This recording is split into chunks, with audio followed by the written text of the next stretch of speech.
is Gerhardt Konig, 1 CPC-25-373. Dr. Konig is present in court and represented by Thomas Otake and Matthew Dirk. State of Hawaii is present and represented by Deputy Prosecuting Attorneys Joel Garner and Franklin Carl. Gentlemen, good morning to all of you. Morning. Morning, Your Honor. Good morning, Your Honor. All of you can be seated. Jury is outside of the courtroom. Mr. Otake, you wanted to take up some matters before the jury came back.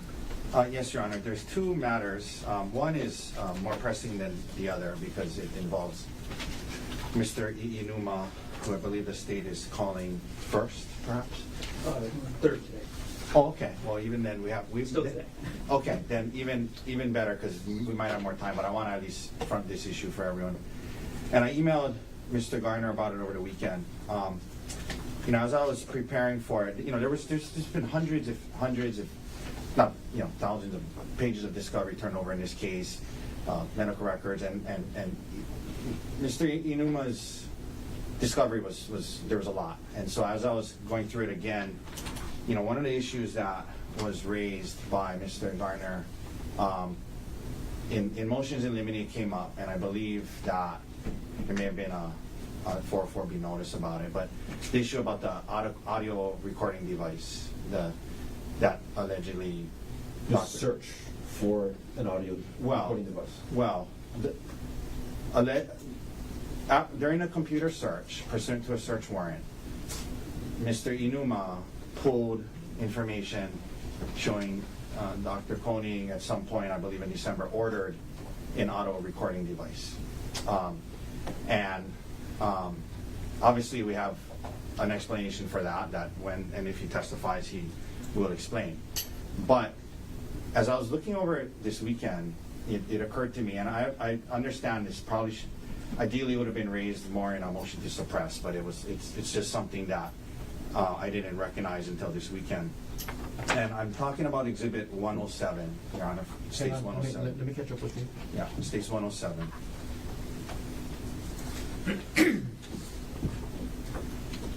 Okay.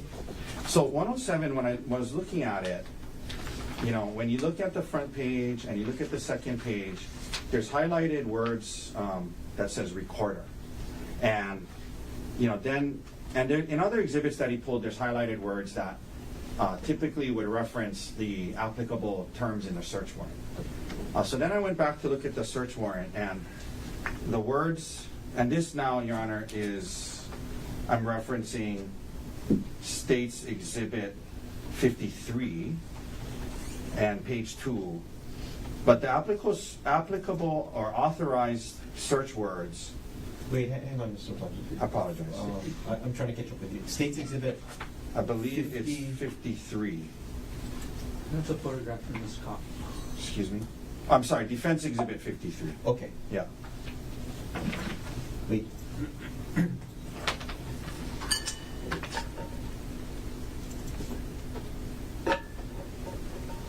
The second page of it. Okay, I'm with you now. So, paragraph, for the following property, paragraph 2, the terms that were authorized to look for and pull documents related to off of the computer. The only terms were hike, poly, puka trail, oahu, trip, danger, death, fall, slip, accident, climb, cliff, kill, die, WhatsApp, Ari, Ariel, Jeffrey, Miller, terror power, protingent, affair, cheat, infidelity, syringe, vile, undetectable, incapacitate, divorce, separate. And those were the terms. So as I was looking at it this weekend, and looking at 107, nothing in 107, references any of those terms. So I believe that this was illegally obtained and should not be allowed to be used in a trial. Thankfully, I don't believe it was mentioned during opening. And at the very least, I think we need a 104 hearing of Mr. Iinuma. I emailed the prosecutor about it, and he didn't really explain much other than to say that the, highlighted shows what the search term was that came of it. But So just to frame the issue down to its brass tacks, so to speak, your objection to States Exhibit 107 was obtained via search beyond the scope of the search warrant that is Defendant's 53. correct. And again, I apologize, it's something obviously should have been raised earlier, but in the hundreds of pages of discovery, it's been discovered now, and I don't think that means that an illegally obtained evidence should therefore be allowed in if we can stop it. So we have an opportunity to stop it. And again, I mean, that's why I emailed the prosecutor to inquire about it. His response, I didn't quite understand. Well, let me hear from Mr. Gordon. Yeah. Mr. Gordon?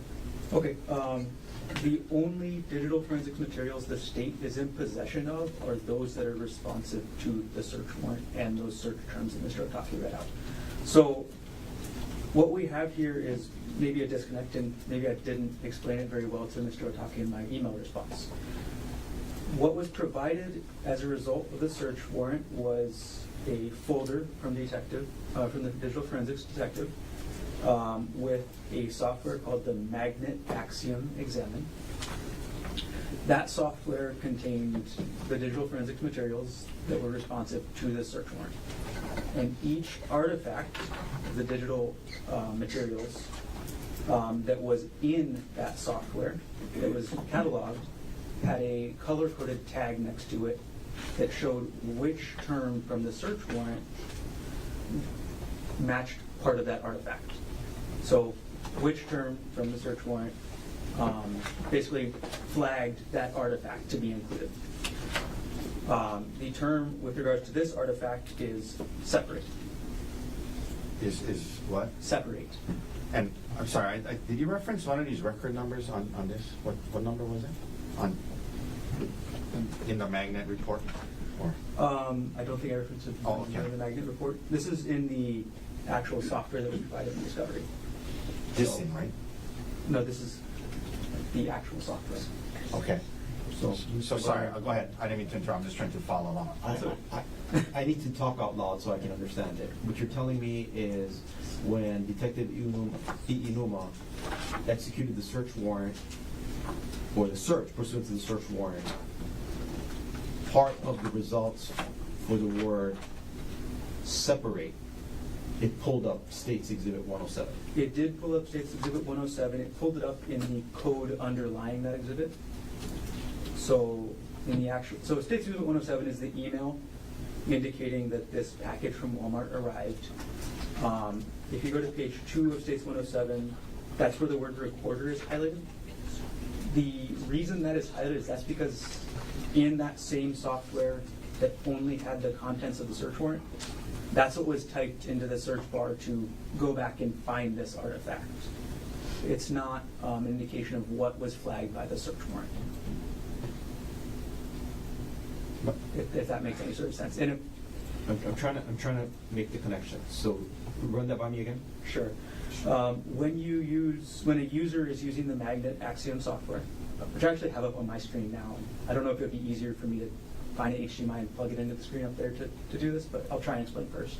Please. So I have a list of all 7,941 artifacts that were responsive to the search warrant. In the top right is a search bar where I can search for any term I want, but the only results are going to be those, the only artifacts I have at all are the ones that are responsive to the search warrant. I see. So what you're telling me is recorder, that's highlighted in here, is a manual search by Detective Inuma of materials that were already called out by the program from the search warrant.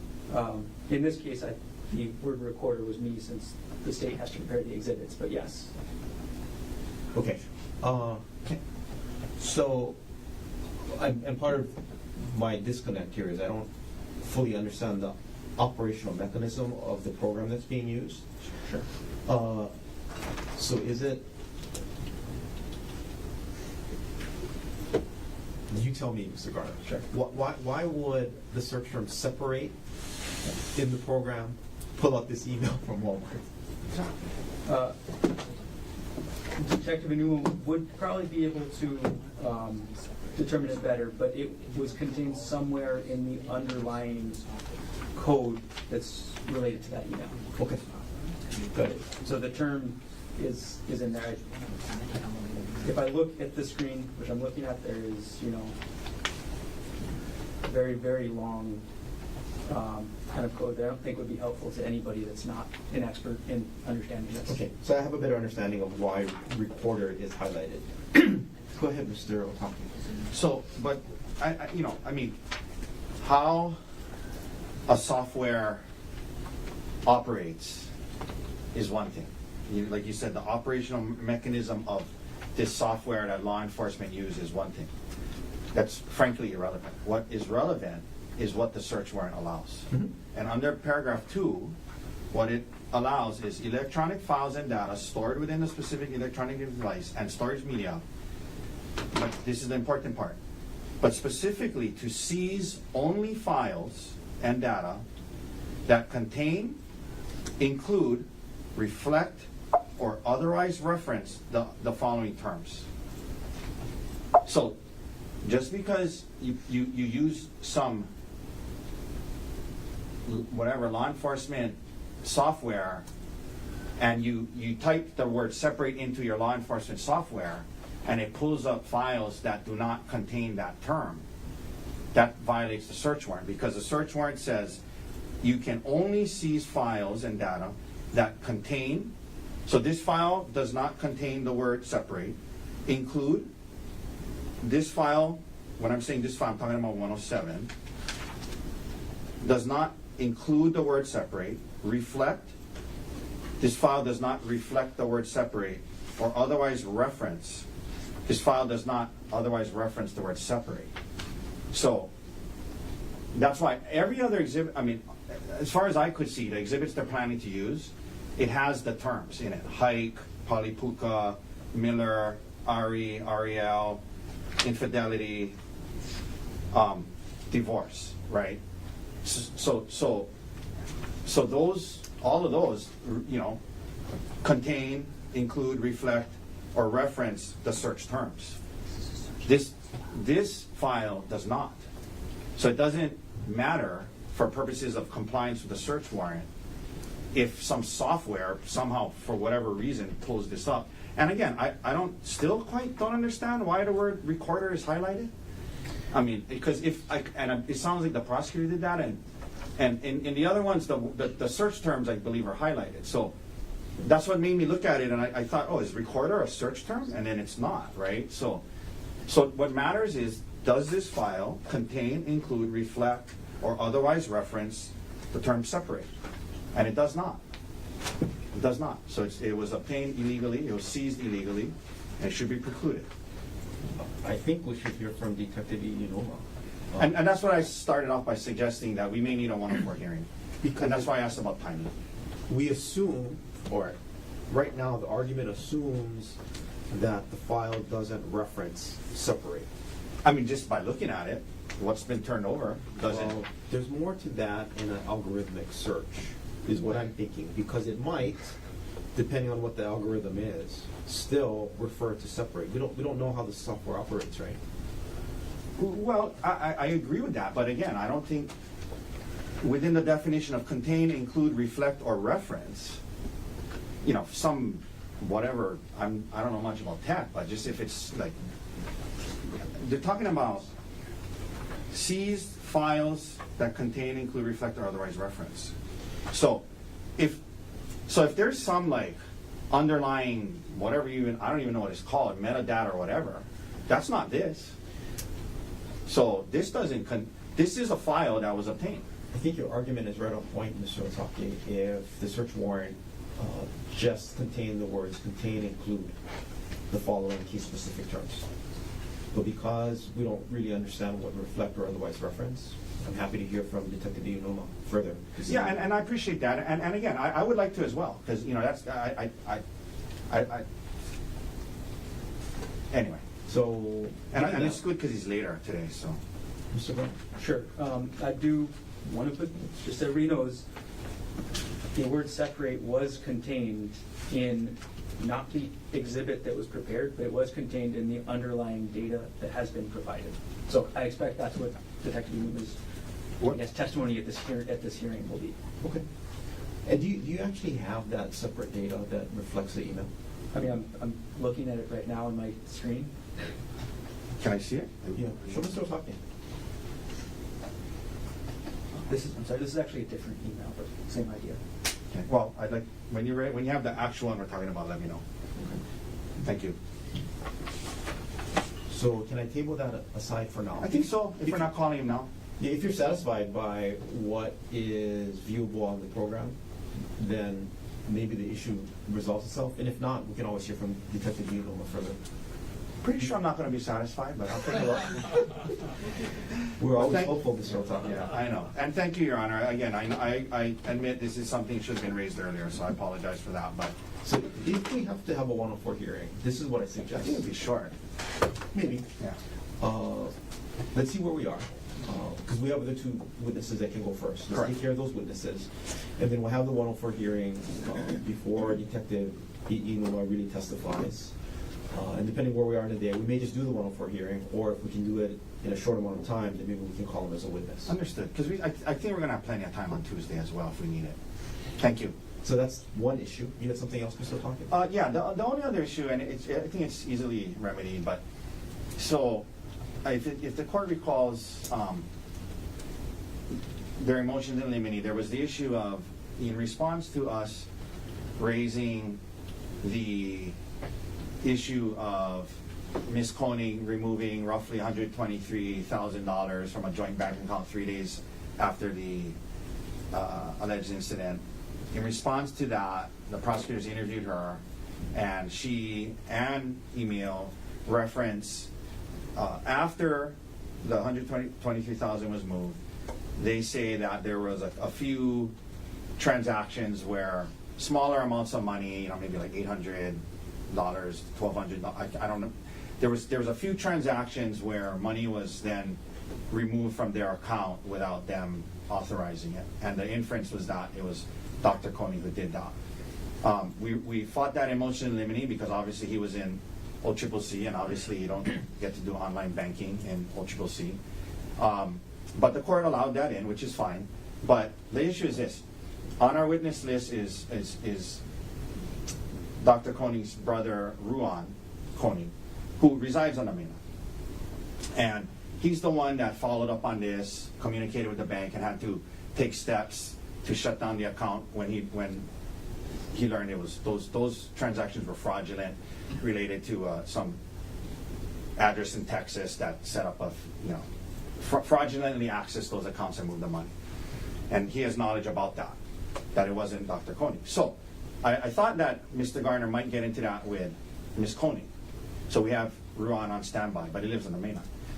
He did not, so I emailed him over the weekend and asked him, okay, you didn't get into that with Ms. Konig. Are you planning to cross Dr. Konig about that, or get into it with Emil? Because I only ask because if you are, then we're going to need to call Ruan. And, ideally we would call him Tuesday afternoon, but it was just logistically trying to not fly him here for no reason if they're not going to get into it. But we can't wait to find out because it's going to be, timing-wise, it's going to lead to a delay. So I asked if he was going to get into it.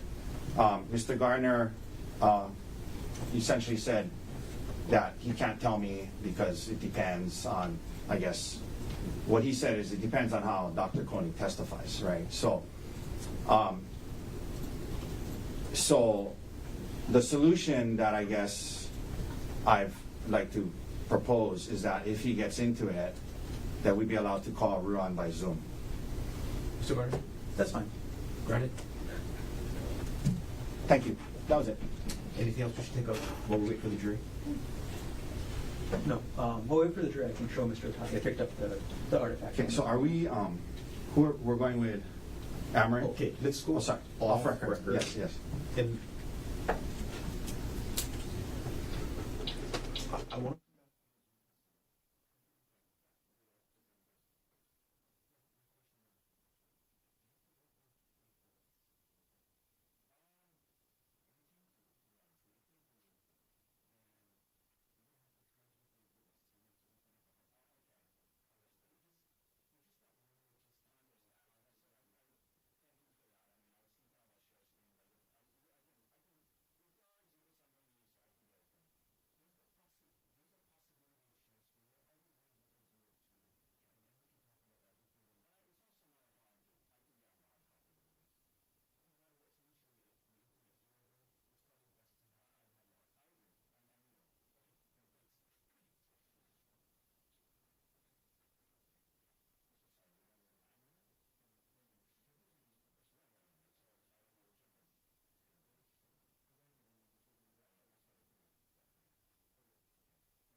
On case number 22, State of Hawaii versus Gerhardt Konig, 1 CPC-25-373 for further jury trial. Counsel can have your appearances, please. Good morning, Your Honor. Good morning, ladies and gentlemen. Deputy Prosecuting Attorney Joel Garner for the state, also present Deputy Prosecuting Attorney Franklin Don Picaro Jr. Morning, Mr. Garner. Morning, Mr. Picaro. Morning, Joel. Good morning, Your Honor. Good morning, ladies and gentlemen. Thomas Otake and Manta Dirks on behalf of Dr. Gerhardt Konig, who is present. Morning, Mr. Otake. Morning, Mr. Dirks. Morning, Dr. Konig. Morning, Your Honor. Gentlemen, all of you can be seated. Ladies and gentlemen of the jury, good morning to all of you. Welcome back to courtroom 15. Thanks for braving the rain yet again. We're going to continue on with our schedule and the presentation of evidence. I expect us, or the plan anyway, is for us to be here for the better part of today. I know it feels like a Monday, but it's really a Friday. But we'll soldier on as best as we can. And when I get a better idea on our scheduling, I'll keep you up to date as best we can. Mr. Garner, is the state ready to continue on its case in chief? Yes, Your Honor. Before the state would like to call its next witness, the state would like to read a stipulation into evidence. Okay, before you do, so ladies and gentlemen of the jury, Mr. Garner is going to read a stipulation of facts out loud to you. This has already occurred in the trial, and just like that other stipulation of facts, the facts that are read out loud to you by Mr. Garner, if they're agreed upon by the parties, these are not facts that are in dispute, and you are to treat these facts as conclusively proved. Mr. Garner. It is hereby stipulated and agreed by and between the State of Hawaii, represented by Joel R. Garner, Deputy Prosecuting Attorney, City and County of Honolulu, State of Hawaii, and Defendant Gerhardt Konig, represented by Thomas M. Otake, Esquire, that the following facts are true and accurate and shall be admitted into evidence at trial in lieu of testimonial and or documentary evidence. 1. On March 24, 2025 at 4:34 p.m., evidence custodian Eric Nagayama received items 2, 3, 4, 5, and 6 under HPD report 25-110958 from evidence specialist Brittany Kopp. Evidence custodian Eric Nagayama placed items 2, 3, 4, 5, and 6 into the evidence room. From the time that Eric Nagayama took possession of items 2, 3, 4, 5, and 6, to the time he placed them in the evidence room, the items were in the sole custody and control of Mr. Nagayama. During that time, the items were not tampered with, altered, substituted, or destroyed in any way. Number 2. On March 27, 2025, 2:57 p.m., evidence custodian Ejo Urakami removed item 2 under HPD report 25-110958 from the evidence room and provided it to Detective Tracy Spacek. From the time that evidence custodian Ejo Urakami removed item 2 under HPD report 25-110958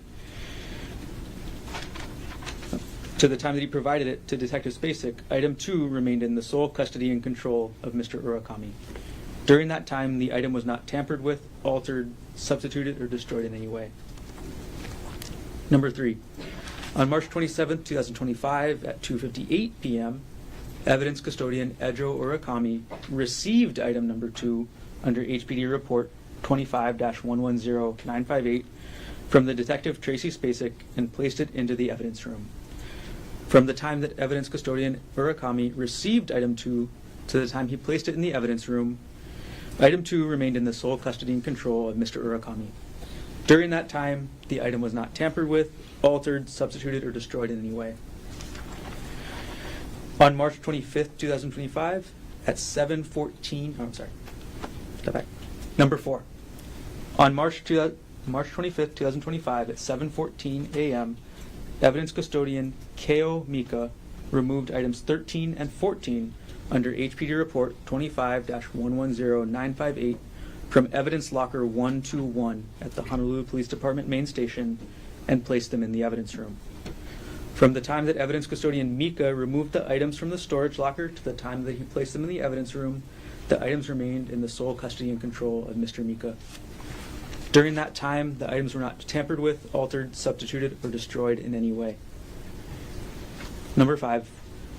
On March 26, 2025, at 10:42 a.m., evidence custodian Lucia Gonzalez received item 24 under HPD report 25-110958 From evidence specialist Gerhardt Konig. Evidence custodian Lucia Gonzalez placed item 24 into the evidence room. From the time that Lucia Gonzalez took possession of item 24 to the time that she placed the item in the evidence room, the item was in the sole custody and control of Ms. Gonzalez. During that time, the item was not tampered with, altered, substituted, or destroyed in any way. Number 6. On March 26, 2025 at 8:21 p.m., evidence custodian Jeanette Moses received item 45 under HPD report 25-110958. Received item 45 under HPD report 25-110958 from evidence specialist Mohammed Salame. Evidence custodian Jeanette Moses placed item 45 into the evidence room. From the time that Jeanette Moses took possession of item 45 to the time she placed the item in the evidence room, the item was in the sole custody and control of Ms. Moses. During that time, the item was not tampered with, altered, substituted, or destroyed in any way. Number 7. On March 31st, 2025 at 10:40 a.m., evidence custodian Brenda Montpetit retrieved items 2, 3, 4, 5, 6, 13, 14, 24, and 45, and provided them to Michelle Amarin. From the time that evidence custodian Montpetit retrieved items 2, 3, 4, 5, 6, 13, 14, 24, and 45, to the time that she provided them to Michelle Amarin, the items remained in the sole custody and control of Ms. Montpetit. During that time, the items were not tampered with, altered, substituted, or destroyed in any way. And number 8, all of the above occurred in the city and county of Honolulu, state of Hawaii. Thank you. Mr. Garner. Now, state's next witness. The state calls Michelle Amarin.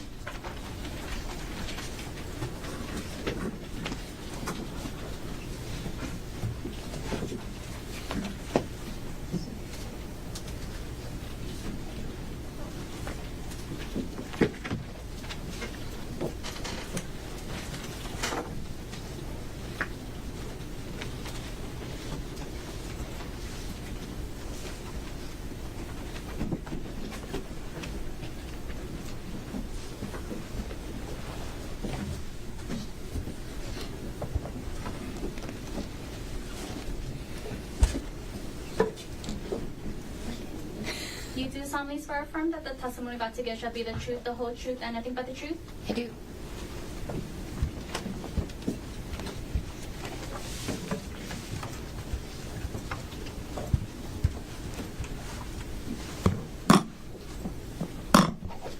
Good morning. Good morning. First of all, can you please state your name? Michelle Amarin And Ms. Amarin, where are you employed? at HPD. Is that the Honolulu Police Department? Yes. How long have you worked for HPD? For more than 10 years. What position do you hold there? I am a criminalist. And in order to be a criminalist at HPD, is there any training you have to complete? Yes. Okay. And before we get to the training, what are your duties or responsibilities as a criminalist? My duties and responsibilities include performing DNA testing and serology on items of evidence, presenting my conclusions, and testifying as an expert witness. I'm going to ask you a little bit about your education right now. Did you earn an undergraduate degree? Yes. And what degree did you earn? I earned a Bachelor's of Arts in Biology And where did you earn the degree from? from the University of Hawaii.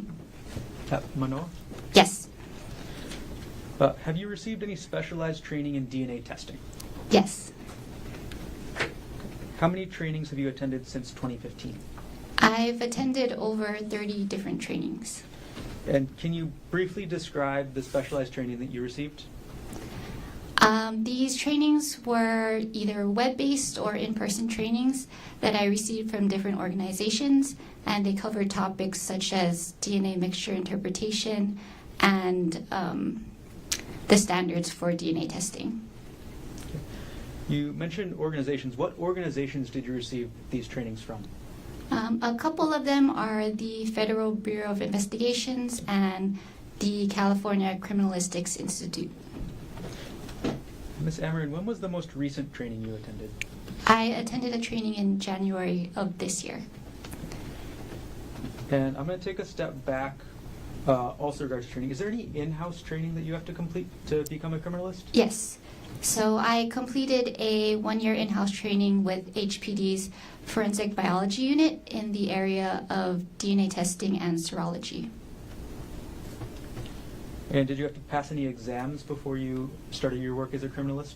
Yes. So the training included modules where I answered questions, got lectures, did practicals, and had to pass exams. Ms. Amarin, do you have any certifications related to your work? Yes, I'm certified in molecular biology by the American Board of Criminalistics. What does it mean to be certified in molecular biology? It means I have attained the professional qualifications in knowledge, education, and experience to practice in my field of forensics. And you mentioned a organization that gave that certification?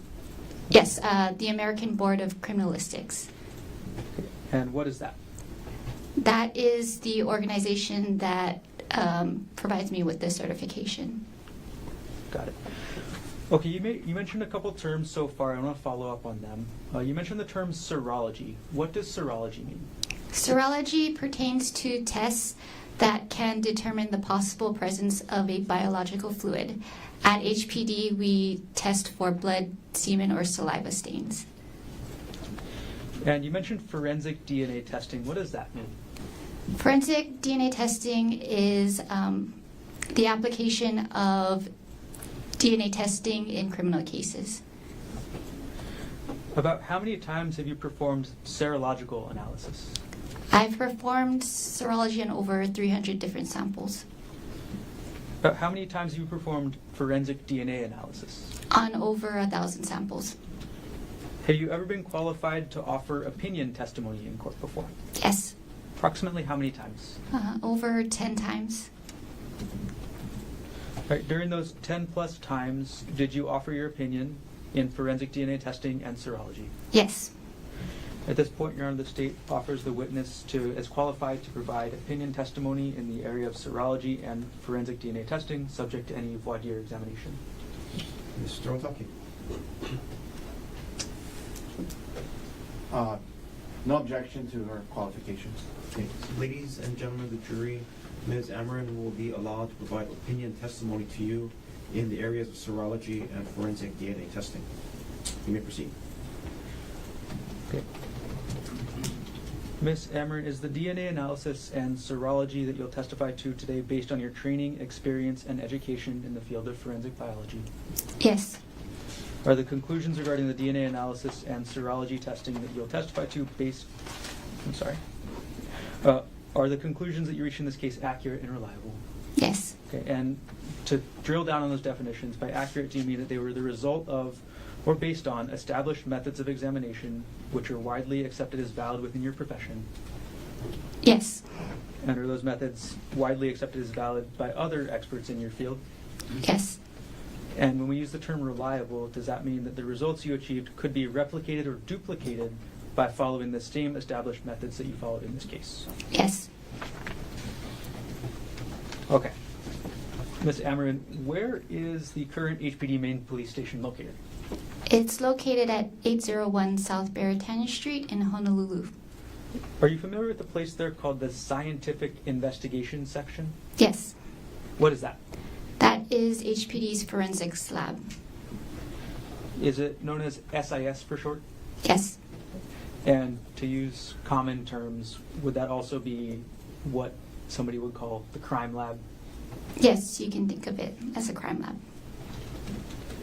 What different units are there in SIS?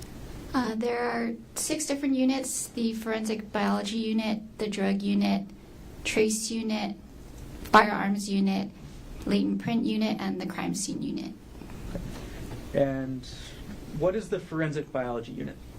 That's the unit I work at, and that focuses on DNA testing and serology. Does the forensic biology unit have any accreditations? Yes. Okay. What are they? The lab is accredited in forensic testing. And is it okay if I call the forensic biology unit the FBU from now on? Sure. When was the FBU last accredited? It was accredited in December of 2024. Who was the agency that issued that accreditation? That would be ANAB, which stands for the ANSI National Accreditation Board. Or, yes. Okay, and then I know that acronym just started with a different acronym. What does ANSI stand for? The American National Standards Institute. Okay, so the full acronym for ANAB is American National Standards Institute National Accreditation Board. Yes. Okay. All right, what does it mean to be accredited by the ANAB? It means that the lab is 100% compliant with national and international standards in forensic testing. Okay, and why is that significant or important? That's important because it ensures that we're using procedures that will produce quality work. What does the FBU do to maintain its accreditation status? The FBU, we undergo either internal or external audits each year, which will evaluate if we are following those standards. Now, moving on a little bit, Ms. Amarin, does the HPD FBU have standard operating procedures for DNA testing? Yes, And going forward, can I use the acronym SOPs for standard operating procedures? sure, yes. Why does HPD have SOPs?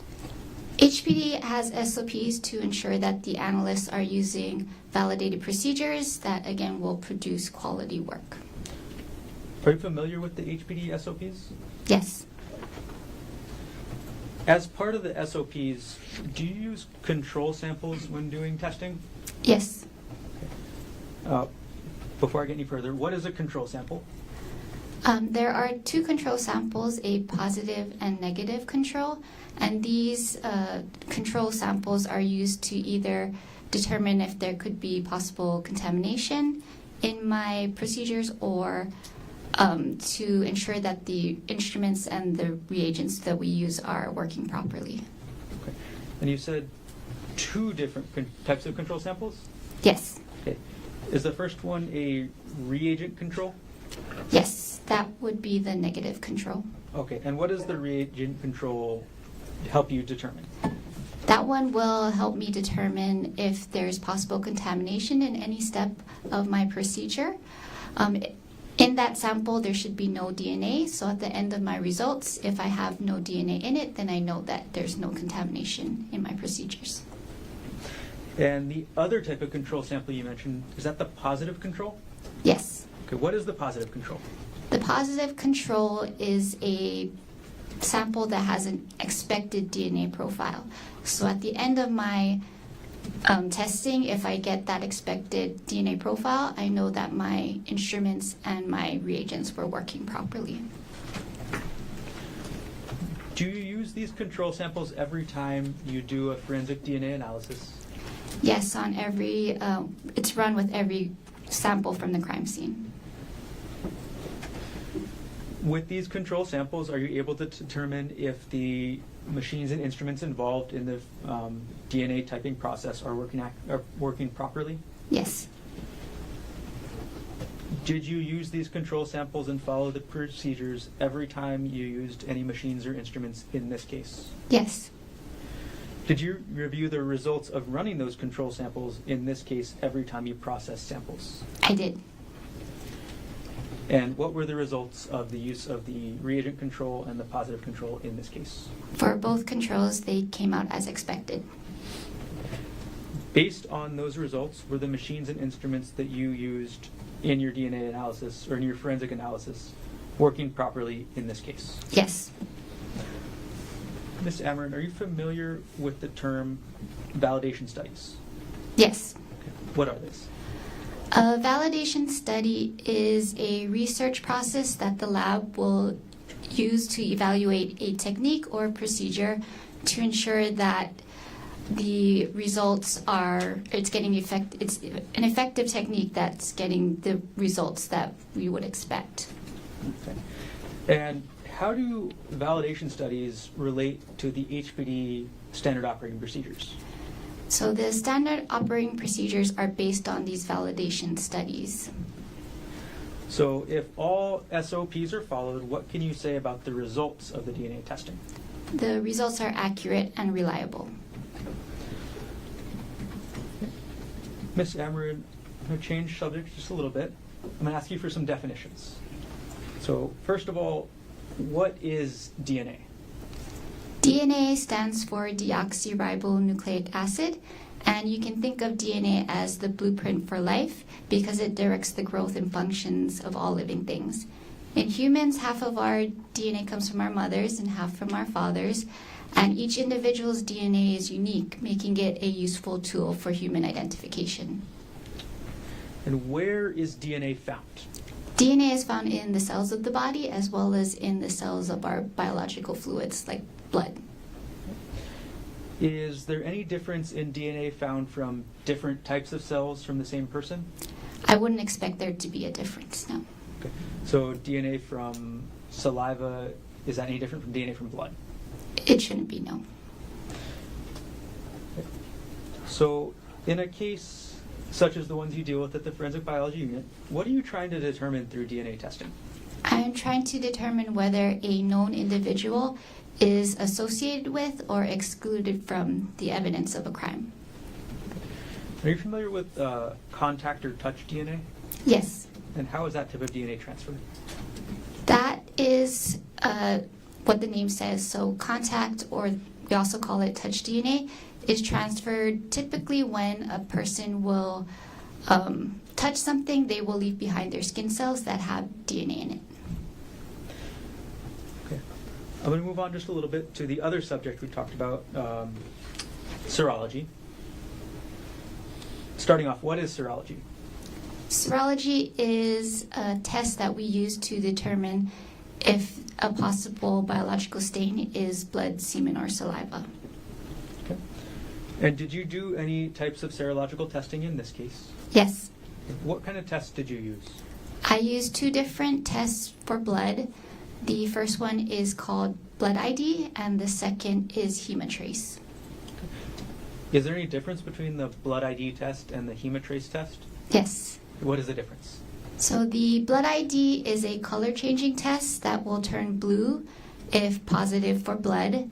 The second test, hemotrace, is a antibody antigen test similar to like a pregnancy test or a rapid COVID test, where two lines will indicate positive for human origin and one line would be a negative result.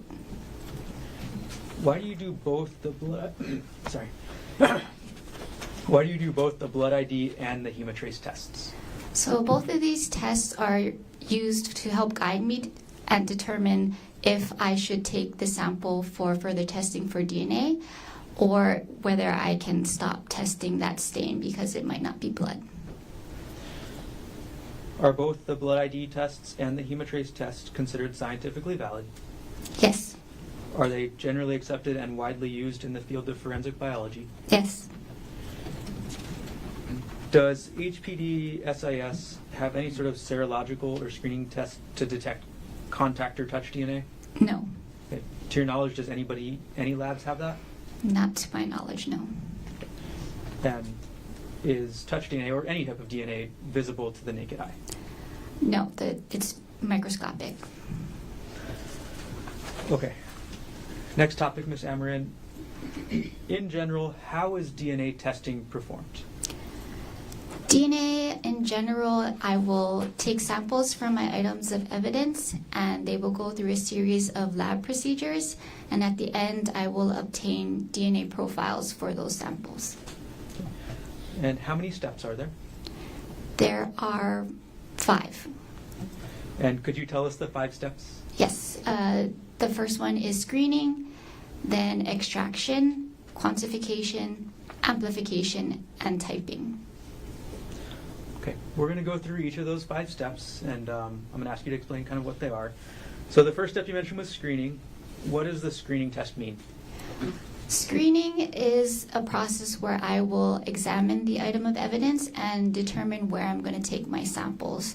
So I will look at this stage for stains that could possibly contain blood and take that for serology. or I'll also look for areas that might have contact or touch DNA and take samples from those areas. And that was kind of an explanation of how you do the screening step? Okay. Yes. After you finish doing the screening step, what are you left with in terms of physical item or a test subject? At the end of my screening, I'm either left with a cutting from the item, say like a piece of fabric, I'll take a cutting of it, or a swab, which is similar to like a Q-tip, where I'll rub the swab against an item to take the DNA off of it.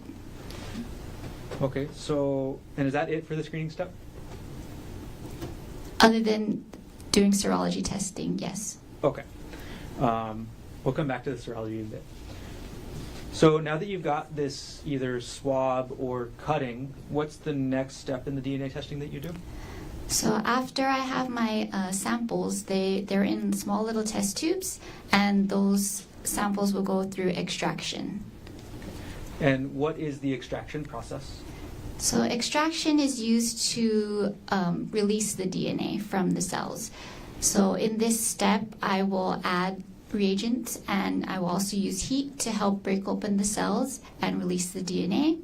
Then I will put those samples on an instrument called a Maxwell FSC, which will then purify the sample for me.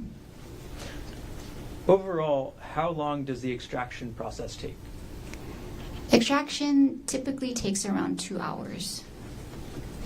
And then, okay, once you're finished with the extraction process and you've extracted the DNA from the cells, what's the third step? Or the third step. After extraction is amplification. Is quantification. Okay, could you explain what quantification is? Quantification is a process where I estimate the amount of DNA in the sample. For that process, again, I'm adding reagents to a separate plate now with little wells in it, and I'm also adding a little bit of my sample, and it's run on a different instrument called a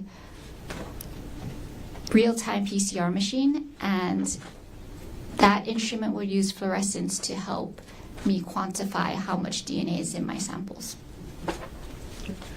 And after quantification, what's the next step? Amplification. How does the amplification step work?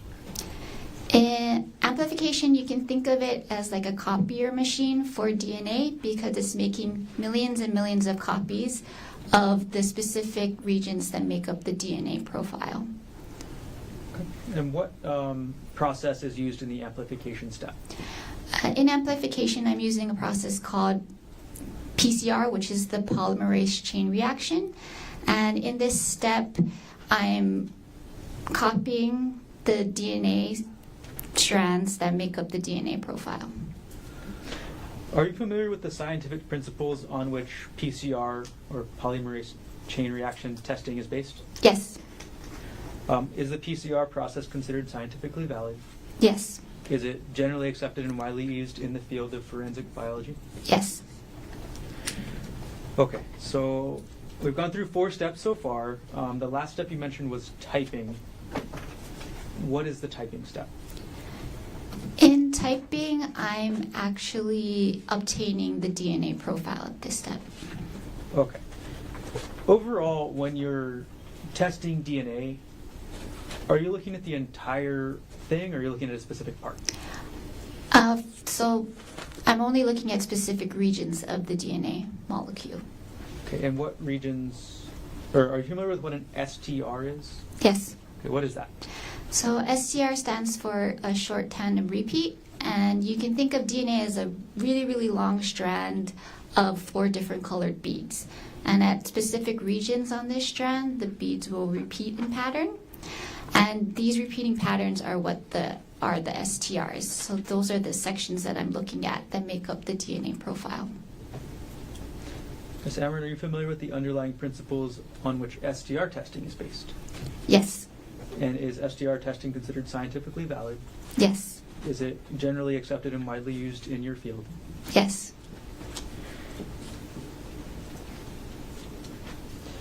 All right, Ms. Amarin, would two unrelated people ever expect to have the exact same DNA profile? Unless they are identical siblings, then no. No two people will have the same DNA profile. And can the DNA typing step tell you the gender of the contributor? Yes, so I can tell the gender of the contributors for a DNA profile. Okay, and how do you do that? There are 3 different regions in the DNA profile that are sex markers, and these will help me determine if there is a male or female present in it. And to clarify, are you doing that sort of determination in a single source sample or a mixture? Usually only for single source Okay, samples in this case. got it. And then, sorry to ask a follow-up, could you tell us the difference between a single source profile and a mixture? A single source profile is a DNA profile from one individual, while a mixture is a DNA profile from multiple different people. And how would you be able to tell if a profile you're looking at is single source versus a mixture? In a single source profile, I expect to see only 2 inherited characteristics. For those STRs, there's 21 that we look at, and if there should only be 1 or 2 at each location, and then that will tell me it's a single source profile. For mixtures, they'll have more than 2. Okay. And why do you expect to only see 2 numbers at each profile?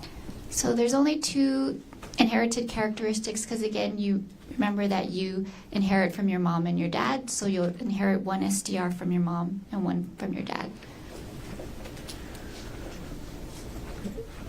Almost there with the definitions. In DNA testing, what is a question sample? A question sample is a sample from the crime scene evidence. Do you know, at a question sample, at the start of your analysis, who contributed to that sample? No, it's unknown, so it's questionable who is the source of this DNA. And in DNA testing, what is a known sample or reference sample? A known sample or reference sample is a DNA profile from a known individual. And how would you get a reference sample normally? How is it collected? Yes. I don't collect it, but typically you will get a swab and you'll swab the inside of a person's mouth. Is it a buccal swab? Yes. Okay. Now, how does the DNA comparison process work? DNA comparisons, there's 2 types. The first type is manual comparisons, and that's what I can do, is where I'll look at the DNA profile of the crime scene evidence, the question sample, and I'll compare it to the known DNA profile from that known individual and see if there's any similarities or differences. The second type of comparison is done by another analyst, and they're using a computer software to help them do the comparisons. Okay. And you said you do the manual interpretation? Yes. Okay. So in this case, did you perform DNA comparisons between the question samples and known reference samples? Yes, for some of the samples, yes. And did any other analysts participate and use the computer program you mentioned? Yes. Okay, who was that? Criminalist Scott Henderson. So just so we're clear, in terms of your testimony today, can you tell us the extent of the analysis that you're testifying to? I will be presenting conclusions on the presence of blood, the presence of human DNA. I will also tell you the number of contributors or the number of individuals in this DNA profile, as well as sometimes I will give you whether it's a male or female contributor. And I can also provide you with exclusions. Okay. So in terms of manual DNA comparisons, your role in this case is limited to exclusions. Yes. Okay. Okay, let's get into this case, Ms. Amarin. In this case, were you assigned to conduct serological and DNA analysis testing under HPD report number 25-110958? Yes. How were you assigned to do that work? The lab was received a request from a detective Spacek. Do you recall which date the request came in? March 25, 2025. What items did you test in this case? I tested a t-shirt, shorts, swabs from the crime scene, 2 reference buccal swabs, and a rock. And the reference buccal swabs, is that the same thing we were talking about earlier that create the known samples? Yes. And just a follow-up about buccal swabs. Are those buccal swabs testing saliva or other types of cells?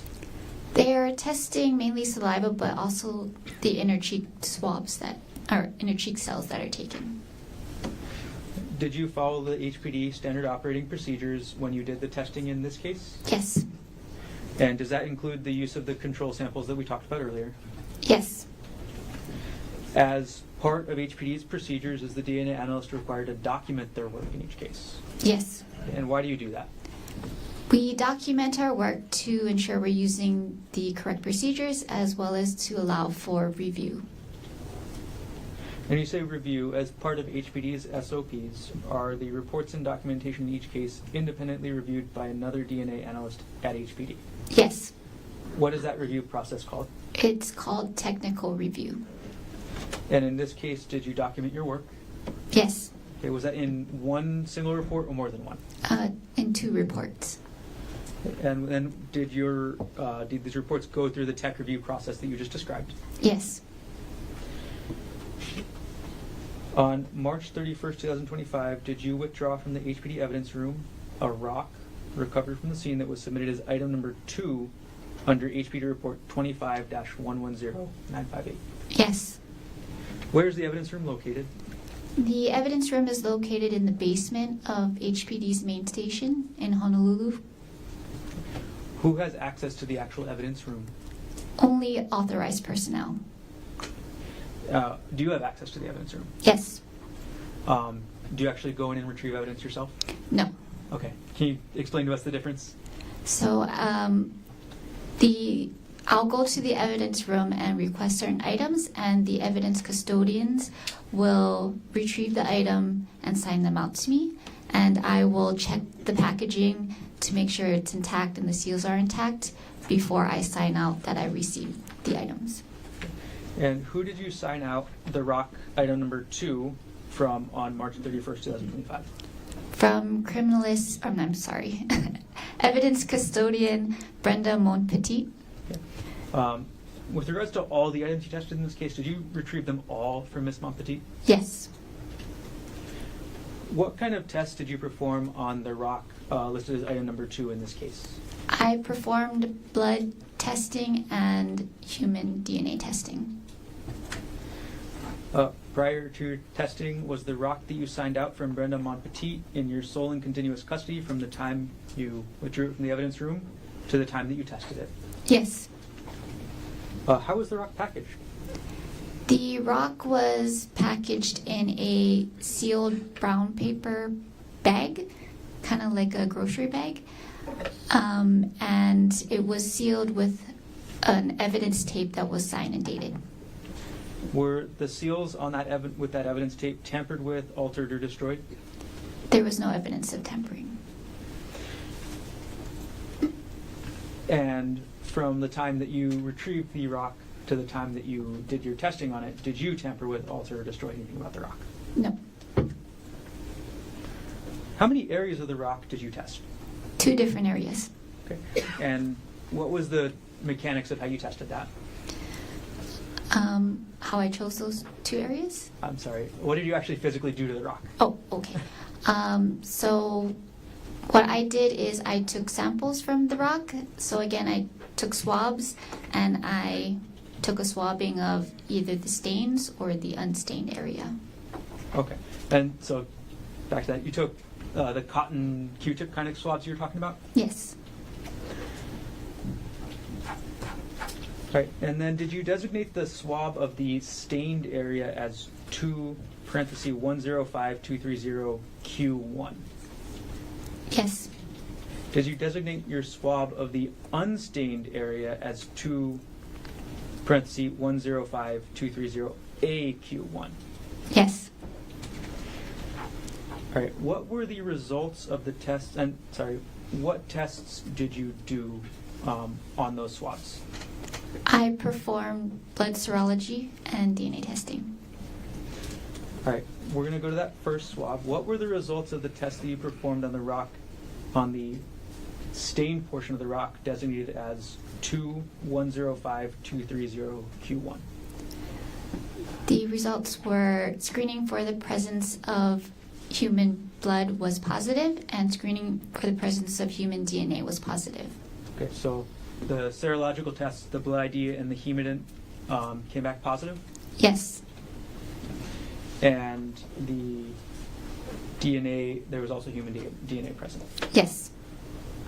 Were you able to obtain, or sorry, before I get there, how many contributors were on that stained side of the rock? For this stain, may I review my report? Sure, your report is, I believe, on a binder behind you. And if you could flip to, I think it's exhibit number 200, and let us know when you're done.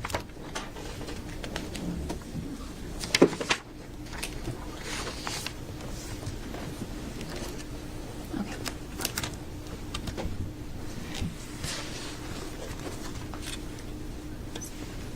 For the stained area of the rock, the DNA profile obtained was consistent with one female individual.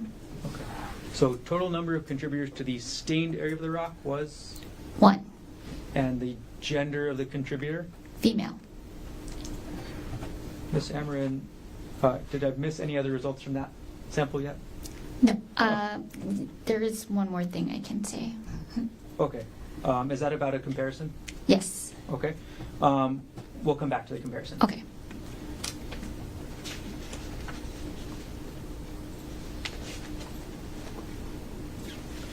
Okay. We're going to move on to the next swab, the swab from the unstained area of the rock. What were the results of the test that you performed on the unstained area of the rock, designated 2 parentheses 105230AQ1? Screening for the presence of human DNA was positive. Was there any results from any serological testing? No. So, got it. Were you able to obtain a DNA profile from the unstained area of the rock? Yes. How many contributors? 2. And because there were 2 contributors, did you determine male or female? No. All right, and we'll get to did you do any comparisons for the unstained part of the rock? I did not. Okay, is that the computer comparisons that were done later by Mr. Henderson? Yes. Got it.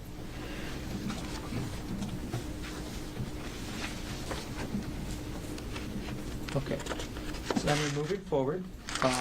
On March 31st, 2025, did you withdraw from the HPD evidence room a swab titled as Swab from Stain from Plant Off Trail that was submitted as item number 3 under HPD report 25-110958? Yes. Who did you sign that item out from? From Brenda Montpetit. Was this item then designated in your report as lab control 3 parentheses 105230Q1? Yes. And I'm going to pause from the questions for a minute. When we say Q1 at the end of those numbers, bless you. When we say Q1, what does that mean? Q1 is just a way for the lab to designate that this is from a question sample or the sample from the crime scene. So there's a Q at the end of the sample name. Got it. And what kind of tests did you perform on this swab 3105230Q1? I performed blood serology and human DNA testing. Okay.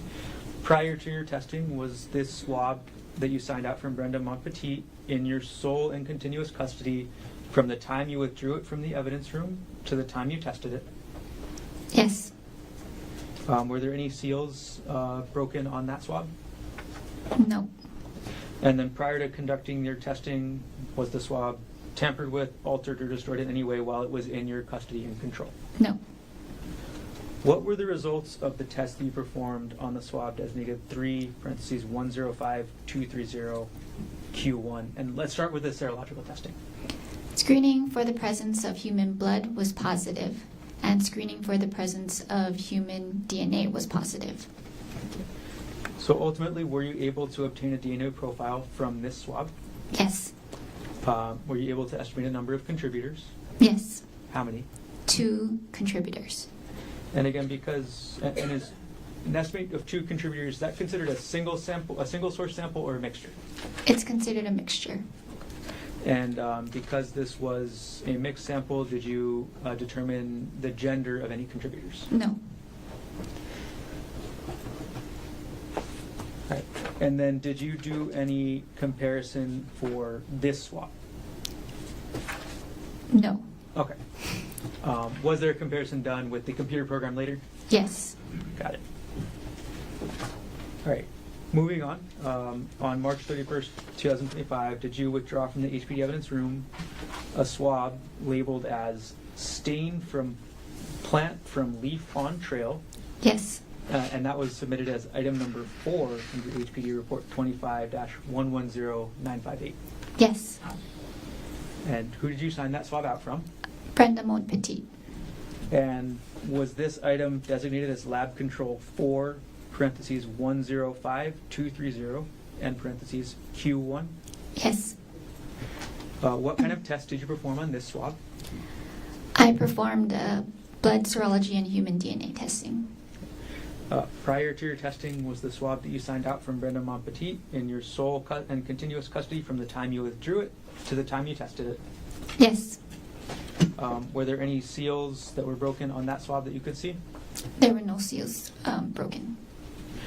Prior to conducting the testing, was the swab tampered with, altered, destroyed, substituted in any way while it was in your custody and control? No.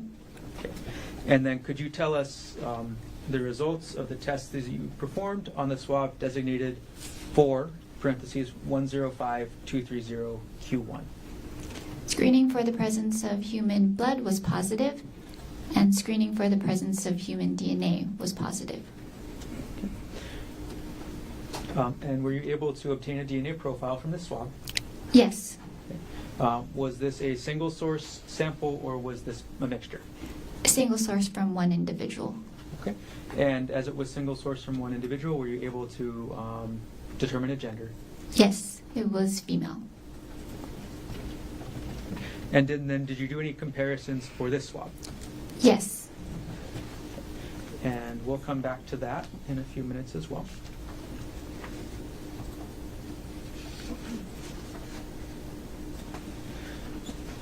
Okay, moving forward to the next item, Ms. Amarin. On March 31st, 2025, did you withdraw from the HPD evidence room a swab titled as stain from tree branch that was submitted as item number 5 under HPD report 25-110958? Yes. Okay. And then who did you sign that item out from? Brenda Montpetit. And did you designate that item in your report as lab control 5, parentheses 105230, and parentheses Q1? Yes. And since I keep reading all these parentheses out, what does those numbers 105230 mean?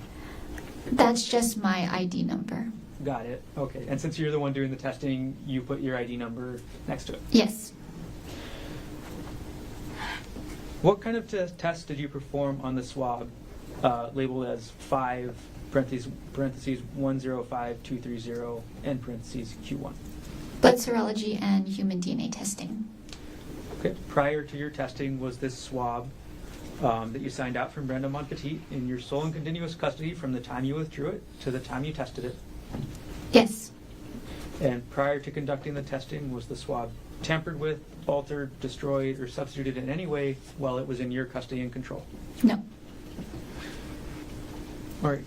Ms. Amarin, what were the results of the test that you performed on the swab designated as 5, parentheses 105230 Q1? Screening for the presence of human blood was positive, and screening for the presence of human DNA was positive. Were you able to obtain a DNA profile from this swab? Yes. And was this a single source or a mixture profile? This was single source, so one contributor. And what was the gender of the contributor? Female. And did you do any comparisons for this swab? Yes. So manual comparisons for swab 5105230. Yes.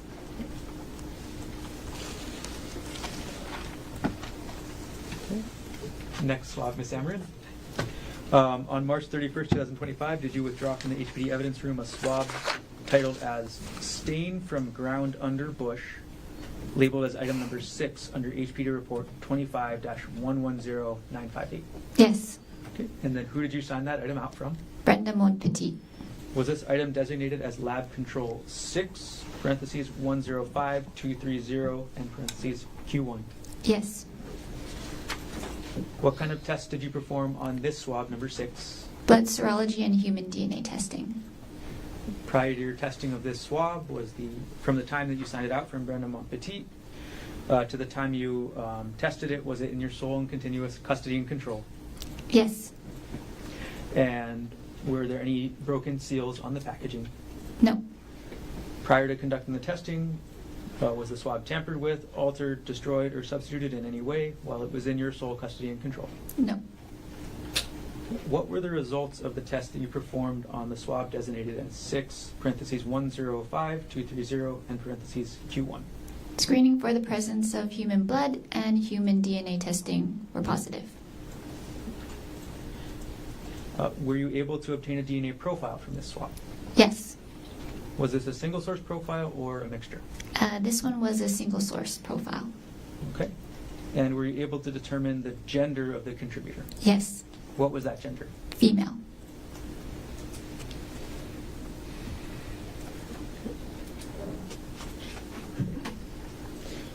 All right, Ms. Emmer, next object. On March 31st, 2025, did you also withdraw from the evidence room a T-shirt labeled as recovered from the defendant that was submitted as item number 13 under HPD report 25-110958? Yes.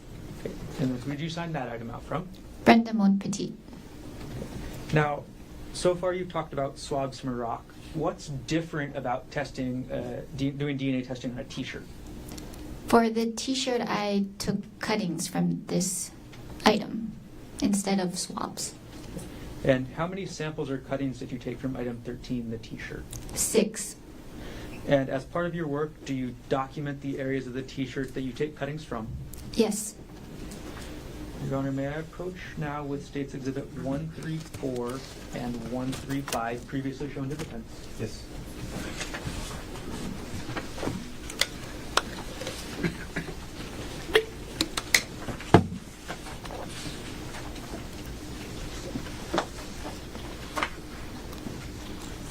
Okay, Ms. Amron, I've just handed you what's been marked as States Exhibit 134 and 135. Do you recognize what I've just handed you? Yes. Okay, what are these? These are the photos I took during the screening of the T-shirt. And what do these photos show? These show the front and the back of the T-shirt with stickers indicating the areas I sampled. And do these photos fairly and accurately depict item 13, the T-shirt, and the locations of the shirt that you sampled for DNA on March 31st, 2025? Yes. At this point, the state moves to admit States 134 and 135 into evidence. Mr. Otake. No objection. Will be marked for identification as States Exhibit 134 and 135 will be received into evidence. And permission to publish. Brendan.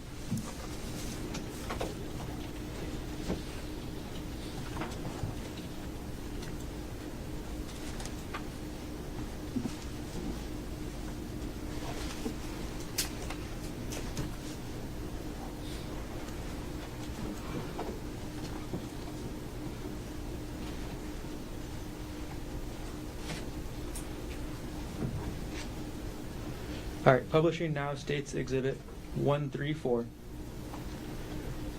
Okay, Ms. Amarin, I'm going to hand you this iPad, and you can use a little stylus on it.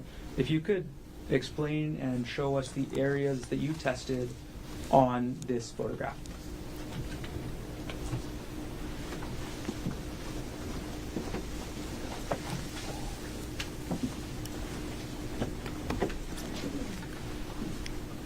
So this is the front of the t-shirt, and there are 4 different areas that I tested. I observed 4 stains. So the first stain is this one here, and that one is the stain on the exterior right armpit. And I'm sorry, what was there a number assigned to that one? Yes, this is 1310530-Q1. So that one is Q1 for the item number 13. Yes. Okay. The second sample, Q2, is right there, and that is the stain on the exterior right chest. Okay. And what Q number was this given? Q2. So using a short term, it would be item 13, Q2. Yes. Okay. The third item, or sorry, the third sample is there, and that is Q3. That is the exterior front bottom left. Okay. And Q4 is this last one here, which is the stain on the exterior front bottom right. Okay. I'm going to walk up to the stand. I'm going to retrieve the iPad. I'm going to publish then States Exhibit 135, and we'll do the same thing. Okay.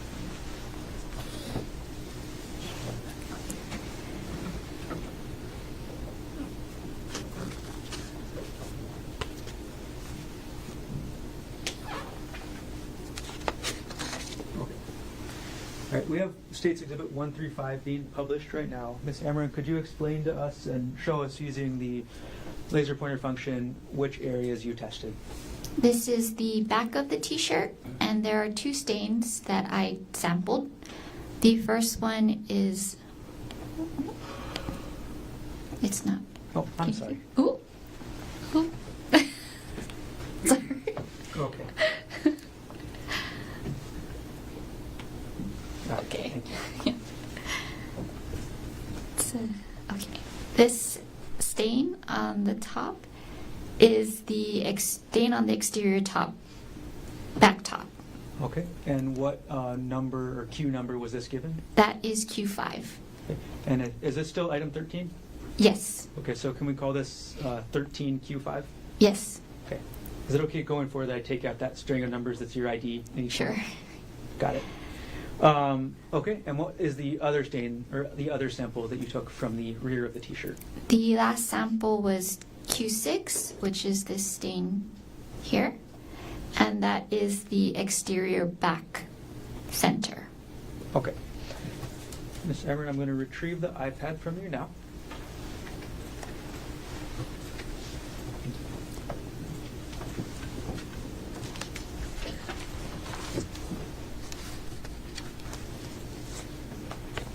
All right, what kind of tests did you perform on those 6 samples from item number 13, the t-shirt? I performed blood serology and human DNA testing. Okay. Prior to your testing, I'm sorry, I'm back. Did you take cuttings or swabs from this? I took cuttings. Got it. And how do you take the cuttings? I use a scissors to cut a small piece of the fabric with the stain on it. And prior to your testing, was item number 13 the t-shirt that you signed out from Brenda Montpetit? Was it in your sole and continuous custody from the time you withdrew it from her at the evidence room to the time that you tested it? Yes.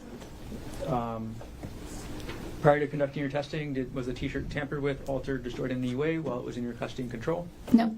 And were there any damages to the tamper-proof seals on the evidence? No. All right. Ms. Emmer, can you walk us through the results of your 6 samples from the shirts? And I'm actually going to put up States Exhibit 134. If we can start with Q1.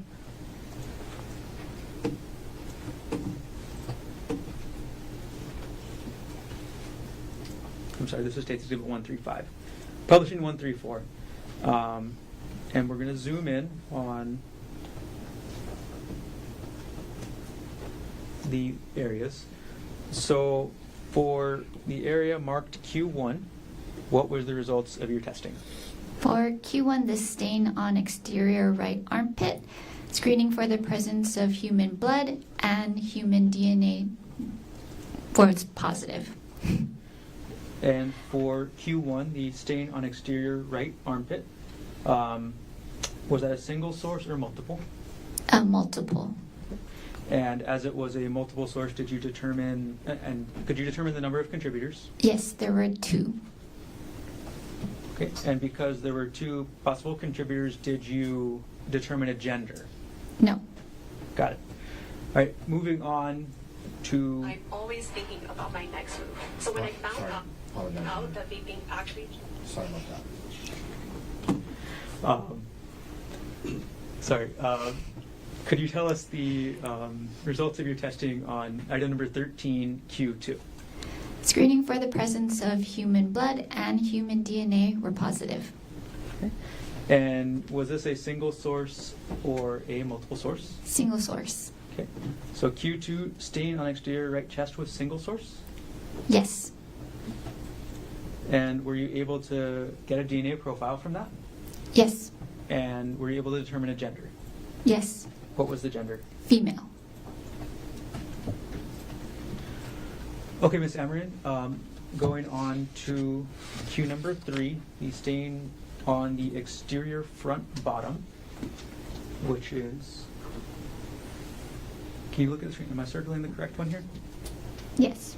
Okay. Yes. What were the results of your DNA testing with regards to the cutting from 13Q3? Screening for the presence of human blood and human DNA were positive. And were you able to generate a DNA profile from this sample? Yes. Was it a single source profile? I'm sorry, how many contributors? There were 2 contributors. So not a single source profile. No.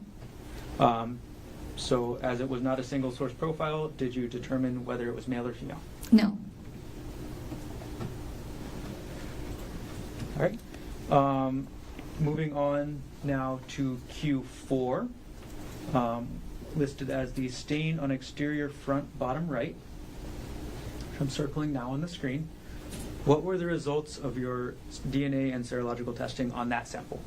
Screening for the presence of human blood and human DNA were positive. And was that, or how many contributors? For that sample, there were 2 contributors. And because it was 2 contributors, was it a single source or a mixture? It was a mixture.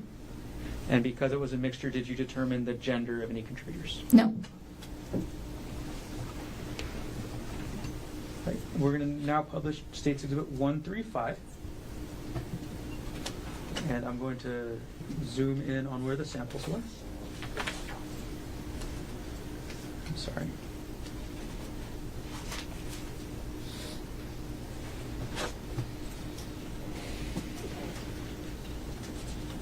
Okay. Ms. Emery, what were the results of your DNA and serological testing on Q5 listed as stain on exterior back top? And I'm highlighting the area now. Screening for the presence of human blood and human DNA were positive. Okay. Were you able to estimate a number of contributors? Yes. How many? There were 2. So was this a single source profile or a mixture? It was a mixture. Right. And as it was a mixture, again, were you able to determine male or female?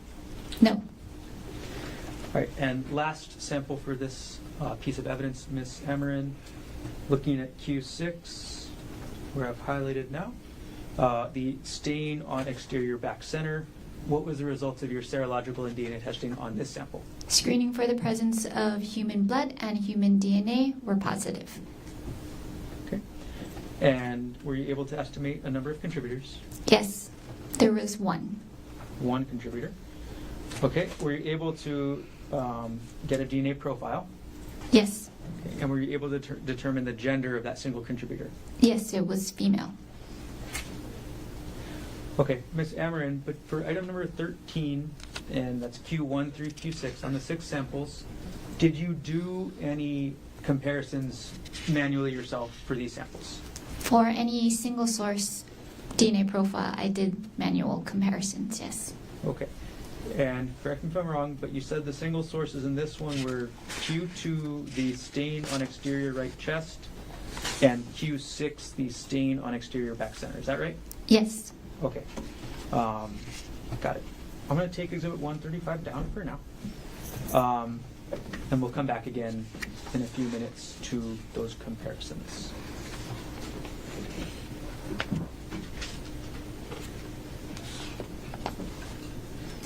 I'm going to move into the next section. Do you think now is appropriate for a break? We could do it now, or we could do it in about 10 minutes. We'll go about 10 more minutes. Okay. Sure. All right, Ms. Amarin, moving on a little bit to item number 14. On March 31st, 2025, did you also withdraw from the evidence room a pair of shorts recovered from the defendant labeled as item 14 under HPD report 25-110958? Yes. Who did you sign those items out from? Brenda Monpetit. And overall, how many samples did you take from item number 14, the shorts? I sampled 6 different areas. Okay. And were these swabs or cuttings? Cuttings. As part of your work, did you document the areas of the shorts that you took the cuttings from? Yes. May I approach with what's been marked as States Exhibit 136, 137, and 138, previously shown to defense?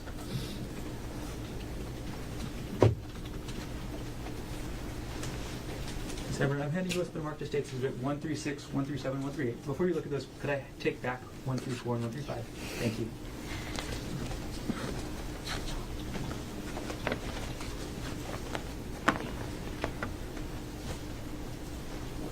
Okay, Ms. Amarin, do you recognize what I've just handed you? Yes. Okay, and what are these? These are the photos I took of the shorts during my screening stage. Do these photos these photos also show the areas that you took the cuttings? Yes.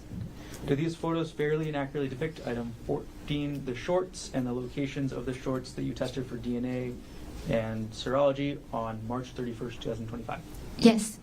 At this point, the state moves exhibits 136 through 138, inclusive, into evidence. Mr. Otake, No objection. What has been marked for identification as States Exhibits 136, 137, and 138 will receive these evidence. Okay, and permission to publish. Granted. Publishing 136 on the screen right now.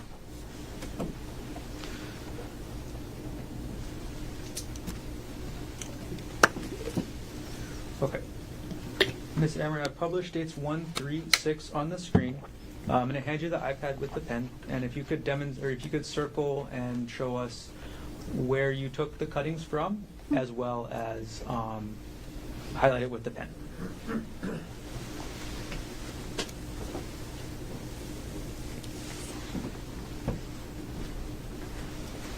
So this is the back of the shorts, and there's 2 stains that I sampled. The first one is the stain on exterior back center, which is this big stain here. And that's Q1. And Q2 is this stain here, which is the stain on exterior back right. Okay. I'm going to approach and I'm going to put up the next exhibit and we'll do the same.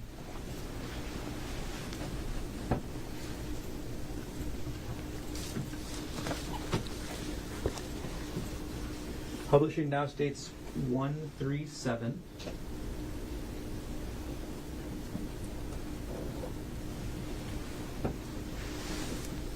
All right, could you demonstrate, Ms. Emmer, for us where you took cuttings on this photo? So this is the inner pants of the shorts, and this stain here, which is stain on exterior of inner pants, Q3. Okay. And that's the only stain in this photo? That's the only new stain, yes. Okay. And I'm going to approach and I'll publish. Now it states 138.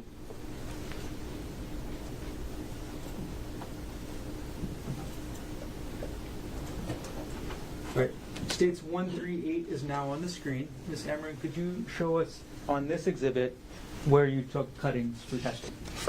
This is the front of the shorts, and there's 3 different areas I sampled.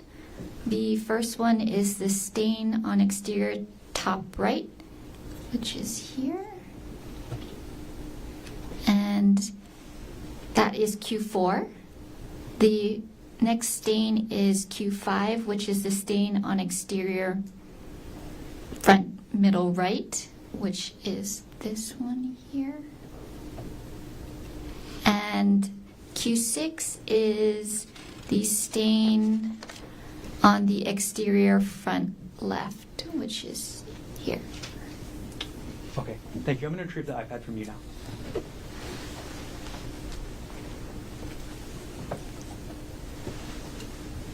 And I'm going to remove states 1, 3, 8.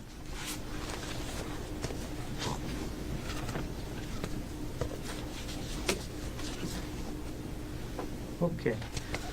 Ms. Emmerich, what kind of tests did you perform? And overall, how many samples did you take from the shorts? 6. Overall, what kind of tests did you perform on those 6 samples? I performed human DNA testing and blood serology. Prior to your testing of these shorts and the samples you took from them, from the time you signed them out from Brandon Montpetit, were they in your sole and continuous custody until you tested them? Yes. When you signed them out, were there any broken seals on the packages? No. And prior to conducting your testing, did you tamper with, alter, destroy, substitute in any way the shorts item number 14 or any of the samples? No. Okay. Ms. Ameren, we're going to walk through those 6 samples you took, and I'll ask you for each one of them what your results were and if you can explain, okay? Yes.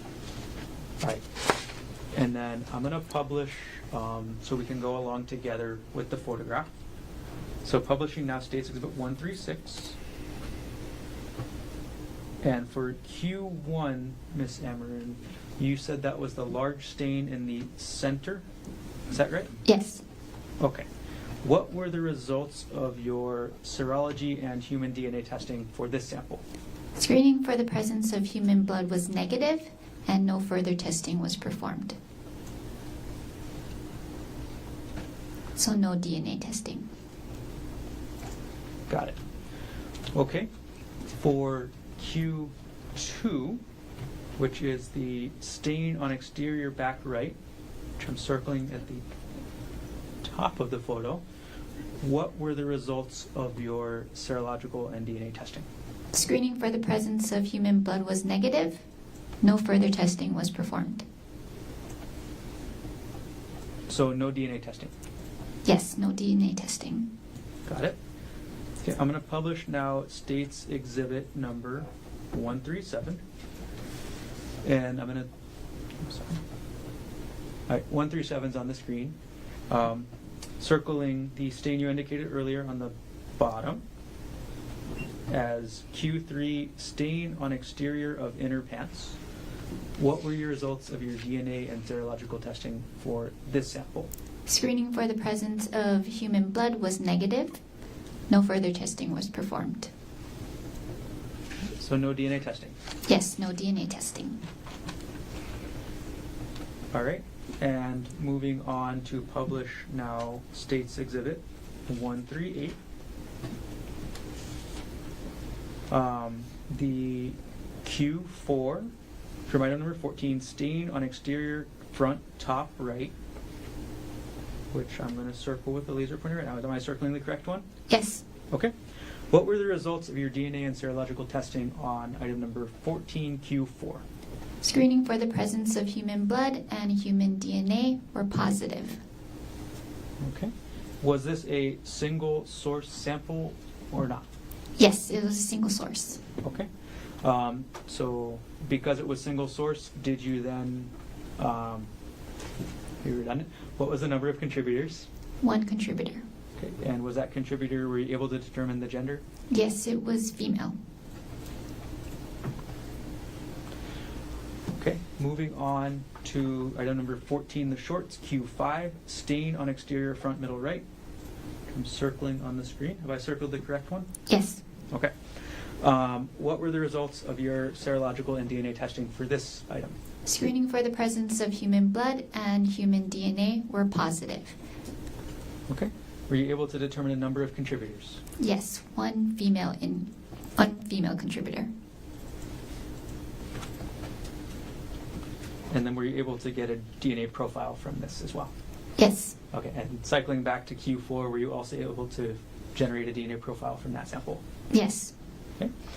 And our last sample for the shorts, item number 14Q6, stain on exterior front left, which I'm circling. Did I circle the correct area? Yes. Okay. What were the results of your serological and DNA testing for this sample? Screening for the presence of human blood and human DNA were positive. Okay. Were you able to determine a number of contributors? Yes. There were 2. Okay. And were you able to generate a DNA profile from this sample? Yes. And was this a single source or mixture? A mixture of 2 people. And as it was a mixture, did you determine the gender? No. Got it. Okay, I'm going to take States Exhibit 138 down. I think now before I move into the next topic would be a good time. Be a good time for recess. So, ladies and gentlemen of the jury, let's take a 10-minute recess. Ms. Alpha Fisher will collect you shortly after you have keep your notebooks on the chair. All right.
versus Gerhardt Konig, 1 CPC-25-373. Mr. Konig is present in court with all four counsel of record. All jurors are back in the courtroom, and Ms. Michelle Amaranth on stand, still no. Mr. Garner, you may continue. Thank you. Before we jump back into swabs and results or tests, Ms. Amarin, I'm going to hand you what's been entered into evidence so far as State's Exhibit 29 and State's Exhibit 30 in this case. We'll start with State's Exhibit 29.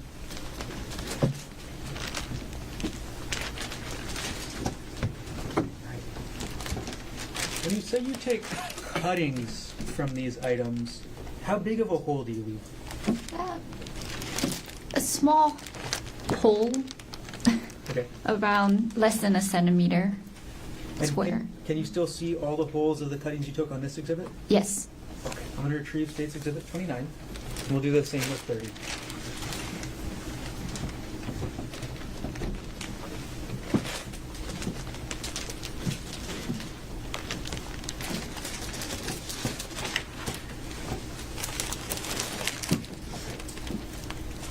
And then can you see the cuttings that you took on this exhibit as well? Yes. They are small, about a centimeter at the largest. Okay. Thanks for showing us.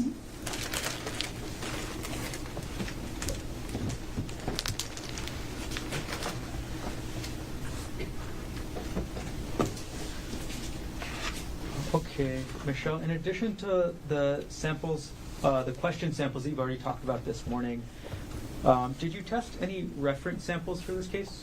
Yes. Oh, I'm so sorry. We're not quite done with the question samples, are we? Oh, I'm sorry. We are. My bad. Okay, reference samples. Could you remind everybody what a reference sample is? A reference sample is a sample taken from a known individual. And whose reference samples did you have access to in this case? I had access to 2 samples, one from Konig and one from Gerhardt Konig. And was Konig's reference sample labeled as item number 24 under HPD report 25-110958? Yes. And was Gerhardt Konig's reference sample listed as item number 45 under HPD report 25-110958? Yes. On March 31st, 2025, did you retrieve item 24, Konig's reference buccal swab sample, as well as item 45, Gerhardt Konig's reference buccal swab sample from the evidence room? Yes. Who did you recover them from? I recovered them from Brenda Monpetit. How were the swabs? How were these reference buccal swabs packaged? They were received in sealed manila envelopes. And at the time you received them, how many seals were on each package? 1 seal on each package. And was each seal signed or initialed? Yes. Were any seals broken? No. And was item 24 listed in your lab report as 24K1? Yes. And was item number 45 listed as 45K1? Yes. Okay, so all the swabs or samples we talked about earlier were Q1, Q2. Why are these K numbers? So the Q was for the question samples, and the K is to indicate that it's from a known individual, a known sample. And then what kind of test did you perform on these 2 swabs, 24K1 and 45K1? DNA testing. Prior to your testing, were the swabs that you signed out from Brenda Montepetit, items number 24 and items 45, in your sole custody and control from the time you withdrew them to the time you tested them? Yes. Prior to conducting the testing, while those items were in your control, were they tampered with, altered, substituted, or destroyed in any way? No. Were you able to develop a DNA profile from item number 24, Konig's reference sample? Yes. Were you able to develop a DNA profile from item number 45, Gerhardt Konig's reference sample? Yes. Okay. Now, the last area of questions I want to ask Ms. Ammer is to follow up on some comparisons you said you made earlier. In which kind of question samples did you compare the question sample with the 2 known reference samples? So I made comparisons when the question sample was single source or from one individual, and I could make my manual exclusions. Okay. And were your comparisons only limited to exclusions? Yes. Okay. So based on your comparison for the sample 2Q1, the stained portion of item 2, the rock, what were your results with the manual interpretation?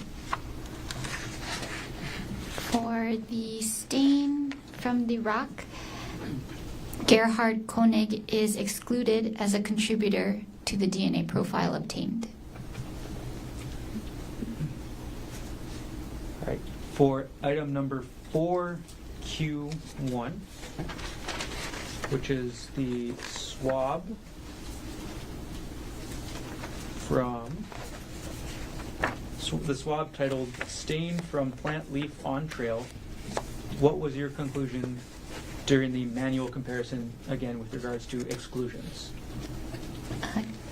Same conclusion, Gerhardt Konig is excluded as a contributor to the DNA profile obtained. All right. Swab or sample 5Q1, which was titled "Stain from Tree Branch." What was your result of your manual comparison, again, as it relates to exclusion? Gerhardt Konig is excluded as a possible contributor to the DNA profile obtained.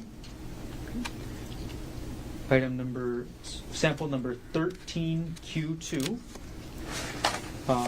You mentioned that you did do a comparison, and that was the T-shirt stain on exterior right chest, right? Yes. Okay, what were the results of your manual interpretation for 13Q2?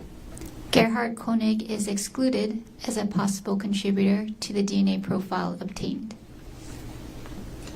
And lastly, item number 13Q6, titled "Stain on Exterior Back Center."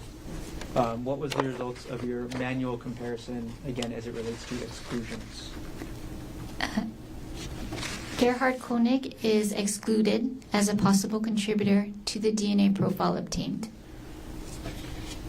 Did I miss any other manual comparisons that you made? I think there was one more for the shorts. Oh, okay. So it's item number 14.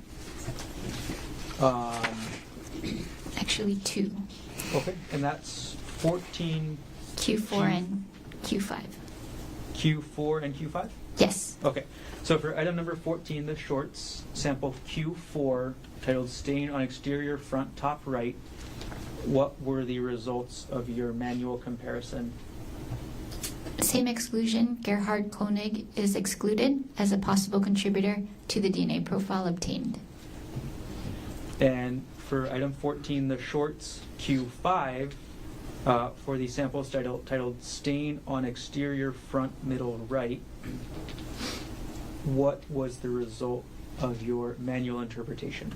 Same exclusion, Gerhardt Konig is excluded as a possible contributor to the DNA profile obtained. All right, so that is 7 manual comparisons you did? Yes. For each of those samples, what was the result of the presence for blood? In all of those samples, the presence of human blood was positive. And in all of those samples, were you able to determine the gender of the contributor? Yes, it was all one female individual. All right. Any other comparisons done by yourself? No. Okay. And who else did any further comparisons? Criminalist Scott Henderson. Okay. All right. Did everything you testified to occur in the city and county of Honolulu, state of Hawaii? Yes. Thank you. I have no further questions at this time.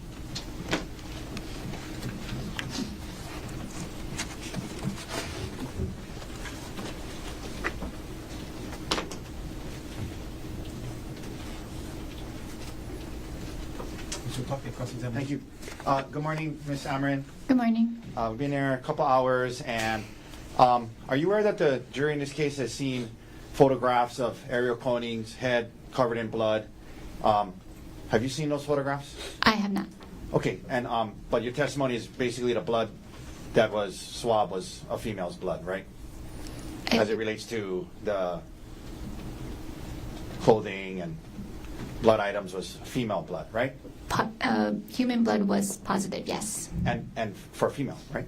And yes, and there was a female contributor to some of the results that I presented. Okay. You mentioned that DNA can be obtained from both bodily fluid and cells, yes? Yes. And bodily fluid, saliva, blood, semen, things like that, yes? Yes. And you mentioned that sometimes cells, microscopic on an object, might not be visible to the naked eye, correct? Yes. But bodily fluid as well could be on something, and a human eye may not be able to see it on an object, yes? It's possible, yes. So, for example, when it came to the rock, item 2, you mentioned, ma'am, that you took 2 swabs of different areas of the rock, yes? Yes. So you took a swab of what you referred to as a stained area on the rock, yes? Correct. And then you took a swab of an unstained area, correct? Yes. But you didn't swab every part of the entire rock, just 2 parts of it, yes? Yes, just those 2 specific areas. And so you only tested for the presence of bodily fluid or cells from 2 specific areas on the rock, yes? Yes. So it's possible that additional parts of the rock that were not tested could have had additional bodily fluids, yes? It's possible, yes. And then there were 2 people's profiles associated with the rock, the stained area and the unstained area, 2 profiles, yes? I did obtain 2 different profiles for the 2 different areas, yes. Yeah, related to the rock, yes? Yes. All right. Now, ma'am, you've been doing DNA for how many years? Over 10 years. Over 10 years, and a lot of science. So thank you for sharing all of that. I want to just ask you a few questions about. We've talked about what DNA can tell us, but I want to ask you about what some things DNA cannot tell us. Okay. Okay. So DNA can tell us whose blood was on an item. Yes. It can indicate yes, Okay. if the source. Yeah, the source of the blood on the rock, the plants, the clothing. Yes. Sorry, it doesn't give the source, but it'll give you a likelihood ratio. Likelihood ratio. I appreciate that. So it can give us a likelihood ratio, likelihood of whose blood it may be. Yes. Yes. And that's something DNA can tell us. Correct. Yes. Obviously, DNA cannot tell us how the blood got there. Correct. That is correct. DNA cannot tell us how an altercation may have started. Correct. Yes. DNA cannot tell us who may have started an altercation. Correct. Yes.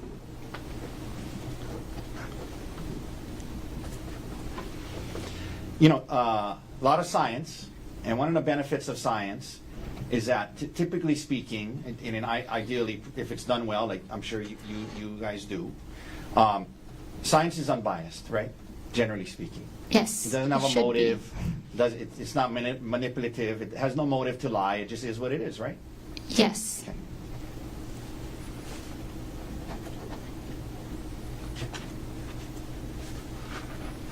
Thank you, ma'am. No further questions. Any redirect? Yes. Go ahead.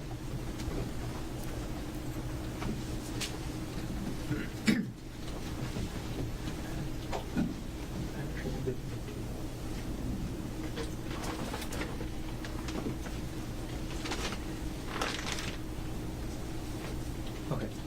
Ms. Emerian, you were asked some questions about how you did the samples for item 2 of the rock. Yes. Okay. If I hand you the rock, could you demonstrate for us how you take samples from those 2 areas? Sure. Yes. Okay. I'm going to hand you what's been entered into evidence as State's Exhibit 2.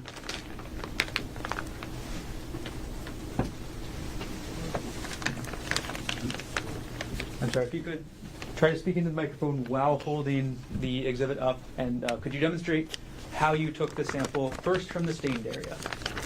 Yes, so when I examine the item, I'll take it out and I will look for stains or areas that have DNA, touch DNA present. So when I opened the rock, I looked for any stained areas. And on this side, I could see that there's a stain.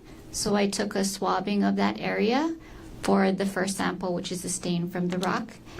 And then I looked at the rest of the rock to see where it was unstained, and I just took a sample of that whole area and took half of that for my testing. Okay, when you say took a sample of that whole area, what does that mean? That means I took the swab and I swabbed that area, ran the swab against the rock in the unstained parts. And you said you swabbed about half of the unstained part? I swabbed all of the unstained parts and only took half of that sample for my testing. I see. Half of the swab. So for the unstained part of the rock, just to clarify, you took the Q-tip looking swab and you swabbed the entire unstained area? Yes. Okay, but the only item that you actually tested was half of that Q-tip? Yes. Got it. Were you wearing gloves as you did this? Yes, I was wearing protective gear, lab coat, gloves, mask. Why were you wearing gloves? This is to preserve the evidence as it is and not to introduce DNA from a foreign source, which would be me. Okay. And I want to clarify something with the rock one more time. From the stained area at the bottom, how many contributors were there? There was one Okay. female. One female. Okay. And from the unstained area that you swabbed, how many contributors were there? There were two. Okay. Thank you. No further questions. I'm going to retrieve the exhibit from you.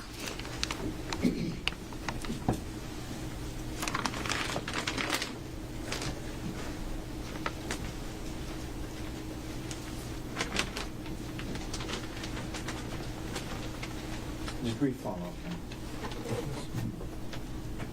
Thank you, Ms. Amir. So just to be clear, there are parts of the rock that were not stained, that was not tested, correct?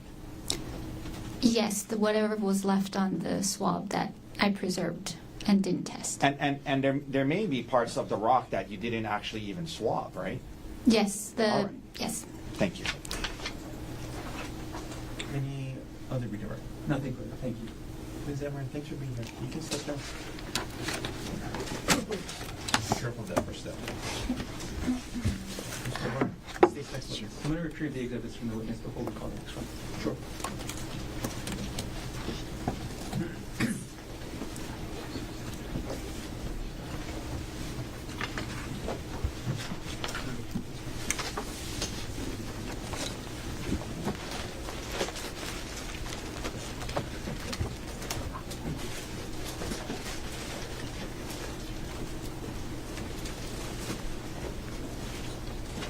All right, the state's next witness will be Scott Henderson.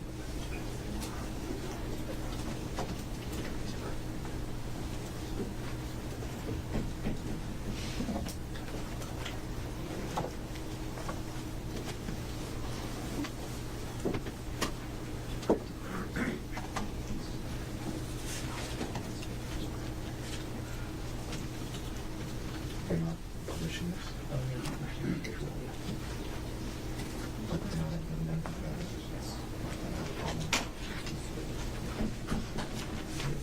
Mayor, can we approach before the witness takes a stand? Sure.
ladies and gentlemen, there are some legal issues I need to discuss with the attorneys. It's going to be more than just what we can resolve here of the bench. So I'll just call it the early lunch recess. We'll take a lunch recess. I'll work with the attorneys during lunch, and we'll come back and we'll resume the presentation of evidence. I'm going to have you come back at, this might be a lengthy discussion, at 1:15. Okay, so a long lunch today. 1:15. I'll work with the attorneys during lunch, and at 1:15 we'll come back in and we'll continue with the presentation of evidence. Okay, all of you have a good lunch. All right.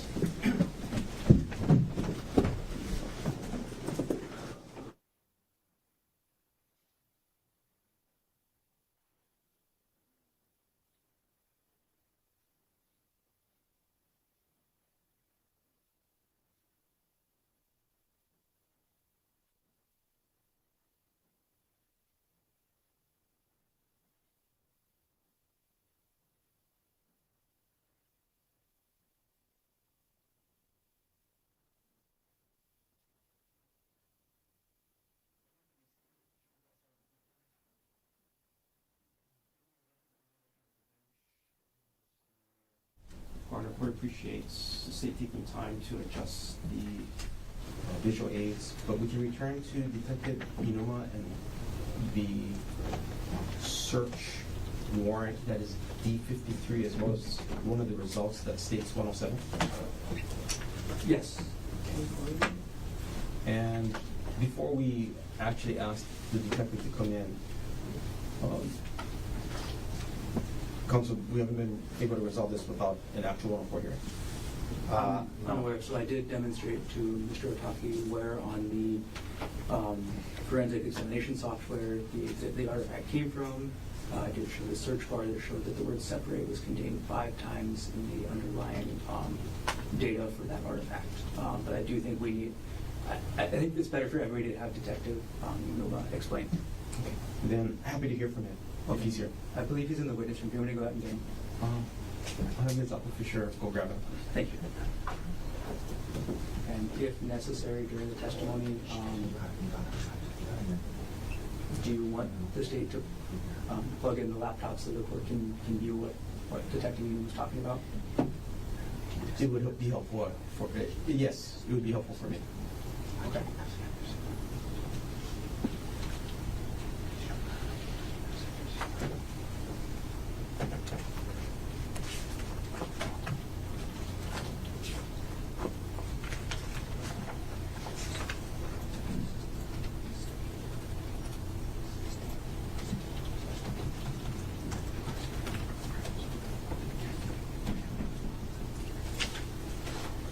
Mr. Garner, maybe you want to go check for the location of Detective E. Okay, he did check in this morning, so I'll Sure. check a little bit. Sure.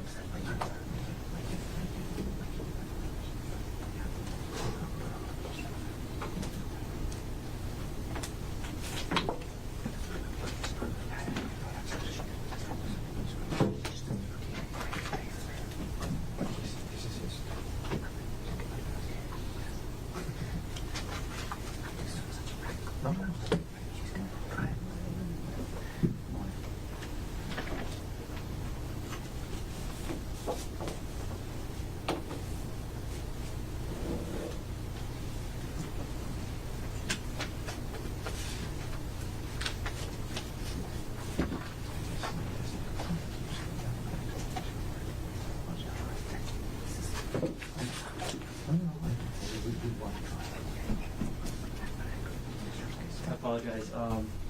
When I left him, Detective Newman was in the witness room. It appears he's now in his car, but he's headed back. Do you want to wait for him, or do you want to reconvene at 12:45? I think I'll leave that up to everybody else who would be waiting. I'm okay either way. Well, because we don't know where he is, right? He said he was in his car, which I guess I assumed was the parking lot, but I don't know that for sure. Why don't we resume at 12:50, and if Detective Inuma gets here early, maybe he can demonstrate what he would show to the court to Mr. Otake. That way, there'll be no surprise as to what the testimony is going to be. In agreement? Yeah, thank you, Your Honor. Either way. Okay. Anything else we should take up on record before resuming at 12:50? Nothing for me at the moment. No, thank you. Okay, court's in recess. Thank you, counsel.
Resuming with case 22, State of Hawaii versus Gerhardt Konig. 1 CPC-25-373. Dr. Konig is present in court with all four counsel of record. Jury is absent from the courtroom, and Detective Thomas Inuma is on the stand. Detective, thanks for coming back so quickly. Can you stand there and raise your right hand? Yes. You do solemnly swear or affirm that the testimony about to give shall be the truth, the whole truth, and nothing but the truth? Yes. Please have a seat. Mr. Garner, whenever you're ready. Okay. Good morning, Detective. Good morning. Yes, for the record, can you please state your full name? My name is Thomas Inuma. Okay, Detective Inuma, were you assigned to complete search warrants on various digital items in case HPD report number 25-110958? Yes. Okay, and was one of those items a laptop listed as item number 48 under that same HPD report number? Yes. And when you executed the search warrant on the laptop, did you image the entire hard drive? Yes. And this was a physical solid state drive on the laptop, right? Yes. And in that search warrant, you were limited by a certain date range, right? Correct. Do you recall the date range off the top of your head? Yes, it's December 1st, 2024 to March 24, 2025. Okay. And beyond being limited by a date range, were you also limited by terms? Yes. Okay. Do you know all the terms off the top of your head? Not all the terms. Okay. When you're executing a search warrant on a hard drive like this, how do you limit your search to those terms? Okay, so with the software we use called Axiom software. So within the Axiom software, when you first load it up, it pulls all the data within the hard drive, the solid state drive. And from there, you have to filter it. So from how you filter is you go under the filter column, you put in the date range. So the date range was from December 1st, 2024 to March 24, 2025, and you filter from there. So after that, it narrows it. It narrows the search within those date range. And from within that date range, I put in key terms that was listed on the search warrant. Okay. And you put in all the terms that were listed on the search warrant, right? Yes. And then did you limit the results to only those terms? Yes. How does that work? So all those different the search terms that I was mentioning about, so there are multiple search terms, right? So it just filter it, and then from there, I'll examine my copy based on the search warrant within the content of the search warrant parameters. Okay. And in terms of what you get as a result out of this, what is provided to the detective? The entire hard drive, or the hard drive that has been filtered to the date range and the term range? Yes, the date range, the filter version, and we call it the Axiom portable case, and we filter it and we provided a copy to the detective. Okay. Is that the same copy that's then provided to the state? Yes. Okay. So is the entire contents of the hard drive ever provided to the detective? No. Is the entire contents of the hard drive ever provided to the state? No. Who is the only person that remains in control of the entire contents of the hard drive? It's myself and the HPD, our digital forensic lab. Okay. But the entire contents of the hard drive do not leave the digital forensics lab. Is that fair? Yes. Okay. The software that you mentioned, the Axiom portable software, what is that? So Axiom portable software is a copy that we provide to the detective, but then the main one is the Axiom software, which is the one we use to examine the data. Okay. So you, in your examination of the entire hard drive, uses the Axiom software? Yes. But the limited portion that you provide to the detective, which is then provided to the state, is the Axiom portable software? Yes. Okay. In the portion that's, again, provided to the state, is there any digital artifacts that do not contain any one of those search terms? No, it's the one, the filter, and then I made sure that all those keywords were entered. Okay. There's a specific artifact that we're talking about today. We had it up on the screen there, Detective. I think my computer went to sleep. Can I approach? Please. Okay.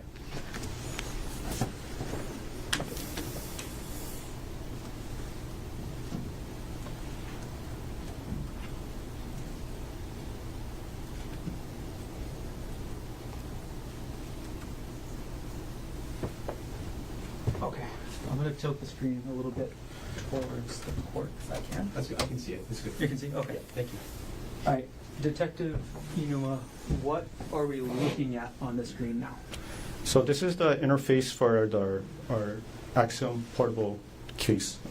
Okay, when you say portable case, this is not the entire hard drive, right? Yes, this is the result from the search warrant return. Okay. On the top of the screen, I'm going to point out in the top middle, we see the word recorder with an X next to it. Yes. What does that mean? So it's already filtered using the software. Okay, so the word recorder was not in the search warrant, right? Correct. Okay.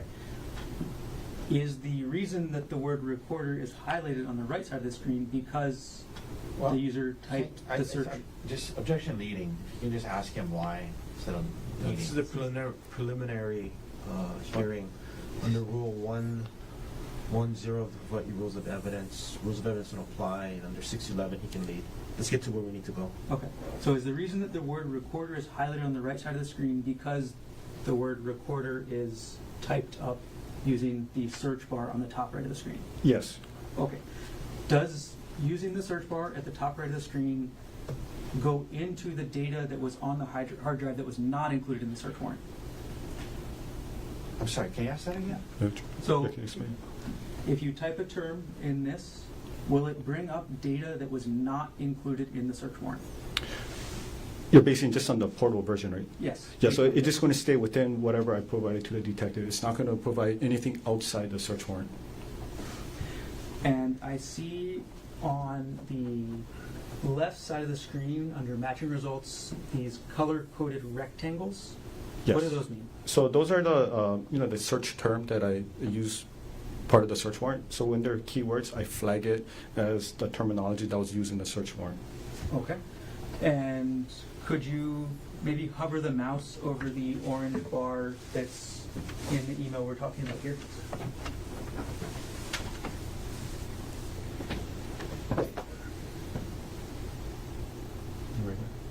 Okay. What word popped up? So separate. Okay. Was that one of the words in the search warrant? Yes. Is the word separate the reason that this artifact was included in the Axiom portable case that's limited to the terms in the search warrant? Yes. Okay. Now, in the right side of this artifact, how does the word separate pull up this email? So it's basically anything within the metadata. It could just be the web page, or it could be the document, or it could be the coding, the source code of either, in this particular case, this was an email, right? So it could be either from the email or the website itself. There was something that indicated that there was the word source in there. And are you able to find how many times the word separate occurred in this artifact? Yes. Could you show us? Okay. So from here.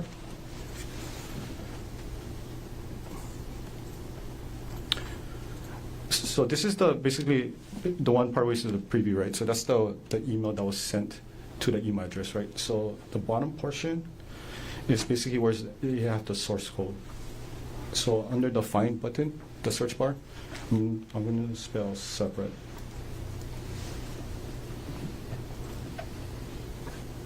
And then there's 5 items found in the source code. So if I press down, also right here, there's already one that was already highlighted on the right-hand side, right over here. And then I can press down, and then there's going to be other places. I know the screen is a little bit small, so it's a little bit difficult to see. But, yep, so this is another word where it says separate.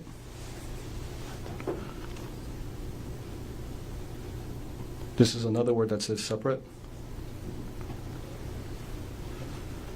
And then this is the last word that says separate. So there's a total of 5 words separate within this email. Okay. And are those 5 words the reason that this email was flagged when you were executing the search warrant? Yes. Okay.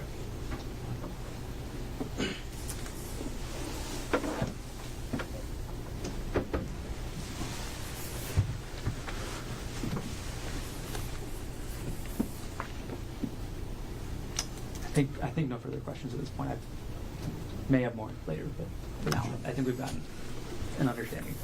Mr. Take? Thank you. Sorry, sir, are you a detective? Yes, a detective. Okay. Detective. First of all, I guess it's spelled the same, but separate and separate mean 2 different things, right? Can, right? I guess so. Okay. And so in the search warrant, in this case, which is marked as D54, I'll read to you what it says, okay? Electronic files and data stored within the specific electronic device and storage media, but specifically to seize only files and data that contain, include, reflect, or otherwise reference the following case-specific terms, and separate. So it says divorce, long list of words, and it says divorce, and then it has the word separate in the search warrant. You remember that word separate being in the Yes. search warrant? Okay. So help me understand this, and I apologize, I'm not the most tech-savvy guy, but just to be clear, and I'll show it to you if it might help. This is Exhibit 107, okay? May I approach? Yes, of course. Okay, so this is Exhibit 107, which is the email, the actual email from Walmart in question, yes? Yes. Okay, and that's what was, that was the email, correct? Correct. So to be clear, and you can hand that back to me. Okay. Well, maybe it's better if you look. So the email itself did not have the word separate in it, correct? That's correct. And okay, and the you mentioned this searching in this Axiom program the word recorder, right? Yes. And recorder was not one of the search warrant terms, correct? Correct. Okay. So why were you searching for a term that's not in the search warrant? So the recorder is just to narrow it down, but then if you look at separate, it was already part of the search warrant return, right? So within those files, I would look at all of it, and then as far as the recorder term, that's what we use to help locate that piece of artifact data quickly. Okay, but I mean, did someone tell you to do that? No, we just go looking down. No, but did To each somebody other's tell file. you to search for the word recorder?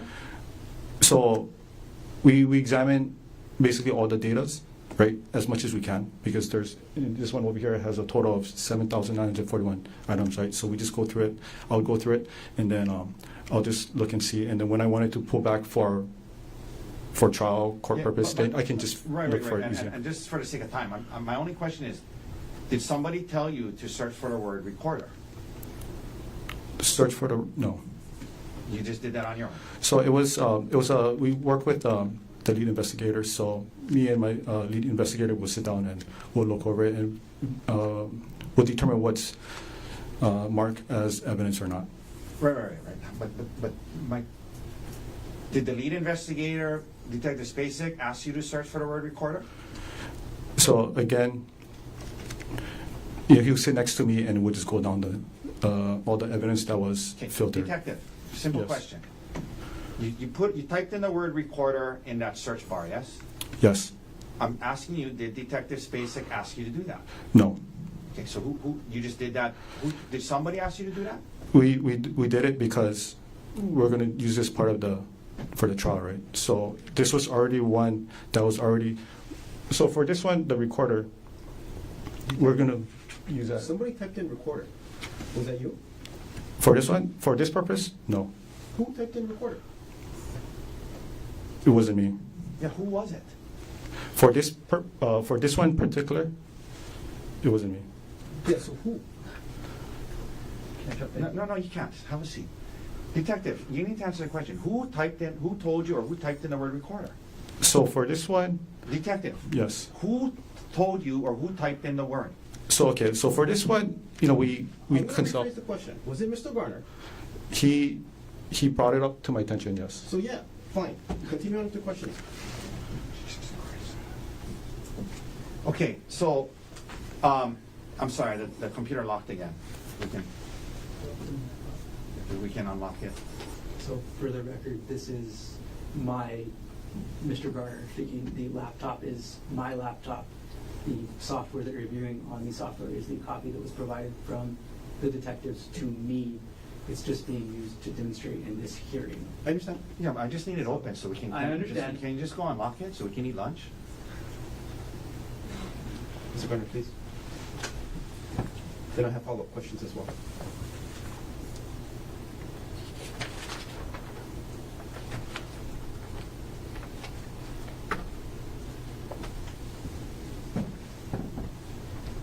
Okay, so, the 107 is the exhibit, right? Yes, And when you talk about metadata, yes. like, is that, explain that to us. What do you mean by that? Like, if this is the email exhibit, what do you mean by the metadata contains the words separate? Okay, so for metadata is basically a data about a data, right? So this, for the context of this email, so it has the date it was sent, if it was received, it'll have any kind of information when it was accessed, and then it's going to also have the source code, all the raw data within the email. When you say within that email, what do you mean? So anything within that email that was sent, it's going to capture all those raw data. 1 second.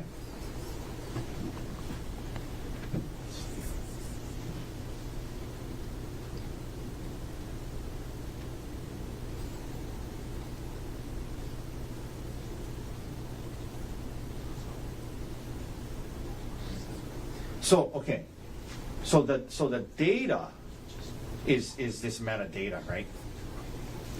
The one you're talking about on the Yeah. right side, yes. Right. The email itself is not metadata, correct? It contains metadata from the date, the time it was sent or received, right? Right, but the email, the contents of the email, your package has arrived, Gerhardt, item 1, that's not metadata, correct? So if there's pictures within the email, it would capture the metadata from that image as Right, well. but the metadata with the word separate is not in this email, it's not in these pages, correct? Not on that page, Okay. yes. All right, Your Honor, I think you may have some questions. I do. Detective, you talked about separate being in the source code. Source code of what? So it's so if you look at the raw data, so it's the source code of the, it's like more like computer coding. So for the email, right, the raw data. So separate is in the source code of the email or the email program? That, I'm not sure, because I'm not a computer program, so I'm not familiar with this actual source code where everything is put together, and that's out of my So scope. Axiom is looking for the word separate. Yes. How many artifacts did it pull with the word separate? I can show you. Please. Okay.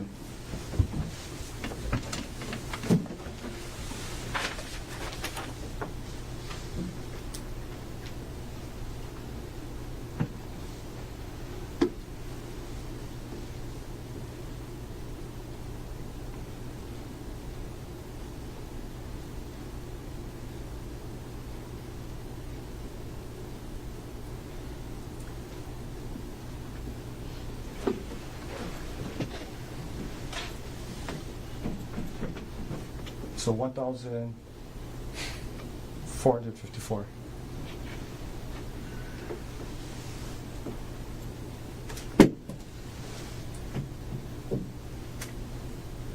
So yeah, so out of the 941 data that we recover, artifacts, 1,454 had the word separate. And sorry. most of these are in emails?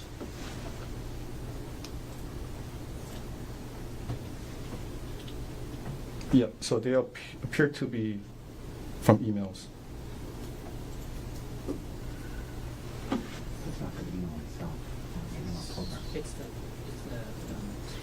And detective did, I'm not talking about Axiom Portable, Okay. I'm talking about Axiom. Did Axiom pull out all of the emails from the hard drive that you're working on? Sorry, can you rephrase it one more time? Sure. Did Axiom, Okay. not Axiom Portable, Okay. Axiom, pull out as part of the search warrant filtering all the emails that were on the original image of the drive? So, okay, so first I filter it by the date range, then I filtered further with the word separate. So I didn't do a full, not filtered with the word separate. Okay, so within that date range now, because you apply the date range first, Yes, correct. so once you got that narrowed down, and then you applied Axiom for separate, did it pull all the emails? All the emails within the date range from December 1st, 2024 to March 24th, 2025. Now this is my question. All of the emails? Within that time range, yes. Every single email that was available? Within the time range, it should be. Okay, so this is my other question now. When I talk about all emails, that each and every single email that was on that hard drive. I'm sorry, one more time? Sure. Were there other emails, if you know, after you applied the date range, left over that was not pulled when you applied the separate filter? Oh, I can probably try to check right now and show you. Please.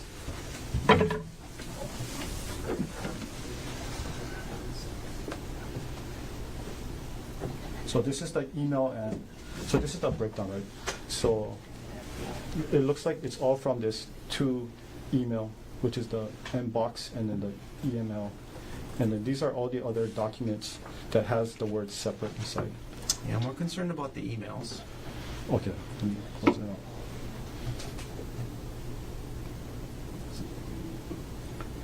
So, and this is what I'd like you to do, detective. Yes. So right now, you're within that date range, right? And I'm sorry, we're looking at Axiom Portable. Yeah, this is the Axiom Portable.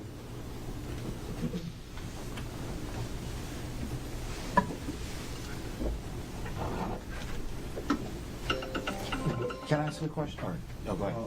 Can I? You can ask. I said a follow-up. Do you know from when you did the initial date range on the regular Axiom, how many emails was pulled that you then screened for the term separate or the search terms? Do you know what the total amount of emails in that date range would have been? Okay, actually, I can try to take off the filter. No, not in Axiom Portable. Oh, okay. In Axiom. In Axiom. Oh, that I'm not sure because I don't search the whole thing. I just first I filter within the scope. Do you know? So the word separate. There was over 1,000 responses, right? Yes. And it looks like those were almost all emails, right? Yes. So the word separate was not specific to embedded in this email. It was in 1,000 or something. The email program. Yeah, it could be other things that could have used the word source. Separate, right? Right. Which triggered and so the filter. there's an email program that may be embedded in the metadata has the word separate, right? Possibly. But then it's not specific to this email necessarily. Then it's every email that might have been sent during that time period, right? Possibly, yes. And is there a way to find out how many emails Axiom pulled during that date range? I can. It's going to take me a while. I mean, I cannot probably do it today, Okay. but I can work on it. Okay. And then. Okay. Okay, this is helpful. Thank you, Detective. Your Honor, can I do some follow-up now as well? Yes, go ahead. Right. Detective Inuma, are there any emails in this Axiom Portable case that are not flagged by the word separate? Can you remove No. the separate tag? Let me. So I'm going to clear the filters.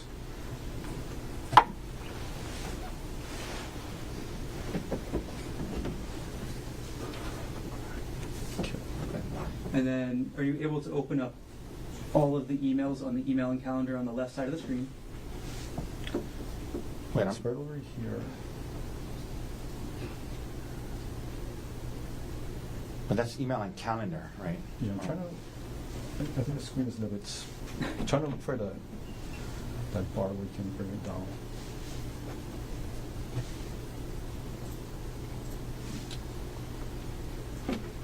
Yeah, I'm gonna need a bigger screen. Yeah, it's right over here, but I'm trying to go. So currently you're looking at email attachments, right? Yes. Okay. Can we look at just the emails in general? Okay. Okay. We're there now, right? Yep. We're Okay. there right now. So right now we're looking at emails in general on the Axiom Portable, right? Yes. How many are there? Right now on the email, there's 2,339 2,239 artifacts. artifacts under the email and calendar. 2339. When we're not using the separate filter. Yes. Okay. So Sorry, fine. only some of those emails have the word separate in them. Yes. Okay. So wouldn't that indicate that that's not a part of the program? Objection, Your Honor. It's leading number one argument. I want to know. So could be, yeah, it's not part of the program, but I won't know until I gotta look at all the emails and stuff, or I gotta contact the company. Okay. But regardless, you do see color-coded wise on the screen right now, the orange emails, or the orange rectangle means it has the word separate. That's the flag, right? Yes, the orange one has the word separate inside. Okay, and there are on this screen right now 2 emails that have that flag, right? Yes. And every other email on the screen, every other of the 7 emails on the screen has flags of other colors, right? Yes. So that means those emails would have other words that were part of the search warrant, right? Yes. So can you demonstrate for us the pink one? So that email's tag is what? Aerial. Okay, can you scroll into the blue one? Syringe. Okay, and can you go to the purple one? WhatsApp. Okay. And the email that we're looking at right now with the purple WhatsApp and the pink aerial, that one does not have the word separate in it, right? That's correct. Okay. Can I just ask a quick? So you can ask so this says email and calendar, right? Yes, it's under email and calendar, correct. Okay. And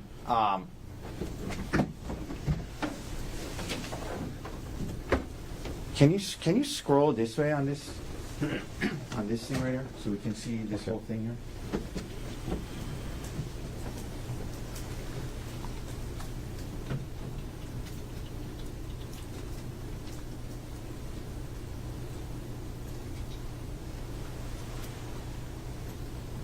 Okay.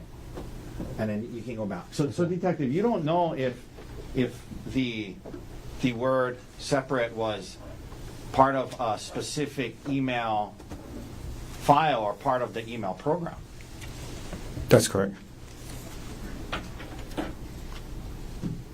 And over 1,000 emails had the word, this came up when you searched the word separate, right? Yes. And you guys believe that the search warrant then allowed you to read these 1,000 emails? Well, it's going based on the search warrant. So the answer is yes. Yes.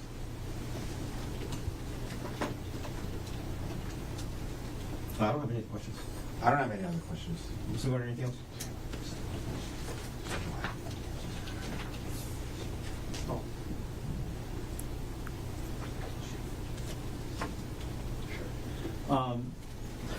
Earlier, when we were talking about the use of the word, what was it, recorder, that was Yes. typed into the search bar. Yes. Okay. You didn't type that in on my laptop, did you? No. Okay, because it's my laptop, right? Yes. Okay, and this is the copy that we've been looking at this morning, afternoon now, of the Axiom portable software that was provided through the detective to the state, right? Yes. Okay. Okay, just clearing that up. Nothing else. Anything else? No, Your Honor. Thank you. Thank you, detective. Thanks for coming back. Okay, thank Appreciate you. explaining all of this to us.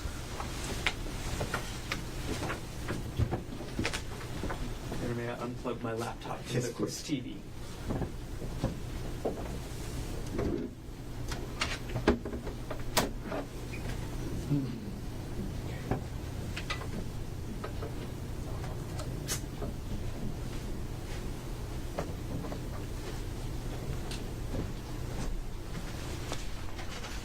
Hey, Mr. Otake, anything else you want to add? Just that this is a clear violation of the spirit of the search warrant. And if this is allowed, then, there'll be, all they'd have to do is find a word that is embedded in some email program, and then they could have access to every single email a defendant sent or received far beyond the search terms. And the fact that he cannot assure us that this was specific to this email is a threshold matter that should therefore preclude this from coming in. It violates the spirit of the search warrant, and it's a violation of the search warrant, and it should be kept up. Anything else you want to add, Mr. Warren? As Detective Inuma testified, how he executed the search warrant in this case, it was in accordance with the requirements of the search warrant. He put in the terms, he limited any results to the terms listed in the search warrant, and whatever results came out, that's what you have to work with. So this violation of the spirit is, now we've walked it back. We started out, this is a clear violation of the search warrant. They've gone beyond the terms. And now we've gone to violating the spirit. But you know what? Detective Inuma followed the terms. He did this properly. And I want to point out that digital search warrants are treated differently than any other search warrant here. You execute a search warrant on a house. You have specific things you're searching for. You go in, you see anything, any evidence of a crime, anything incriminating,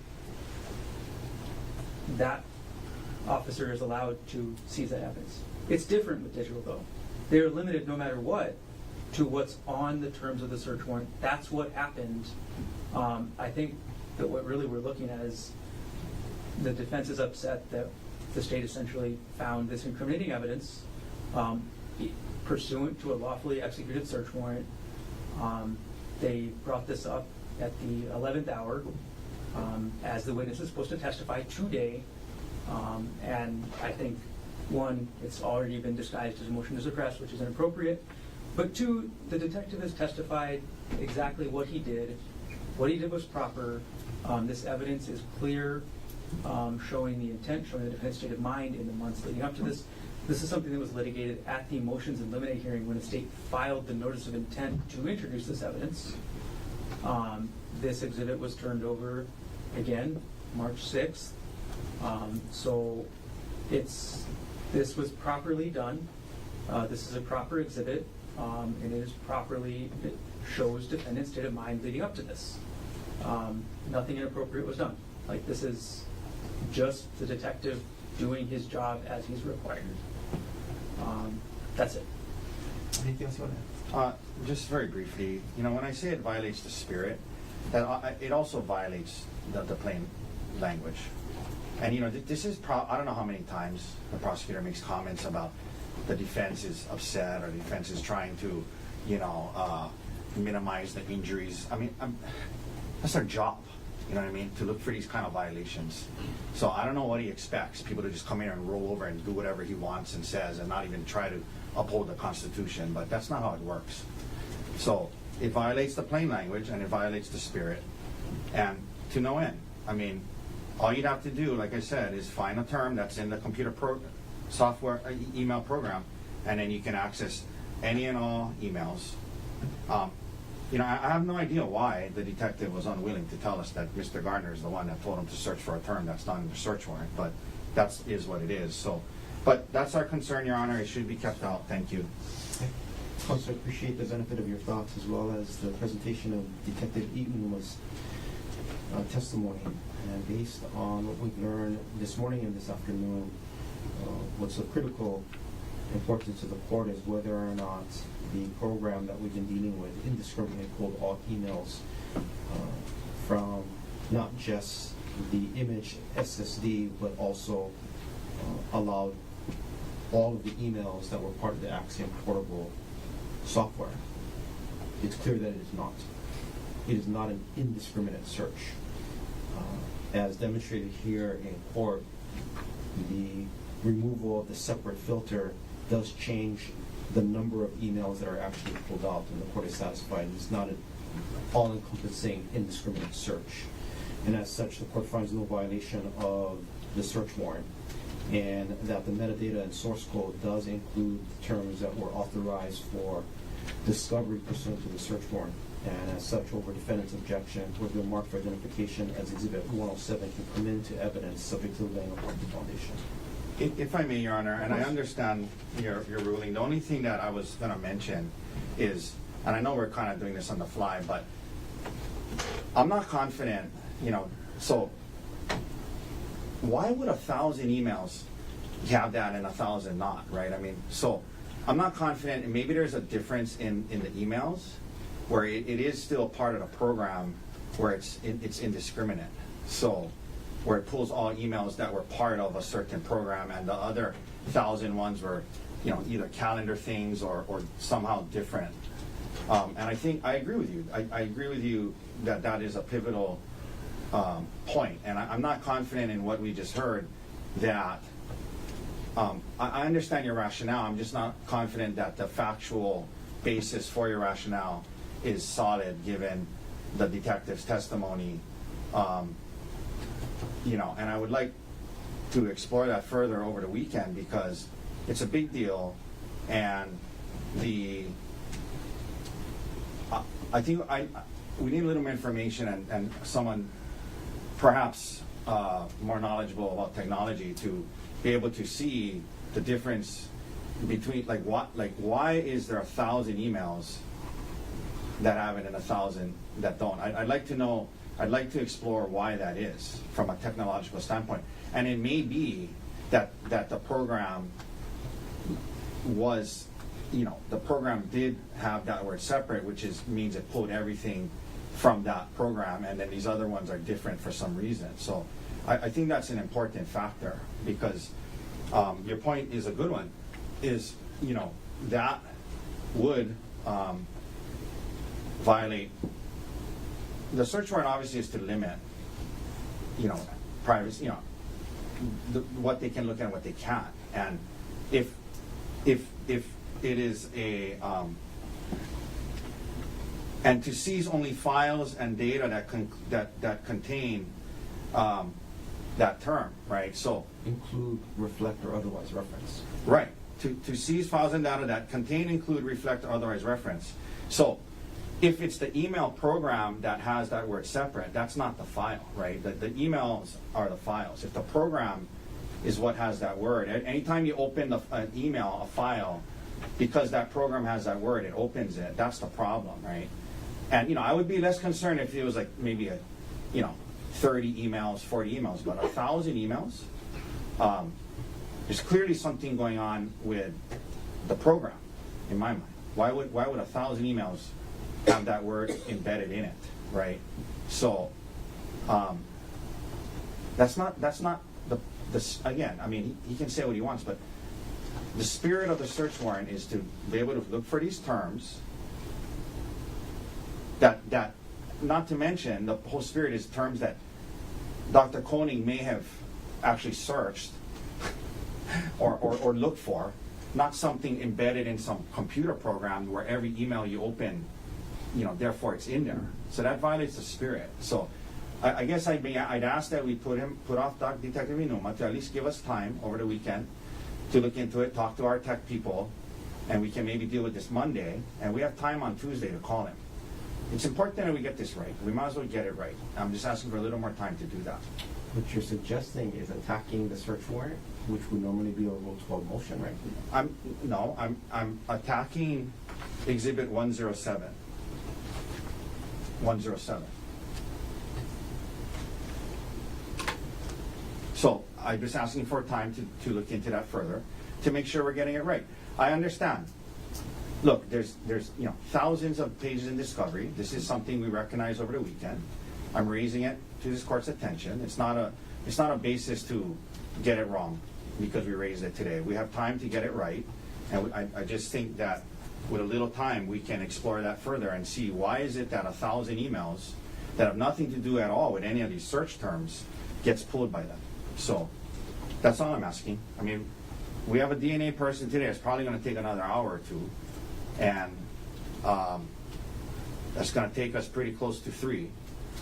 And we can finish the state's case Tuesday. So I'm just asking for the courtesy of that time. Thank you. How long would Detective Inuma's testimony be? I'm estimating about 2 hours on direct. So similar to Ms. Amron. So before we even get to the laying foundation for 107, would there be testimony that Detective Inuma could provide? Yes. So let's do that. Before we even get to 107, at least we can have Detective Inuma start. And then if we need to revisit the matter, we can later on next week. But at least we don't lose the time to suffering it. Understood. Thank you, Your Honor. I appreciate it. Okay. Anything else, Counsel? There being nothing. Court's in recess.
2025-373.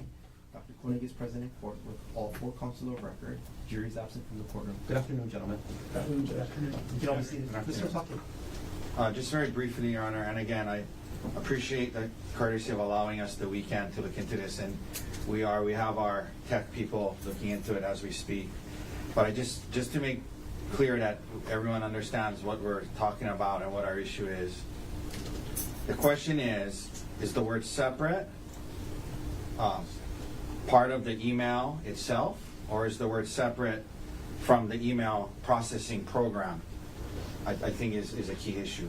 And at least preliminarily, I know we don't rely on AI for legal sites, and we're going to back this up, but looking at AI, it says when the word separate appears in the metadata of many emails in your account, it is almost certainly generated by the email processing program, rather than by the content of the email itself. But that's what we're trying to shore up, and we will do that over the weekend. I think that I would suggest that Detective E. Inuma should be asked to do the same, because it's ethically, I think this could be a broader problem than just this case. Agreed. If the HPD computer, if this is how they're going about search warrants as a whole, this could be a broader problem. And rest assured, the defense community in Hawaii is going to know about this. But as for this issue, that's what we're looking at. And the last thing I'll say, and we'll leave it alone because they're going to give us the weekend, is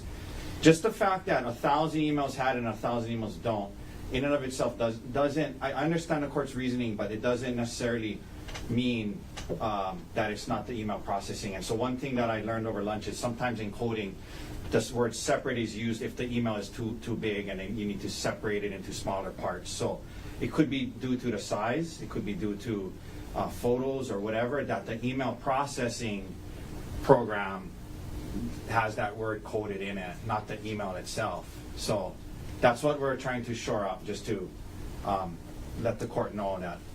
And I'm assuming, we need to get into it now, but I'm not assuming anything, but I would suggest that should matter to the court if it's something that's in the email itself, or if it's the email processing program, because then it would be basically grabbing all emails of a certain type, not specific.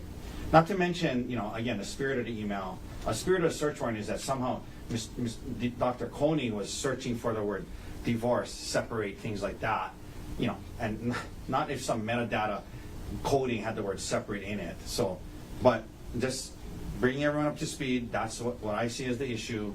We're shoring it up with our tech people over the weekend, and we'd have sort of opportunity to address this further, maybe on Monday or Tuesday or whenever. Thank you.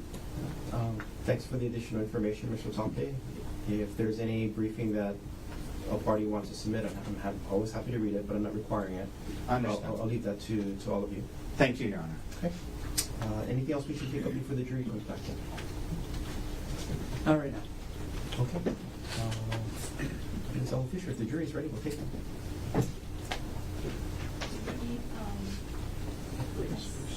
Yeah, we'll take the witness first.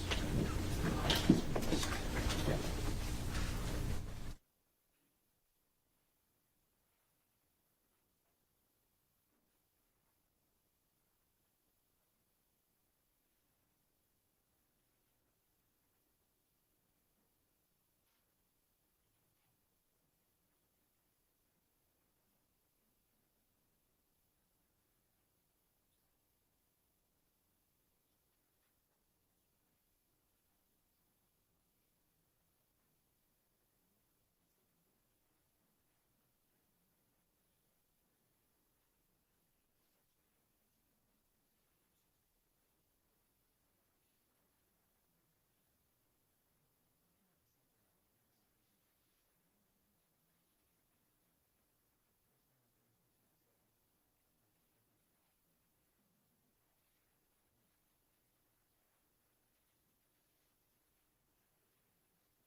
Hawaii versus Gerhardt Konig, 1 CPC-25-273. Mr. Konig is present in court with all four counsel of record. All jurors are back in the courtroom. Ladies and gentlemen, good afternoon. Mr. Garner, state's next witness. The state calls Scott Henderson. Mr. Henderson, can you stand? Raise your right hand, please. You do solemnly swear or affirm that the testimony about to give shall be the truth, the whole truth, and nothing but the truth? I do. Please have a seat. Whenever you're ready, Mr. Garner.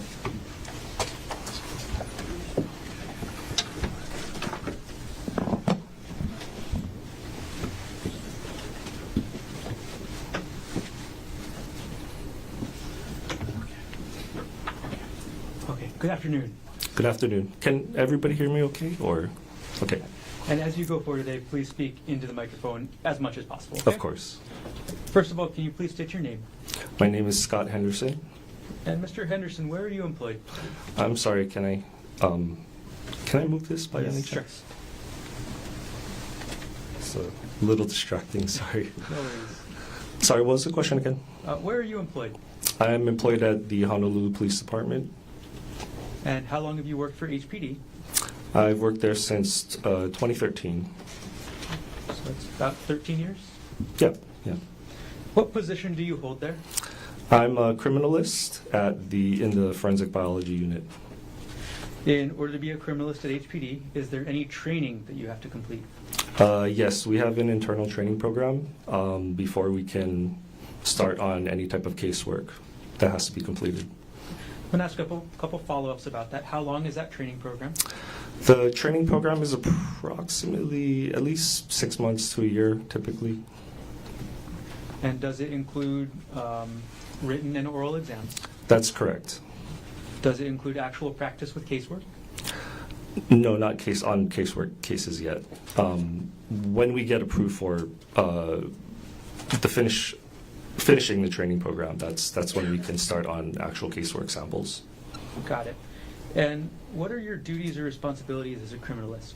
So as a criminalist, I perform biological screening on items of evidence, do DNA interpretation and analysis on the DNA profiles obtained from those items, write reports, and testify in court. Mr. Henderson, did you earn an undergraduate degree? I did. In what degree? Bachelor's of Science in Biology Where did you earn that degree from? at the University of Hawaii. At Manoa. At Manoa, yes. Have you earned any graduate degrees? Yes, I have. In what field? This would be in molecular biosciences and bioengineering. It's a Master of Science. Was that also at UH Manoa? That was also at UH Manoa. Have you received any specialized training in DNA testing? Yes. And since you started in 2013, was it about how many trainings have you attended? At least 30. And can you briefly describe the kind of training you've received? The trainings come in the form of conferences, workshops, seminars, either in person or virtual, covering a variety of topics related to forensic DNA testing. Okay. What kind of organizations do you receive these trainings from? They can range. There's a lot of different organizations, ranging from the FBI to vendors that are related to the field of criminalistics. When was the most recent training you attended? I think earlier this year, beginning of the year. In addition to this training for DNA testing, have you received any training in probabilistic genotyping? Yes, I have. Okay. First of all, before we get to that training, what is probabilistic genotyping? So probabilistic genotyping is a way to approach DNA mixtures. It involves the use of biological models, statistical theory, as well as computer algorithms and probability distributions in order to separate the individual DNA profiles from of contributors from a DNA mixture. You said there was computer algorithms for probabilistic genotyping? That's correct. A lot of the, most of the probabilistic genotyping technology that's available is in the form of a computer program, software program. What are some examples of probabilistic genotyping computer programs? So the two main ones are called Starmix, and there's another one called Pretrial. When did you attend your first training in probabilistic genotyping? 2017. And approximately how many hours of training have you received in probabilistic genotyping in general? At least 200. And if you could estimate approximately how many hours of training in a program called Starmix? A little less, maybe about 150. 150 hours? Hours, yes. Sorry. Are you a member of any professional organizations related to your work? Yes, I'm a member of the American Board of Criminalistics. Do you have any certifications related to your work? Yeah, the American Board of Criminalistics provides certification. And how do you get that certification? You have to fulfill certain requirements, educational, experiential, and you must take an exam before you can be certified. And what exactly are you certified in? Molecular biology. And can you describe for us what it means to be certified in molecular biology specifically? This means that I have the required skills, knowledge, and expertise to perform forensic DNA analysis. Okay. Now, in your workplace as a criminalist, what does the term forensic DNA testing mean? Forensic DNA testing primarily involves obtaining a DNA profile from an item of evidence related to a crime scene, and then comparing that to any reference profiles of individuals also related to that. About how many times have you performed forensic DNA analysis in your career? Thousands. How many times have you used probabilistic genotyping? Hundreds, at least.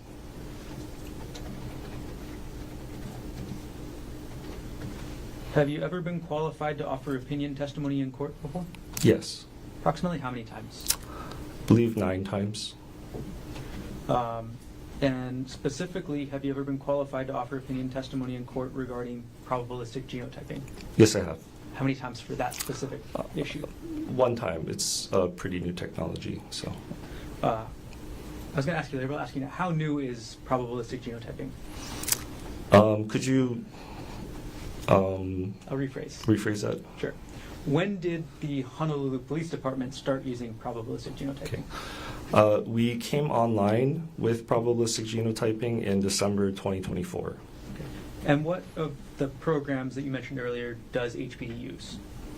So HPD uses the Starmix software program. That same program you said you've done 150 hours of training in? Yes, approximately. At this point, Your Honor, the state is asking to qualify this witness under HRE 702 as qualified to provide opinion testimony in the area of forensic DNA testing with a subspecialty in probabilistic genotyping. Mr. Otake. Brief for here. Go ahead. Good morning, sir. You Hi. mentioned HPD making the change to probabilistic, what's it called again? Probabilistic genotyping. And that was in late 2024? That's correct, yes. Why did HPD make that change? We were we get audited every other year, And what happened with the audit? and so Objection beyond the scope. She was part of the, were you working there before 2024, sir? Okay, go ahead and answer. sure. We were audited in 2024, and part of this audit required us to replace a previous statistical method with a new method, and this new method is the Starmix program. Because the old method, the way you guys were doing it, was problematic to certain degrees during the audit, yes?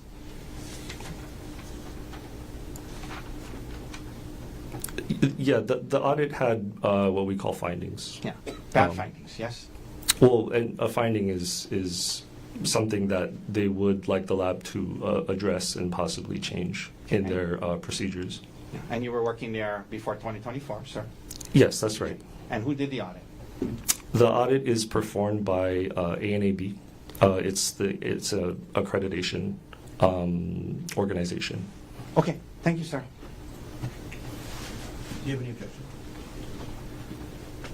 No objection. Okay.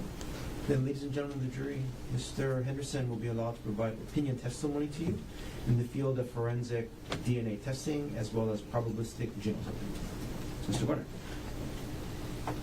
Following up on that, how long did it take HPD, or sorry, when did HPD start moving to use Starmix? We've been kind of playing with the idea.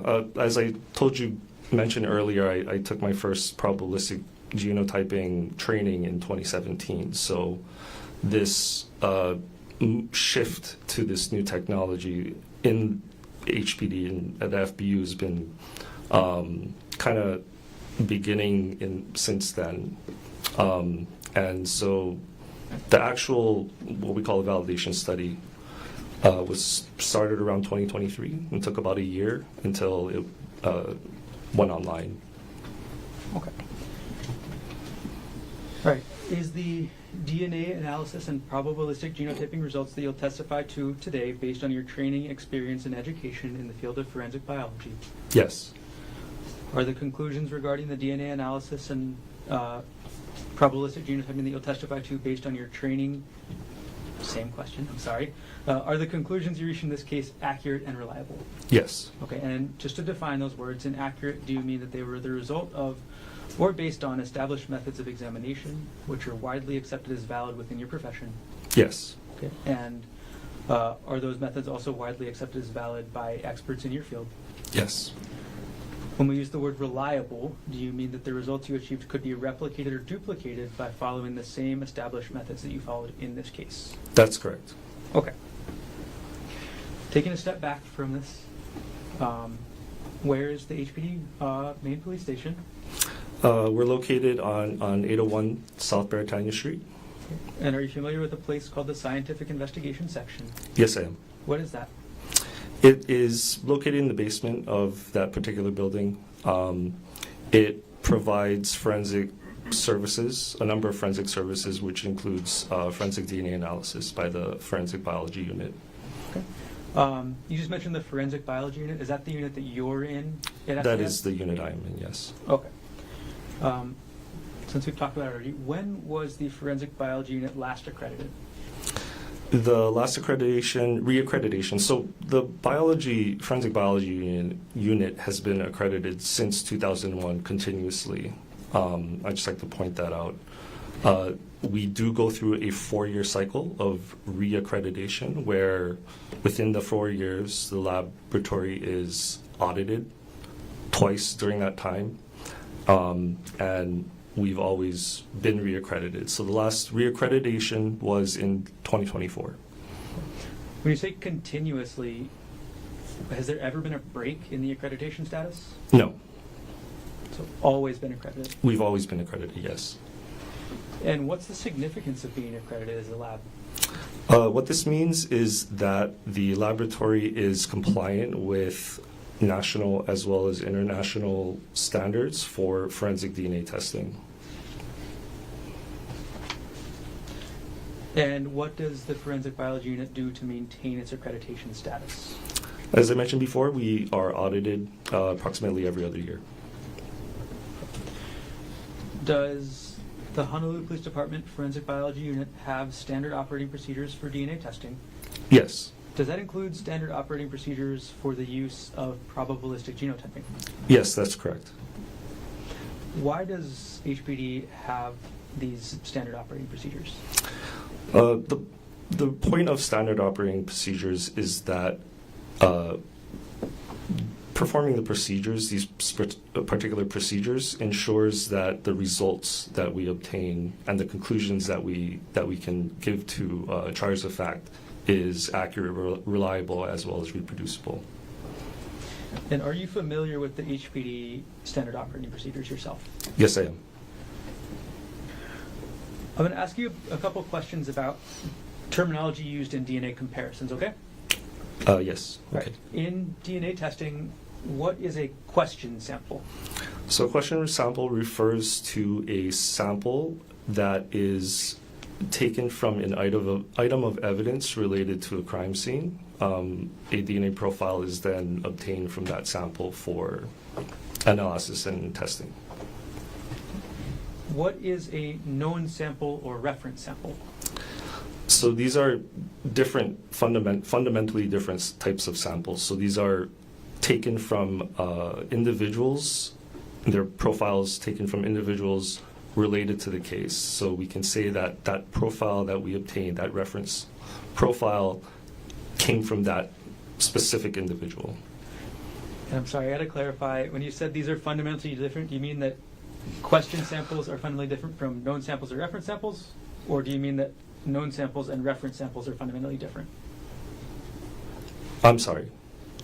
Question samples and known samples or reference samples they are fundamentally different in terms of, so I may not have mentioned about the question samples, we don't know who the contributors are to the question samples.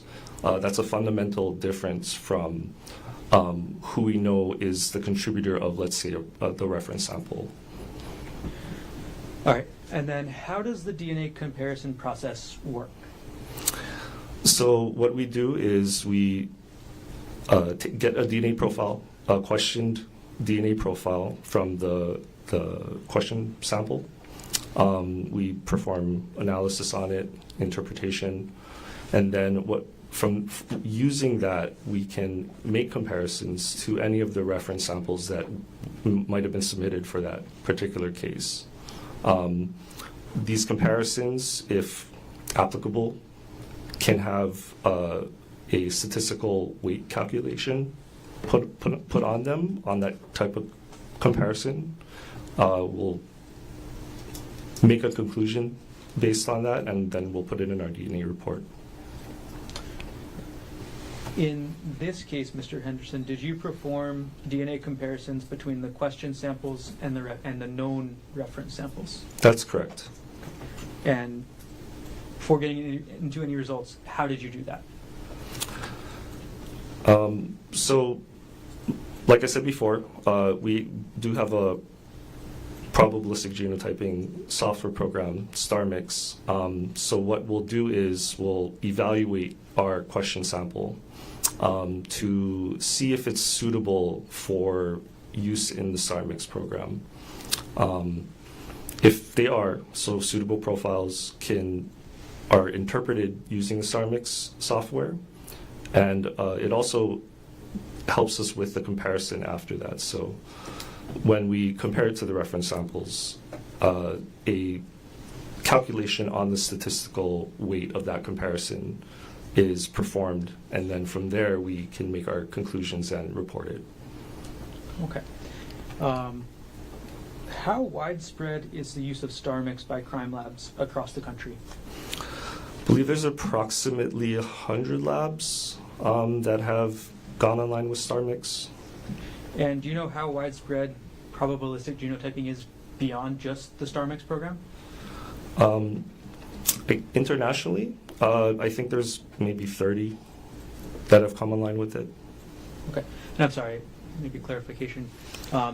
Beyond just the use of Starmix, how widespread is probabilistic genotyping, including other programs? That's foundation projection. If you know. I'm sorry, I actually don't have a particular number.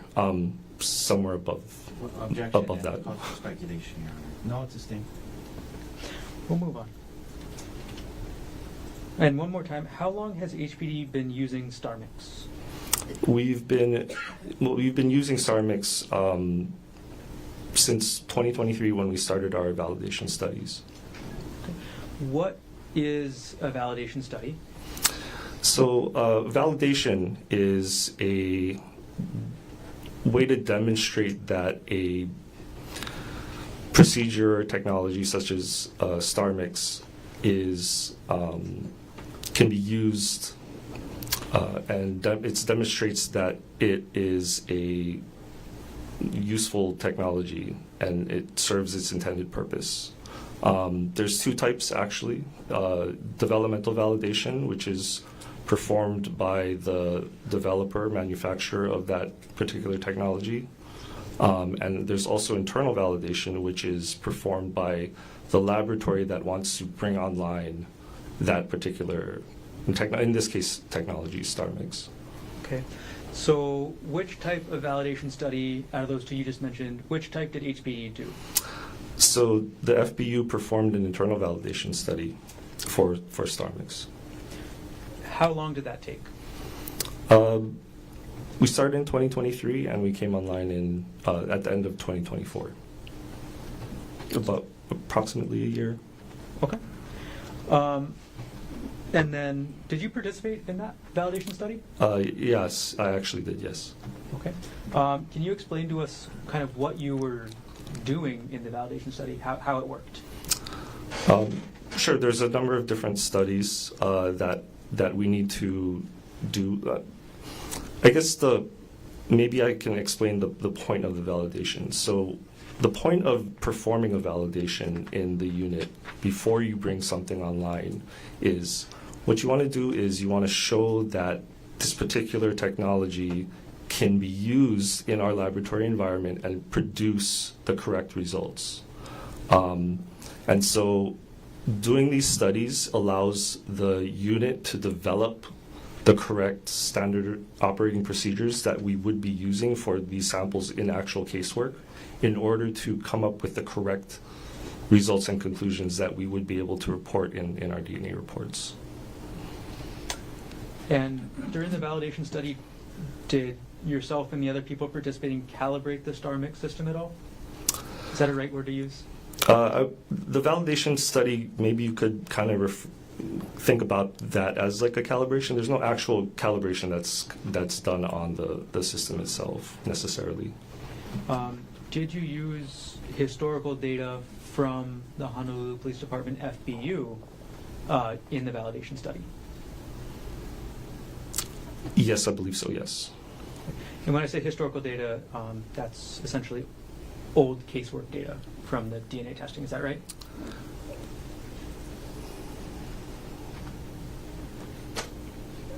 I'll strike. I would say most of the validation study was not necessarily samples used from old casework. There might have been for training purposes or that matter. A lot of the data was generated from testing of known samples primarily. Got it. Okay. Has the use of Starmix by HPD been reviewed by any outside agencies? Yes, it has. Which agencies? It was reviewed by a company called Sorensen Forensics, who provides a review of labs' validation studies. They're online with Starmix themselves. Okay. And what was the result of that review? The result was that the lab performed the validation appropriately and comprehensively. When you're actually doing the Starmix analysis, now that it's been validated, now that it's in place, is that Starmix analysis done in-house at HPD or off-site? It's done in-house. Going back a little bit to the Starmix trainings you mentioned, which company or organization provided the trainings that you attended that were approximately 150 hours? The trainings that the company provided specifically for Starmix didn't count for the whole 150 hours, but I would say the majority of it. This company is the developer of Starmix. They're called, at the time they were called ESR, or Institute of Environmental Science and Research. I believe they've since changed their name to PHF Science. So, just to clarify, at least some portion of those 150 hours was training from the developer of the program. That's correct. During that training, did you learn how to identify if the program is operating properly? That's correct, yes. In your work on this case, did you operate the Starmix program in accordance with your training? Yes. And also in accordance with the SOPs developed by the validation study? That's correct, yes. Based on your training and experience and following the SOPs, was the Starmix program operating properly when you used it in this case? Yes, it was. When you actually do use Starmix to run DNA profiles through, how is any association or comparison between a question sample and a known sample, how is that reported? So this is reported through the use of a statistical calculation. We call this a likelihood ratio, or LR. Could you kind of explain for us what likelihood ratio means? So a likelihood ratio is a statistic that tells us the weight of this comparison. It's made up of the comparison between two opposing scenarios or propositions. So the first scenario, scenario one, typically argues that the DNA originated from a person of interest. And this person of interest, when we refer to this a person of interest or POI, this would be the reference sample that we're making the comparison to. The second scenario is the opposite of that. So the DNA profile came from some unknown individual. And so the likelihood ratio is a calculation of specifically the probability of observing the DNA profile given scenario one over or divided by the probability of observing the DNA profile, the question DNA profile, given scenario two. So what that tells us is how much more likely it is to observe the DNA profile under the comparison between each scenario, one scenario versus another. Okay. With the use of a likelihood ratio, is the word match ever used in DNA comparison? No. Okay. What does a likelihood ratio higher than 1 mean? So since this is a value divided by a value with the support for scenario one usually in the top part of that equation, if there's support for scenario one, we would see likelihood ratios higher than 1. Okay. And what does a likelihood ratio lower than 1 mean? So likelihood ratios lower than 1 would be the opposite of that, or support for the second scenario. And is it fair to say the first scenario is inclusion? We would consider, we would consider, refer to that support as support for inclusion. And then on the other side, the likelihood ratio lower than 1, what's the term you would use that would support that? That would be support for exclusion. Are there any procedures or standards on how the Honolulu Police Department reports likelihood ratios? Yes. Okay. And I'm going to approach for visual aid purposes with what's been marked as State's Exhibit 139 and 140.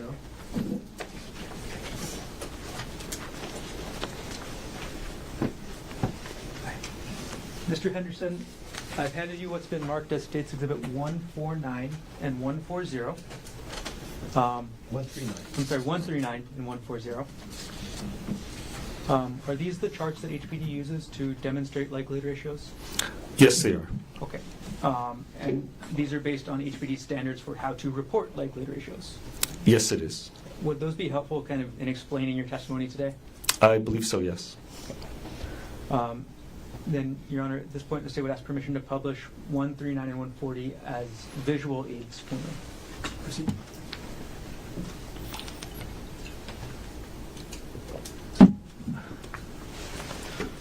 Okay, we've put states 139 on the screen, Mr. Henderson. Could you explain to us kind of what we're looking at here and how it applies to using a likelihood ratio in the work that you do? So what you see on the left side, the left column, is a representation of a range of likelihood ratios in each row. The likelihood ratio is a number since it's a ratio of values. And starting at the top, we have high likelihood ratios going all the way down to much lower, likelihood ratios less than 1. On the right side of this is what we call verbal qualifiers, which are an attempt to give the triers of fact a reference point to kind of help them figure out what the number actually might mean. Might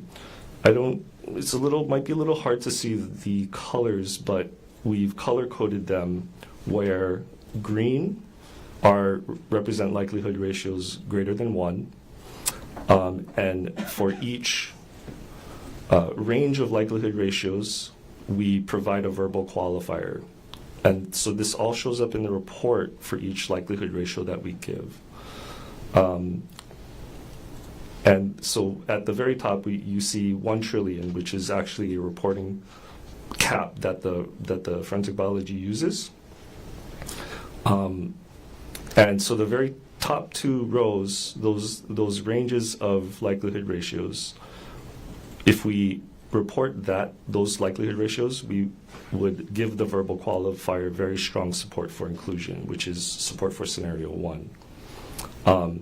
As you go down in range of lower likelihood ratios, the verbal qualifier becomes less strong, so it goes down from very strong support for inclusion to strong support, moderate, and limited support for inclusion. If you can imagine 2 numbers that are divided by each other, which is a likelihood ratio, if their support for scenario 1 and scenario 2 is equal, you would get a number 1. So in yellow, what that tells us is that numbers approximately 1 don't give us support for either scenario 1 or scenario 2, so we would report that as uninformative. As you go below the value of 1, that goes into support for exclusion. That's color-coded in red. So that starts at limited support for exclusion and becomes stronger into moderate support, and finally outright exclusion. These are for values of less than or equal to 0.0001. They can also be for not applicable, where a exclusion was done outside of the Starmix program, which is possible to do in certain circumstances. Okay, I'm going to follow up on that last bit at the end there. When you say there's an exclusion done outside the Starmix program, what do you mean by that? So the circumstances I was talking about were what you can have is what we call a single source profile from a single individual. When you have situations like that, an analyst can look at that profile, determine that it's from a single individual, and then they can look at the reference profile and make a comparison. If those 2 profiles are distinctly different from each other, the analyst can conclude that the comparison is an exclusion. So we would report that as exclusion. Particularly when in the report, it would show up as not applicable because Starmix was not actually run on it. although it was still an exclusionary conclusion. Got it. All right, I'm going to now publish. I'm going to take State's Exhibit 1. Oh, I'm sorry. Before I get there, these color-coded green, yellow, red, are those colors also used in your report? Yes, to help with just a quick glance, they're provided in tables, and so support for inclusion in these tables are color-coded with these particular colors. Got it. Okay, I'm going to take down 1 through 9. I'm going to put up the second chart we talked about, 140. Okay, Mr. Henderson, could you help explain to us what this chart means in terms of how to understand a likelihood ratio? So as I was saying before, right, it might be easier to let's maybe start at the middle. So that's the LR of approximately 1. So in the middle of this particular chart, we have an uninformative range. And as you go farther and farther away on each side, the support for either inclusion or exclusion becomes stronger. And so this chart is an attempt to, it's kind of saying the same basic as the idea as the previous chart, but it lets the reader understand, hopefully, that the larger the likelihood ratio on either side, so the closer it is to 0 from 1 is more excluded, and on the other side of that, the closer away the likelihood ratio is above 1 supports more inclusionary, it provides more inclusionary support. Got it. Okay, thank you. I'm going to take Exhibit 140 down for now. Okay, and one thing you mentioned with one of those exhibits was something called a reporting cap. Yes, that's correct. What is that? So in our report, we will only report up to 1 trillion as the likelihood ratio for support for inclusion. 1 trillion is 1 followed by 12 zeros. It's a very large number. However, actual likelihood ratios that are calculated that have certain support for inclusion can be much higher numbers than 1 trillion. That can quickly lose meaning for somebody reading it if we were to report the names of very large numbers. So the FBU decided to keep a reasonably understandable number as the highest number that we'll report. And the verbal qualifier would be the same, very strong support for inclusion. Okay, thanks for explaining that. In this case, Mr. Henderson, were you assigned to conduct DNA comparisons under HPD report 25-110958? Yes. And how were you assigned to do your work on the case? I was assigned by one of our case managers to perform the Starmix analysis on the case. Okay. And if you could explain to us why you were chosen to do the Starmix analysis. We have a small group of individuals, DNA analysts, that are trained to perform the Starmix analysis. At the time, as you previously heard, we just recently brought the technology online. And so the group of analysts that were brought online during that time, I was one of the group of those analysts. Got it. So you were one of the ones qualified to use Starmix? That's correct, yes. Okay. In your work on this case, what were your known samples? I had 2 reference or known samples, one from Gerhardt Konig and one from Gerhardt Konig. Okay, and was Gerhardt Konig as item number 24? I'm not 100% sure. When you're not the one doing the actual DNA testing, do you look at the item numbers? We do, but I don't have the report in front of me, so I wouldn't be able to definitely confirm or not. No problem. If you do need to review your report later in your testimony, you can look at the binder behind you on the shelf back there. Okay, thank you. Yeah. All right.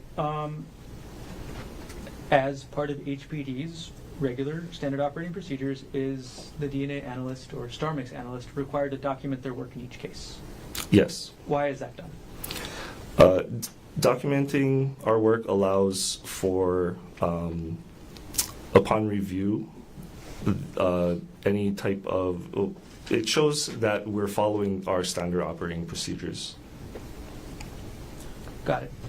And as part of the HPD standard operating procedures, are all reports and documentation independently reviewed by a separate DNA analyst? Yes, yes. Okay, and what's that review process called? That's called the technical review. In this case, did you document your work as required by the SOPs? Yes, I did. Okay. And was your report in one report or multiple? In this particular case, there were 2 reports, what we call requests, so 2 separate requests. And did both of your reports and documentation go through the tech review process? Yes, they did.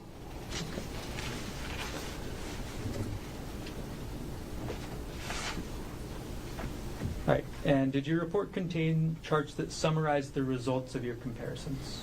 Yes. Would the parts of those charts that actually contain the results of your work be helpful in explaining your testimony today? Yes, it would. Okay. I'm going to approach with what's been marked as States Exhibit 141 through 155, again for visual aid purposes.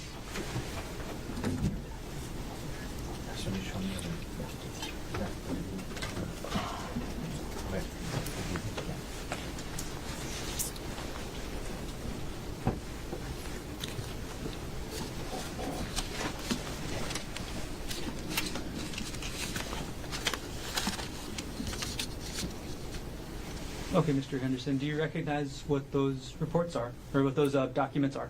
Yes. Okay, and these are the charts that you said would be helpful in explaining portions of your testimony? That's correct. Okay. Give me just a moment.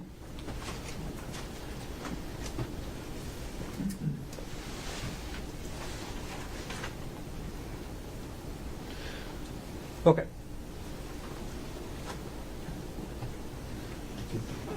I'm going to publish now 141. Okay. And Mr. Henderson, could you explain the results of your probabilistic genotyping testing with regards to sample, the stain on item number 2, question sample 1? So at the very top of that, this particular figure, that is a description of the item of evidence and sample that we obtained the question profile from. So that would be a rock, which is apparently sample 1 of 2, a stain, and the number next to that is just kind of a unique identifier that we would use to identify that particular sample. So 2105230 Q1. Okay. Keep going. Keep going. Sure. So a little bit farther down, what we see is what we call the probabilistic genotyping table, or PG table. This contains the results of the comparison as well as any assumptions that we used when we set up the interpretation and put it into the Starmix software program. That first section of the table, we state our number of contributors. So in this case, there was one contributor. There's another section that refers to any assumed contributors, which this one didn't have any in particular. Then it states the 2 scenarios that were compared. So scenario 1 is the POI contributed DNA. So if you recall from before, the POI refers to the person of interest. The second scenario is scenario 2, which is one unknown individual contributed DNA. So one unknown individual, since we're assuming a single contributor, we would say one unknown individual, and that's somebody that's not the POI, somebody we don't know. Okay, Mr. Anderson, I'm sorry, I'm going to interrupt yes. because I have a couple follow-up questions before we get to the results. When you say assumed number of contributors, how do you assume that, or how do you get to that number? So what we do is we obtain the DNA profile from what we call typing results.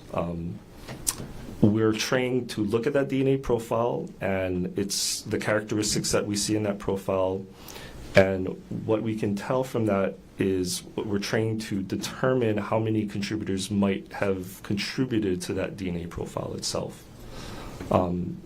Sometimes it's fairly obvious, usually in terms of a single individual, but if you can imagine, it might get a little bit more complex as the number of contributors to a profile increases. How many contributors can HBD analyze using Starmix? So Starmix is validated up to 4 contributors. At what point does what number of contributors do you have where you get what's called a complex mixture? So our conclusion that a mixture might be too complex would be greater than 4. Got it. Okay. Moving on to the second line underneath the number of contributors, the assumed contributors. When would you assume a contributor? Since there's only one contributor, we can't make any assumptions on who might be in that profile. So we're typically starting with profiles of 2 or more contributors. If certain conditions are met, the type of sample where it came from, who it might have come off of, if those conditions are met, then what we can do is use one of the reference sample profiles, and allows Starmix to use that sample at the beginning of its interpretation. That's what we call conditioning, or we refer to it as an assumed contributor. And so after that interpretation, when we make our comparisons, since we're already assuming that contributor is in the profile, we would only make comparisons to any reference profiles left that we haven't made any comparisons to yet. I think I'll come back to that a little bit later, but next follow-up question. When you say person of interest, who is a person of interest in terms of this type of DNA probabilistic genotyping analysis? So the person of interest refers to any of the reference profiles that we've made a comparison to. So in this particular case, we had 2 reference profiles, one from Konig and the other from Gerhardt Konig.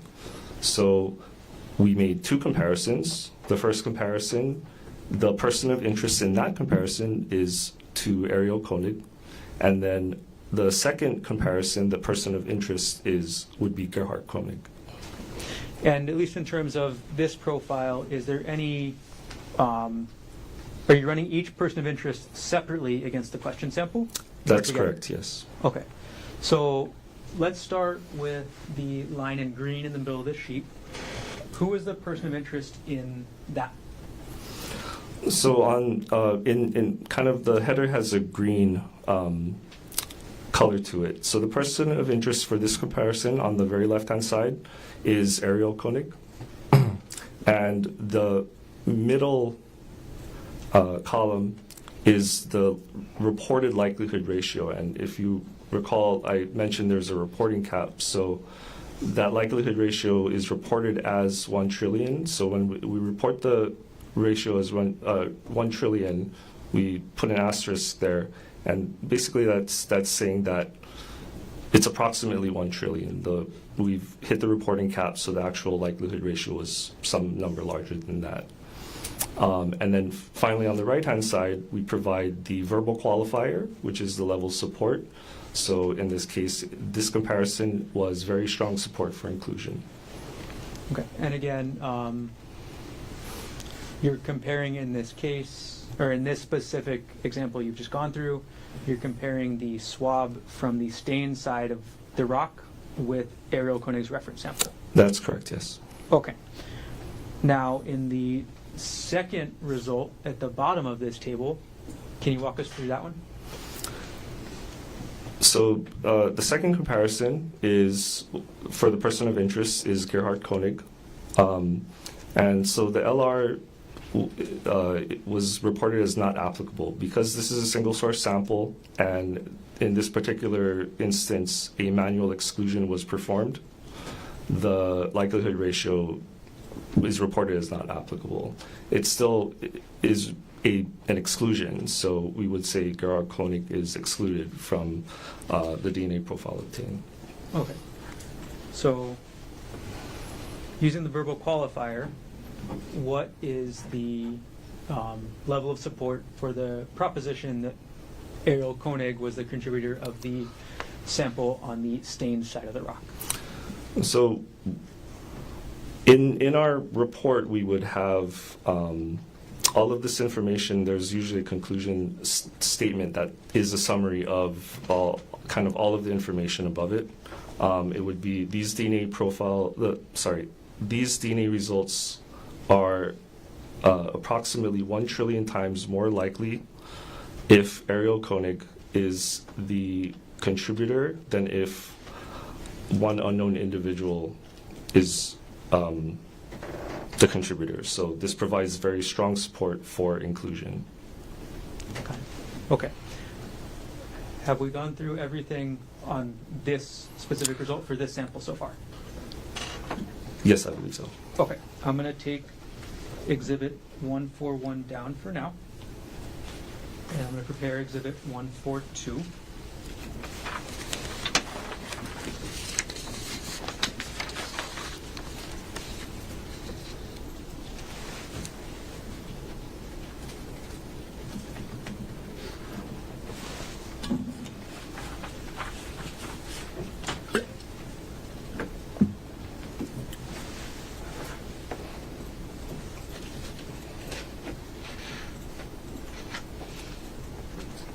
Show to defense counsel.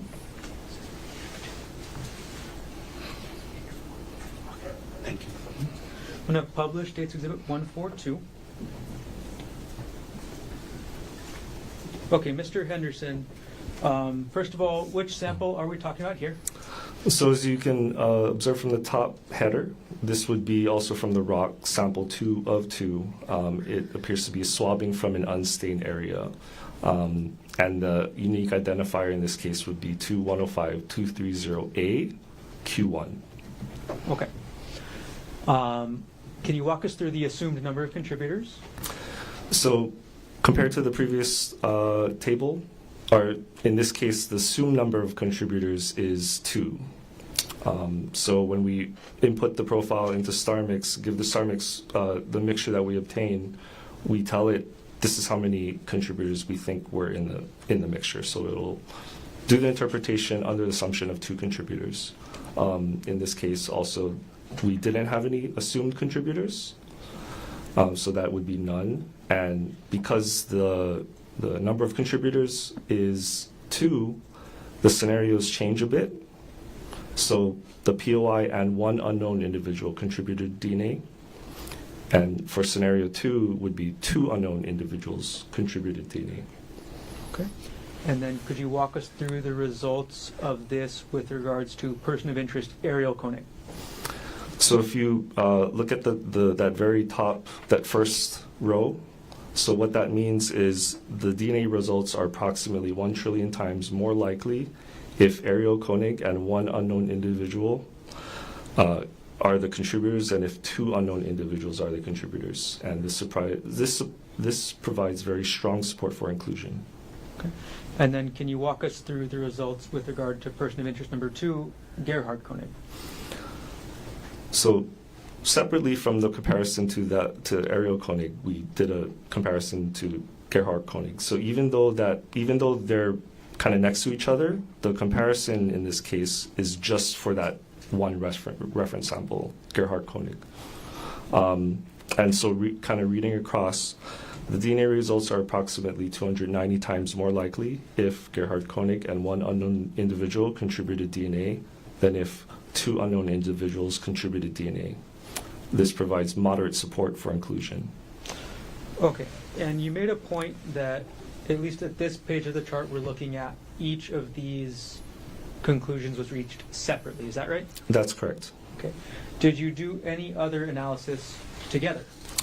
So we have, based on our based on our SOPs, if we have a situation where there is two inclusions, inclusionary LRs, we would run them both as contributors at the same time, which we typically refer to as grouped comparisons. Okay. Starmix allows for this type of proposition. And do the HBD SOPs also allow for this type of proposition? Yes. Okay, and were grouped comparisons included in the validation studies you mentioned earlier? Yes, that's correct. Okay. I'm going to take page 1 of Exhibit 142 down before I'm going to publish page 2. I'm not sure that Show me right here. Oh, yes, no problem. Thank you.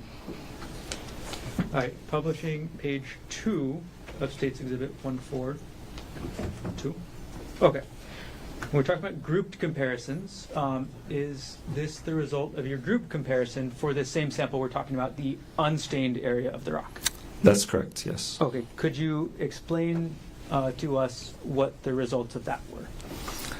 So the assumptions are the same, but for this, there's just one LR that was calculated, and the proposition for this is that the POIs, so Ariel and Gerhardt Konig, contributed DNA versus two unknown unrelated individuals contributed DNA. The results for this are, the DNA results are approximately 1 trillion times more likely if Ariel Konig and Gerhardt Konig are the contributors of the DNA than if two unknown unrelated individuals are the contributors of the DNA. This provides very strong support for inclusion. We also provide a statement because the LRs from the individual comparisons had different levels of support. We kind of caveat this statement to say that you have to consider that the individual LRs were different than each other in terms of the level of support, and so you need to be aware of that when you look at this particular LR for group comparisons. Thank you for the caveat as well. I'm going to take States Exhibit 142 down. Okay. And I'm going to prepare Exhibit 143.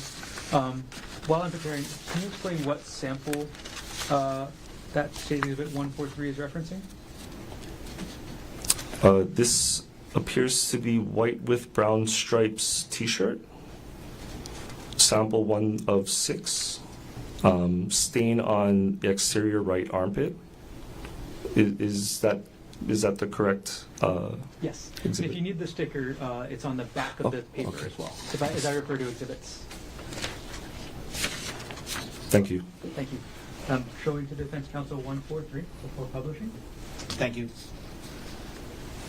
All right. Mr. Henderson, we're going to show you on the screen States Exhibit 143. Okay. Now, as you said before, this is the white with brown striped T-shirt, right? That's correct, yes. Okay. And this is specifically the sample from the stain on exterior right armpit. Is that right? That's correct. 13105-230Q1. Okay. Mr. Henderson, do you actually examine, or did you look at any of the photos taken of where the locations of the swabs were?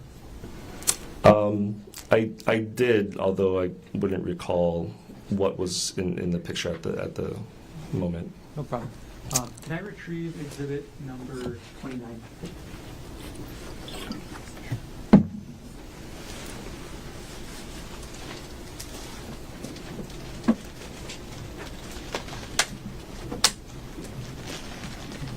Mr. Anderson, I'm sorry. I'm going to hand you exhibit number 29, which is it's in evidence. Are you able to tell from this exhibit where the swabs were taken in relation to what's on the chart? I can attempt to. I didn't actually do the sampling for this. Our other analyst that was, I believe, on the stand earlier did. But they do provide locations of their sampling as well as stickers that give unique identifiers that we can use to determine where the sampling might have taken place. Okay, and then could you point to the sticker for 13Q1?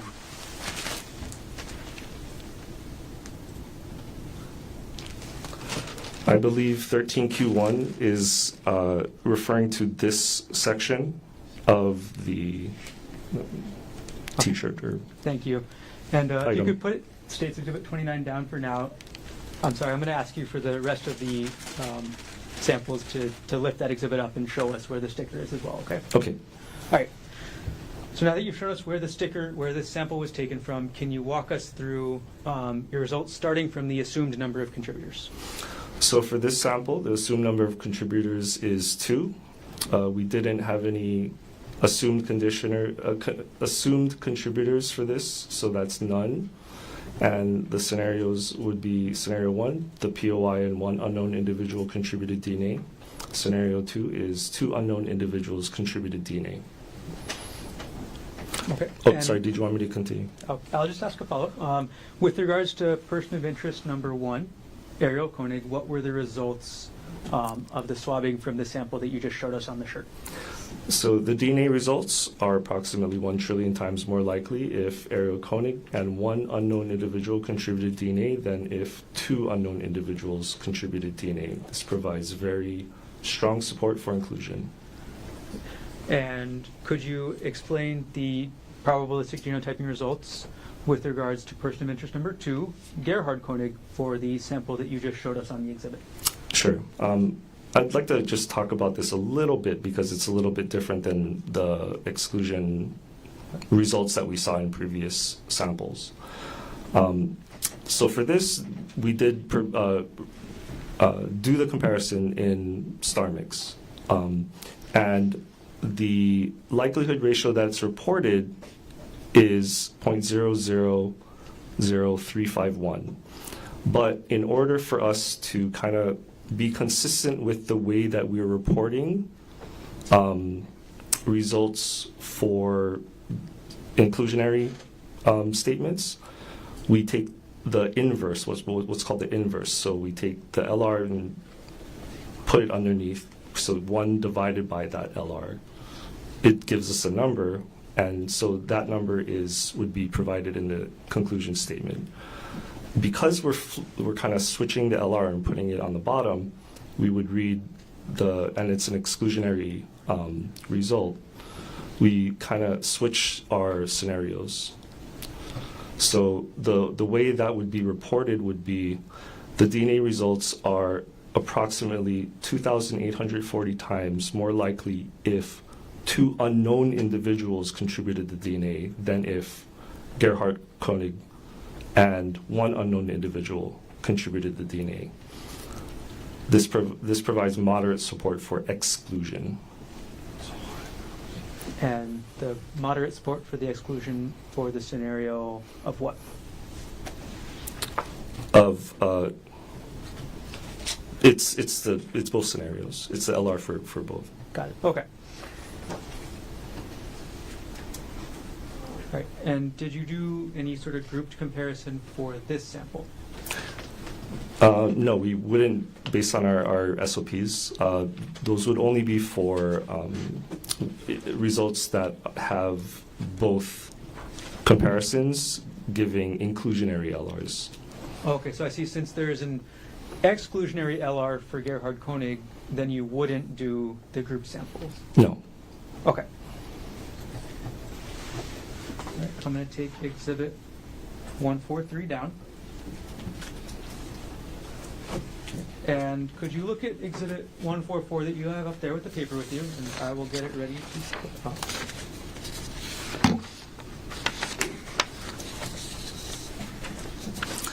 So the item is also white with brown stripes t-shirt. It's sample 2 of 6, stain on the exterior right chest, 13-105230Q2. Okay. And could you show us on Exhibit 29, which is, I think, standing up behind you, where that sticker is labeled on the exhibit? It appears to be from this portion of the item. Thank you. I'm going to publish now the visual aid states Exhibit 144. Okay, Mr. Henderson, could you walk us through what the results of for this stain, the stain that you just showed us where it was on the shirt? So this is similar to one of the other ones. There's 2 likelihood ratios here. Maybe I can just kind of go over the summary of them instead of like going over every single part of it instead. Sure. So for the first comparison, these DNA results are approximately 1 trillion times more likely if Ariel Konig contributed the DNA than if one unknown individual contributed the DNA. This provides very strong support for inclusion. And then the second one is a manual exclusion of the comparison to Gerhardt Konig. So Gerhardt Konig is excluded as a contributor to the DNA profile. Got it. Okay. I'm going to take. I'm sorry. Can I just assuming one contributor? I have to add that to the statement. Sorry.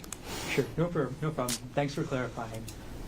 Did we get through a good summary of this chart? Yes. Okay. I'm going to take this chart down.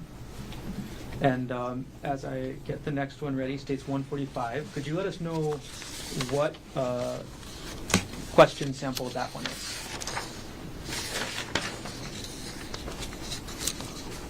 So following the trend, this is also from the white with brown stripes t-shirt sample 3 of 6. Stain on exterior front bottom left, 13-105230Q3. Okay, and one more time, Mr. Henderson, could you show us on the t-shirt where that sticker is labeled?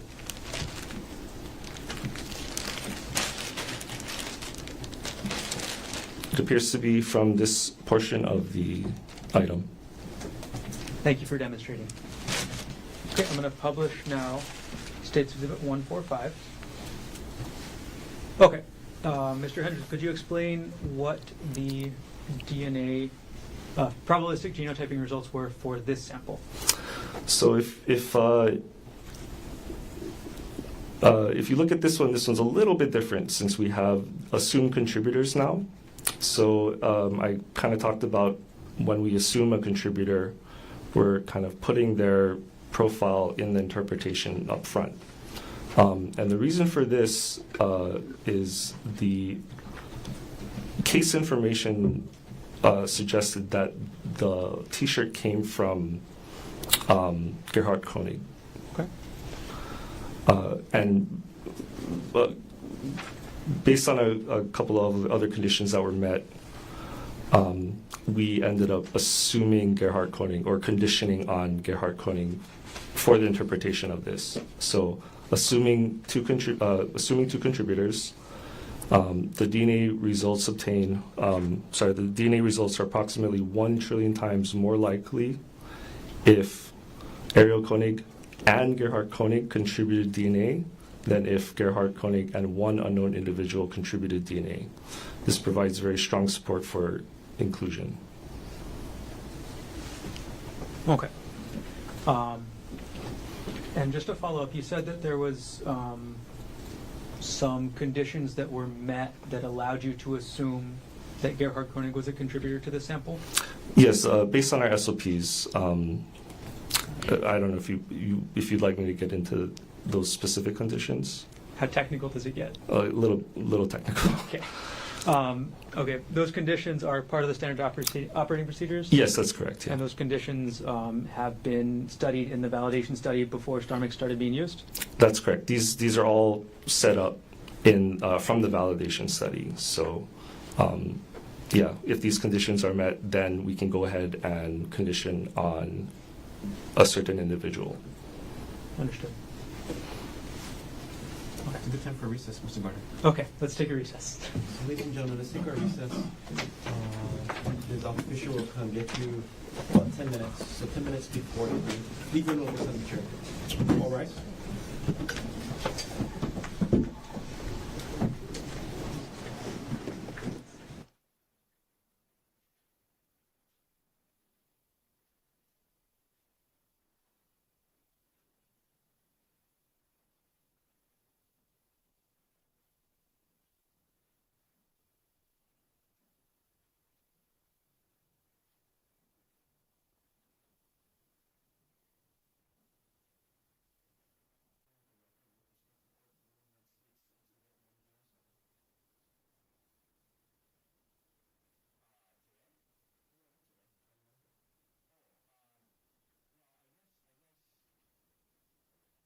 I guess it's more, I mean, yes, if it's a matter of, we're gonna hear back from our tech people, and there may be additional information we'd like to provide to the court. Okay, this is what I'd like to do then. For now, schedule just a hearing at 2 o'clock on Monday. That'd be great. And I'll come in on Sunday to read whatever supplemental information you might want to present. If so, noon. I'll be in at noon on Sunday. If after talking with your tech people that we don't need to have a hearing, Right. could you also Absolutely. let the We'll court let the and court counsel know? 100%, Your Honor. Okay. Thank you. So- and like I said, we'll hear back, and we'll let you know either way. And if there's something to add, we can do it at 2. If not, then I'll let you guys know. I think because the timing is so short, I want to calendar it. At least we have it ready, and if you decide that we don't need to have a hearing, just let everybody know, and we'll just take it off calendar. Will do. I appreciate it, Your Honor. Okay, so we'll do that. So we'll make arrangements for Dr. Konig to be transported back on. Doctor, you want to be here? Well, yeah, 1 second. He wants it. Yeah, actually, and there's a reason for that. We have a visit that morning, and they'll transport him early if not. So we'll waive his presence for the purpose of that hearing, so I can still see him in the morning and then come here after. You okay with that, Doctor? Okay, we'll waive your presence for Monday's hearing. Okay, thank you. Thank you. Recess. Off the record, Judge? We are now. Yeah. I'm not going to...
Gerhardt Konig, County CPC, 25-373. Dr. Konig is present in court with all 4 counsel of record. All jurors are back in the courtroom. Mr. Scott Henderson is on the stand and still under oath. And Mr. Garner, you may continue with your direct examination. Okay, welcome back, Mr. Anderson. Hi. All right, let's keep going where we jumped off. So we'd finished with sample number 3 on item 13, the T-shirt. Could you let us know what the name of the next sample is that you did the probabilistic genotyping testing for? Could you say the exhibit number? 146, please. Thank you. Thank you. This would be white with brown stripes T-shirt, sample 4 of 6. Stain on exterior front bottom right 13-105-230 Q4. Okay, and could you show us on the exhibit behind you where that sticker is located?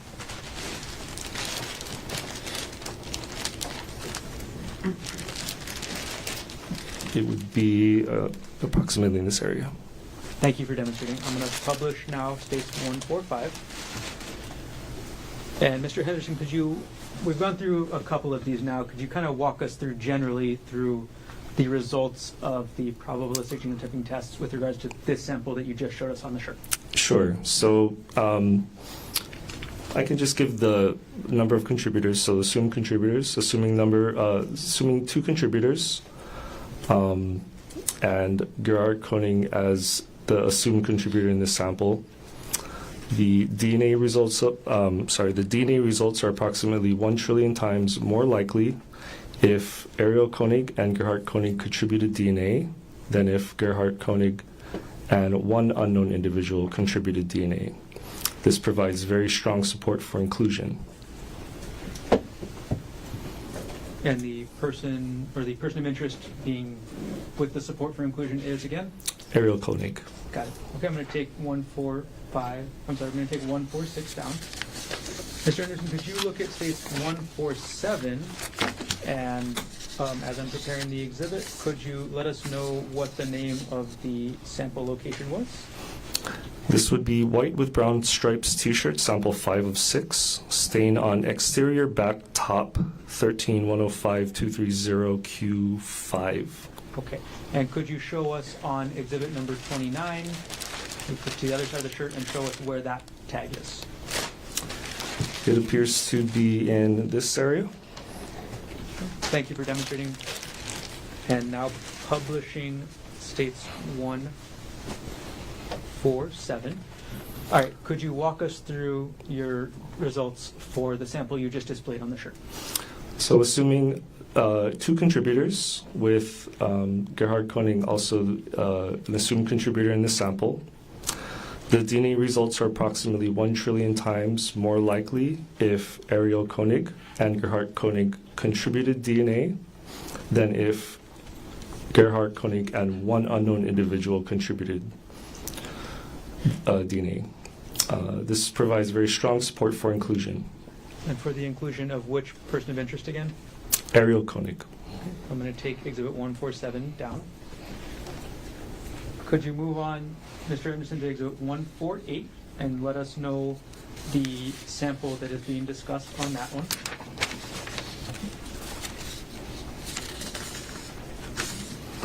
This is white with brown stripes T-shirt, sample 6 of 6, stain on exterior back center 13-105-230 Q6. Okay. And could you show us on the T-shirt, States Exhibit 29? This appears to be the area that the sample is taken from. Okay, thank you for demonstrating on the shirt. And again, for each of these that you're looking at, is there a sticker labeling that you're looking at? Yes, I'm looking for the identifying sticker that my colleague would have put on while she was sampling. Okay. I'm going to publish now for visual aid purposes, States Exhibit 148. Mr. Henderson, could you explain to us our probabilistic genotyping results with regards to the sample that you just showed us on that T-shirt? So assuming number of contributors is 1, so assuming 1 contributor, for the first LR, The DNA results are approximately 1 trillion times more likely if Ariel Konig is a contributor than if one unknown individual is a contributor. This provides very strong support for inclusion. And going to the next, appears to be a manual exclusion. Gerhardt Konig is excluded as a contributor to the DNA profile. Okay. I'm going to take States Exhibit 148 down. And I'm going to retrieve States Exhibit 29 for view the T-shirt. And I'm going to switch it out for States Exhibit 30.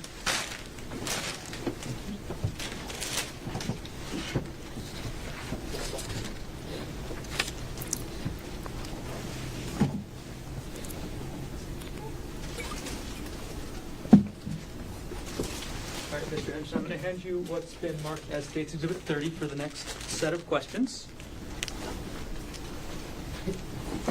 Thank you. Okay, and then could you review Exhibit 149 in front of you and let us know what sample that is? So this is gray blue shorts, sample 4 of 6, stain on exterior front right top, 14-105-230 Q4. And could you show us on States Exhibit 30, which is an evidence, where that is located? Sample Q4 appears to be from this area right here. Okay, thank you for demonstrating. All right, I'm going to now publish. I'm sorry. I'm going to show. And we're talking about Q4 again, right? That's correct, yes. Okay. Going to show Defense Counsel States 149. Thank you. And publish. Okay, Mr. Henderson, could you walk us through the DNA testing results using the PG system for that sample you just showed us on the shorts? So for the first likelihood ratio, assuming one contributor, the DNA results are approximately 1 trillion times more likely if Ariel Konig contributed DNA than if one unknown individual is a contributor. This provides very strong support for inclusion. Also, again, this appears to be a manual exclusion of Gerhardt Konig. Gerhardt Konig is excluded as a contributor to the DNA profile. Okay. I'm going to move on now.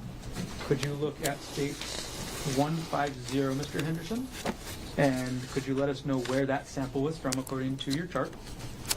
This would be gray blue shorts, sample 5 of 6, stain on exterior front middle right, 14-105-230 Q5.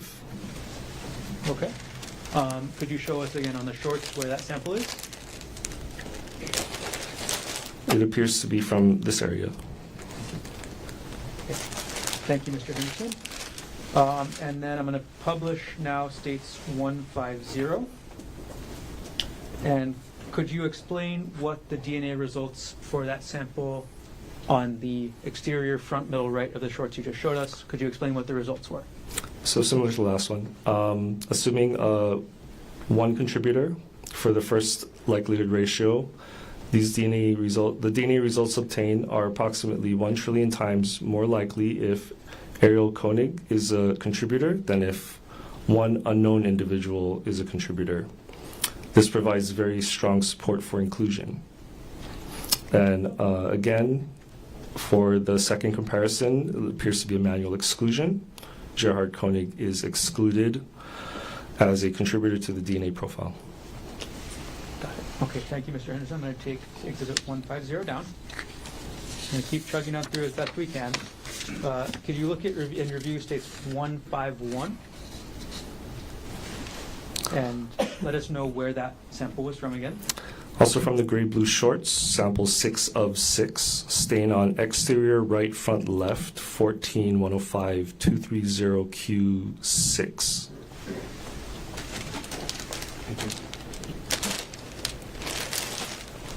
It appears to be from this area. Okay, and you're demonstrating on States Exhibit 30 right now. That's correct, yes. Okay, thank you. Okay, I'm going to publish States Exhibit 151. And Mr. Henderson, could you walk us through the results that you got using the probabilistic genotyping for the sample you just showed us on those shorts? Assuming 2 contributors for the first likelihood ratio to Ariel Konig, the DNA results are approximately 1 trillion times more likely if Ariel Konig is a contributor. Ariel Konig and 1 unknown individual are contributors than if 2 unknown individuals are contributors. This provides very strong support for inclusion. Going to the second one, a likelihood ratio is calculated compared to with the reference sample of Gerhardt Konig. These DNA results are approximately 1,660 times more likely if 2 unknown individuals contributed DNA than if Gerhardt Konig and 1 unknown individual contributed the DNA. This provides moderate support for exclusion. Got it. Okay, thank you. I'll take that exhibit down, and I'm going to retrieve State's Exhibit 30 from you, because we finished up with the shorts, yeah? Yes.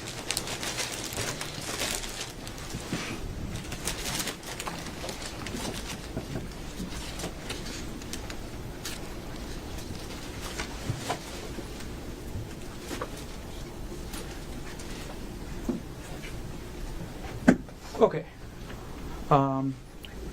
So a couple more swabs, yeah? Yes, I believe so. Okay. Could you review State's Exhibit 152 and let us know where that swab is from? So these are swabs stained from plant off trail. The sample is 3105230Q1. Okay. I'm going to publish now State's 152. And could you walk us through your probabilistic genotyping results for the swabs stained from plant off trail?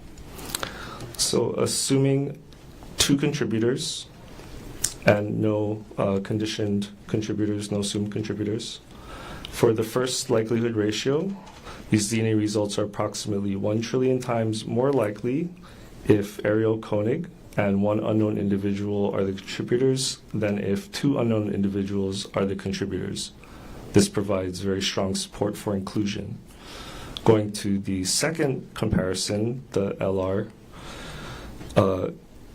resulted in a likelihood ratio of less than or equal to 0.0001, which is exclusion. So our conclusion is Gerhardt Konig is excluded as a contributor to the DNA profile.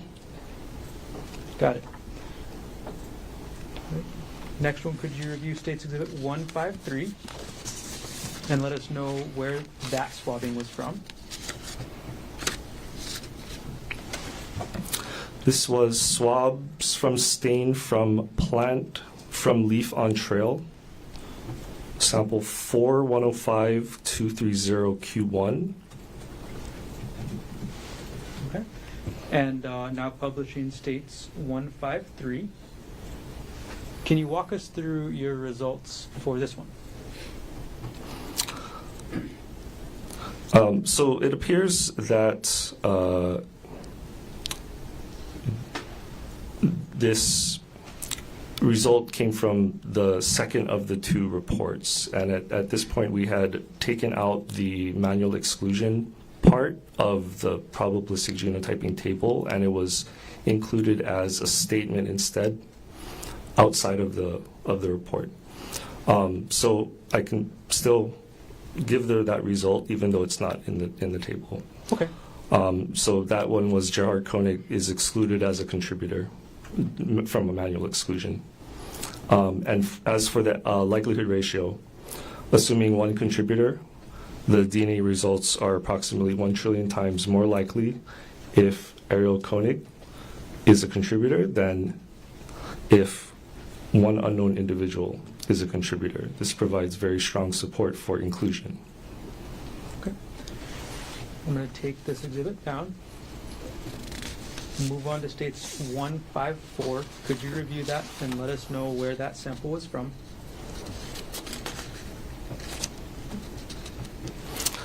This is swabs stained from tree branch, sample 5105230Q1.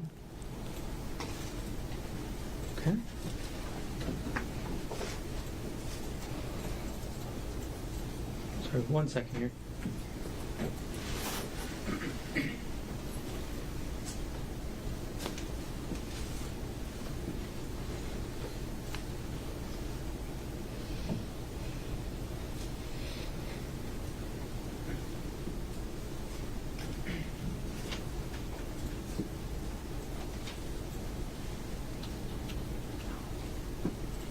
I apologize. Give me just a moment. Take your time.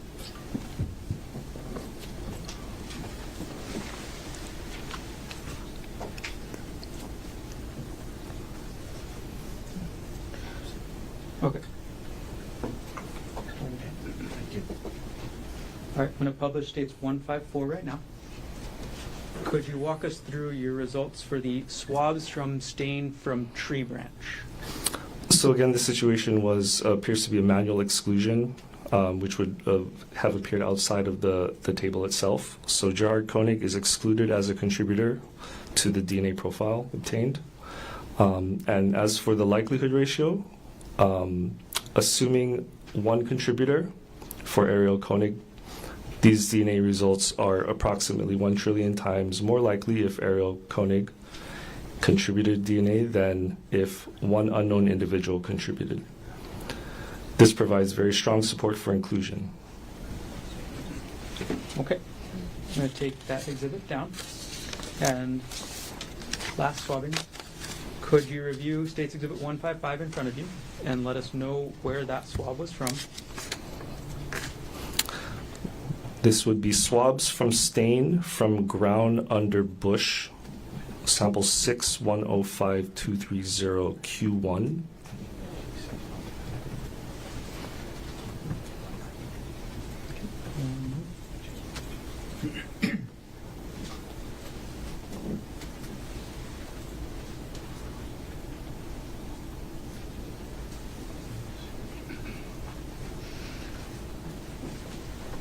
Thank you. All right, I'm going to publish now States Exhibit 155. Okay, could you walk us through the results for this swab from stain from ground under bush? Again, appears to be a manual exclusion for the comparison to Gerhardt Konig. Gerhardt Konig is excluded as a contributor to the DNA profile obtained. And as for the LR, assuming one contributor, this would be for Ariel Konig. DNA results are approximately 1 trillion times more likely if Ariel Konig contributed DNA than if one unknown individual contributed DNA. This provides very strong support for inclusion. Okay, let me take States Exhibit 155 down. Mr. Henderson, in your report, did you note which samples tested positive for human blood? I did. For every sample that tested positive for human blood, what was Ariel Konig's likelihood ratio? The likelihood ratio for those particular samples was approximately 1 trillion, or very strong support for inclusion. Did everything you testified to occur in the city and county of Honolulu, state of Hawaii? Yes. Thank you. No further questions at this time.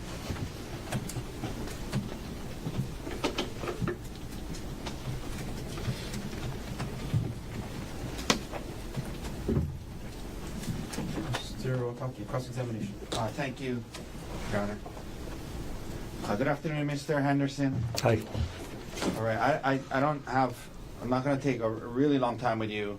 I know it's been a long day for everyone, but I do have some questions. So, first of all, I just want to, when I asked you earlier during your qualifications part about the issues with the audit when you were working there, the point was simply that, well, let me rephrase that. So there were some issues before, right? Yes? Yes, that's correct. Yeah, and then to your credit of what do you call you guys? What do you call yourselves? What? The Forensic Biology Unit, FBU. Yeah. So to the credit of the FBU, after the audit pointed out these issues, you guys worked to fix them and get to a better place. Yes. Yes, we addressed all the findings that were presented to us and provided plans to address them, and these were accepted by the accrediting body and we followed through with any of the changes that they asked us to perform. Right. And so to your credit, there were some issues, you fixed them, and now, from the end of 2024 on, now this new system, and at least you're confident that it's working properly, correct? Yes. Okay, thank you. And you have a lot of experience in DNA. How long have you been doing this, sir? Since 2013. Okay, so over 10 years, yes? Yeah, that's correct. All right, thank you. So just some questions about some of what you talked about. You just at the end mentioned in the instances where you did tests for blood, you just talked about what the results were when you did tests for blood, yes? So I didn't actually do the blood testing. That would be the previous analyst. Ms. Amarin, Ms. right? Amarin, yes, that's correct. I did look at the reports, and specifically for that question, checked if a conclusion was positive for human blood. I checked what the LR was for that particular sample with that conclusion, and confirmed that those were the LRs for those particular samples. And you both jointly signed the report, yes? That's correct. Okay. So just let me ask you this: when you test, when you're doing the testing and you test for something, for example, if you test in a swab or an item for the presence of blood, and it comes back negative, you document that in your report, yes?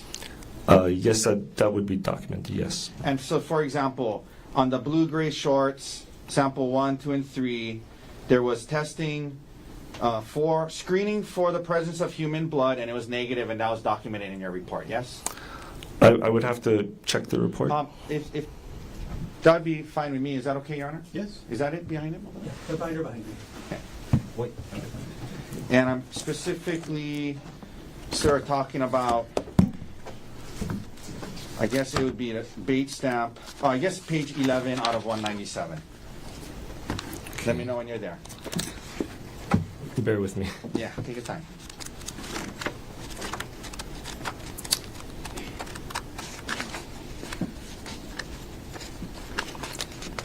I'm sorry, do you happen to know which request this was from? Could you repeat the sample? It is Information. the gray blue short sample 1 of 6, 2 of 6, and 3 of 6 on the bottom of page 11 of 197.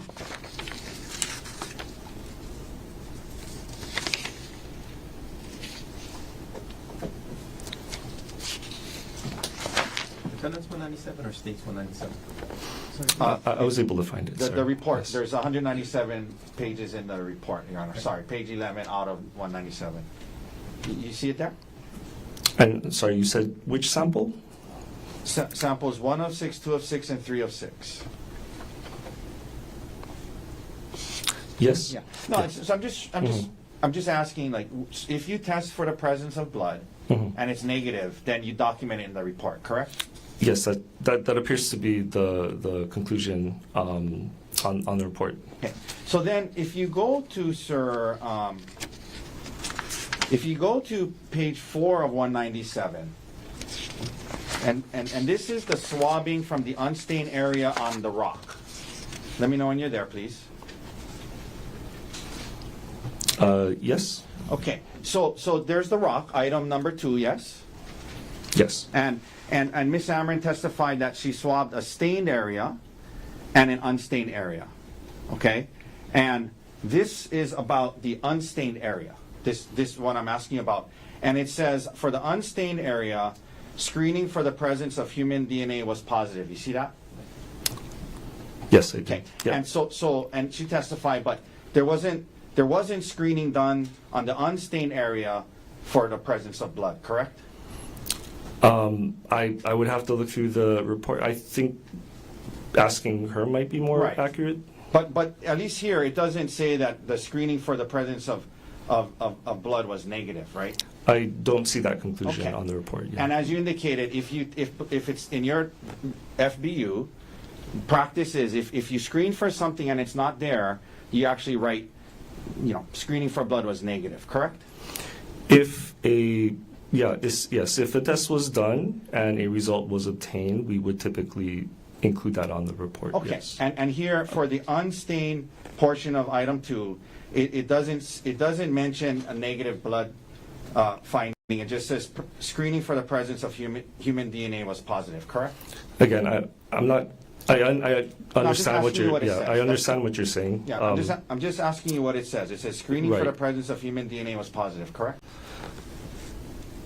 Yes, that's Okay. that's what's on the All right. report. Yeah. So, that being said, I want to ask you a little bit more about this and some of your testimony. You talked about, sir, the likelihood ratio. You call it the LR, right? That's correct. Yes. And it can range from 1 to a trillion and even beyond a trillion, but you guys only measure up to a trillion, right? We calculate the LR, but we just report at the reporting cap. So approximately 1 trillion can Right. mean LRs that exceed that As you that indicated, actual right? number. Yes. And so the likelihood ratio. Let me ask you this: Does Starmix is it like a software or is it a machine or what? What is It's a software program, Okay. so we would run that program on a computer. Yeah, and it's a company. It's a private company that makes this software program. Yes. Yes, we could consider them a private company. They're kind of part of the apparatus of the New Zealand government. So I believe they're nonprofit. Yeah. But in any event, they're not part of HPD, correct? Yes, that's correct. Okay. And Starlinks puts out information about their system and how to use it and information about the system. Yes.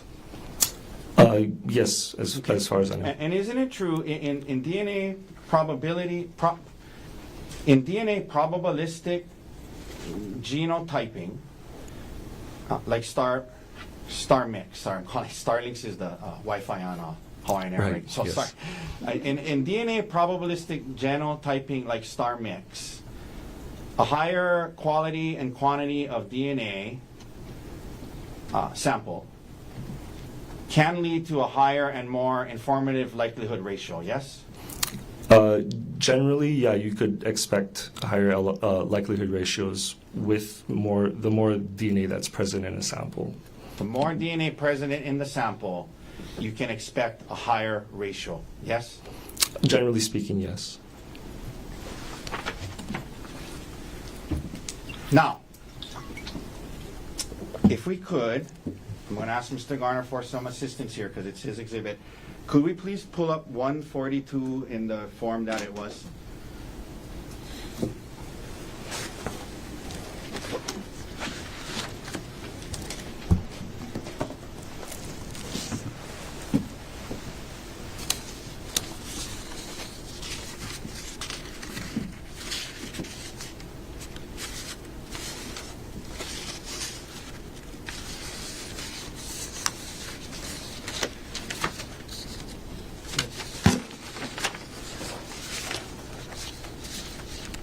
I'm sorry, maybe 140.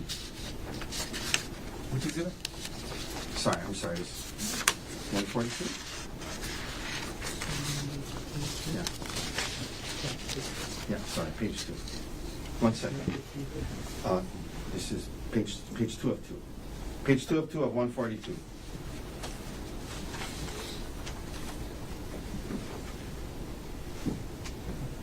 Okay. Okay, we do page 2. Thank you.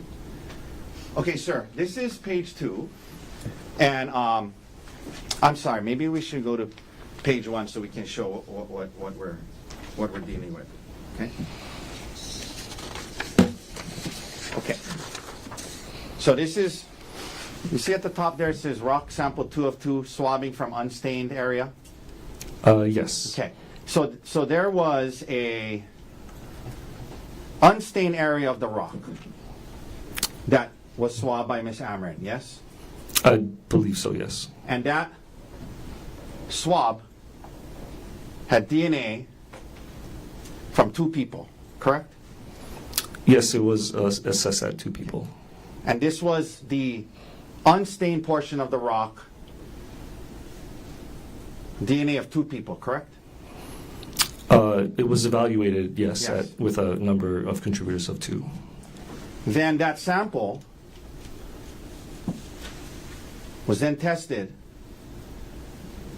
through the Starlink system by you, yes? Starmix, yes. Starmix. Yes. Okay? Starmix, not the Hawaiian Wi-Fi. Okay? And the results came out that our Ariel Konig, there was a 1 trillion likelihood ratio that her DNA was on the unstained part of the rock, yes? The profile, the DNA profile can be, it was, the LR kind of tells us what support for observing the profile itself, not necessarily who contributed the DNA to that to the unknown sample. But for Ariel Konig, where you see where it says very strong support for inclusion? Yes, that is the LR for that particular Yeah. comparison. And Yes. what that means is very strong support for inclusion, that part of the DNA on the rock, the unstained part, was Ariel Konig, correct? That's almost a true. That's not necessarily a true statement. We have to. So a very subtle distinction regarding saying somebody is on. Tell me the wording. Tell me the wording. So When it says observing the profile is more likely. Okay. If one scenario is there's more support for one scenario over the other, not if that person is on there, it's more likely. It's 1 trillion times very strong support for inclusion that Ariel Konig's profile is observed in the DNA in that sample, yes? That we observed the DNA profile. Okay. Yeah. Yeah. And from that same swab, from the unstained area of the rock, Gerhardt Konig was 290 was his likelihood ratio, yes? Yeah, the comparison to that reference sample was 290, yes. Okay. And then,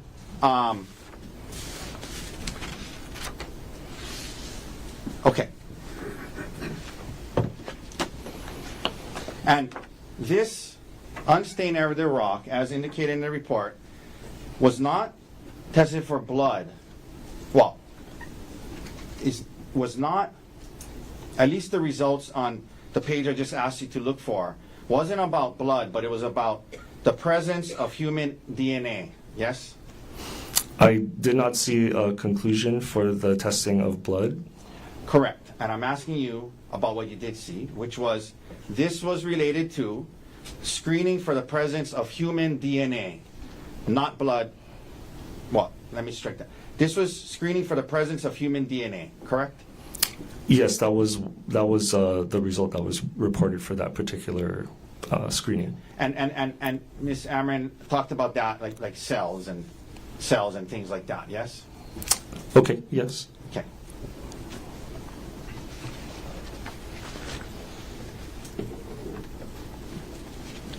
Okay, 1 second.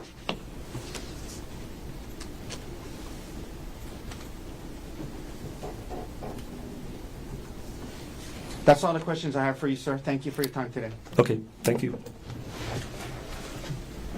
Mr. Barner, any remember? Be quick.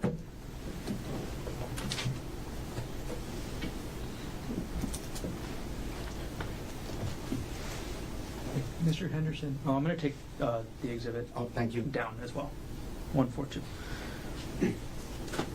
Mr. Henderson, is it normal to screen for the presence of blood on an unstained area? I'd have to double check our SOPs, but I believe that the correct SOPs were followed by Ms. Amorin. Okay. Second question. Seemed to be a little bit you wanted to explain about the context of what you can actually tell us with this kind of DNA testing. Can you tell us how any DNA got on any item? No. We're only looking at the presence of DNA and making comparisons to the information from that profile to any of the information that we obtained from the reference profile. That does not tell us, we call that activity level. Those activity levels are different. That's not necessarily what the DNA is applying itself to. Okay. Was that what you were trying to explain when Mr. Taka was asking you about somebody's being, a person being on an object?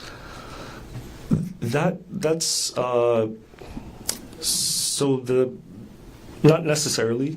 That more applies to the likelihood ratio, and what the likelihood ratio itself, by definition, is actually looking at. It's the observation of the information on the evidence if either of the scenario is true. It's not the likelihood of a person being in that profile. They kind of might sound similar, but they're important distinctions.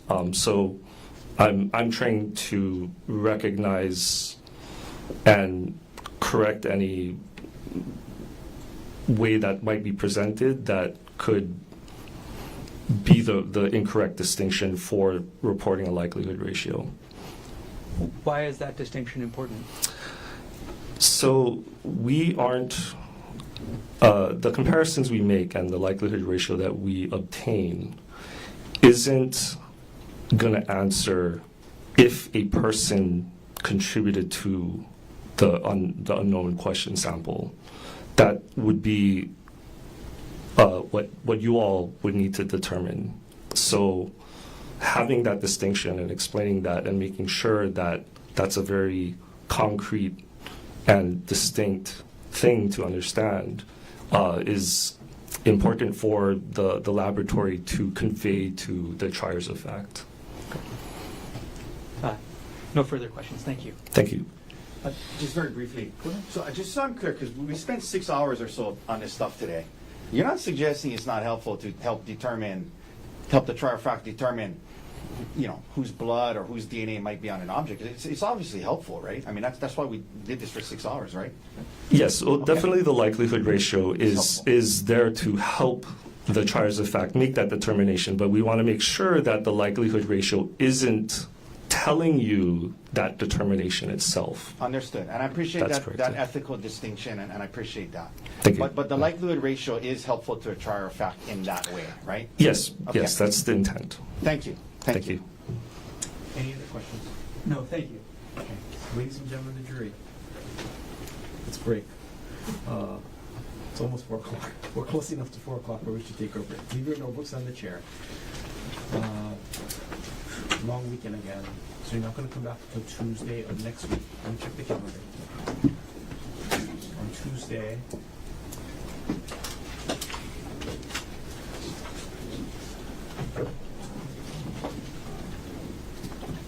going to have you come up or report at 9 o'clock. We should be able to start at 9 o'clock next week, Tuesday. The schedule looks like we're going to be here for the better part of all 3 days next week, Tuesday, Wednesday, Thursday, so plan on it. When we get a little bit more refined with the schedule, I'll share it with you as soon as it's available to me. Plan on being here for the 3 days of next week. Friday, of course, is going to be a holiday. Between now and when we come back on Tuesday, same 3 rules, right? Don't talk to anybody about this case. Keep an open mind. Do not try to learn about this case outside of the courtroom. Do not tune into any of the news reporting. It starts to come on while you're having dinner. Again, turn off the TV, walk to the next room. I hope all of you have a good drive home. Enjoy the weekend. See you on Tuesday. All rise.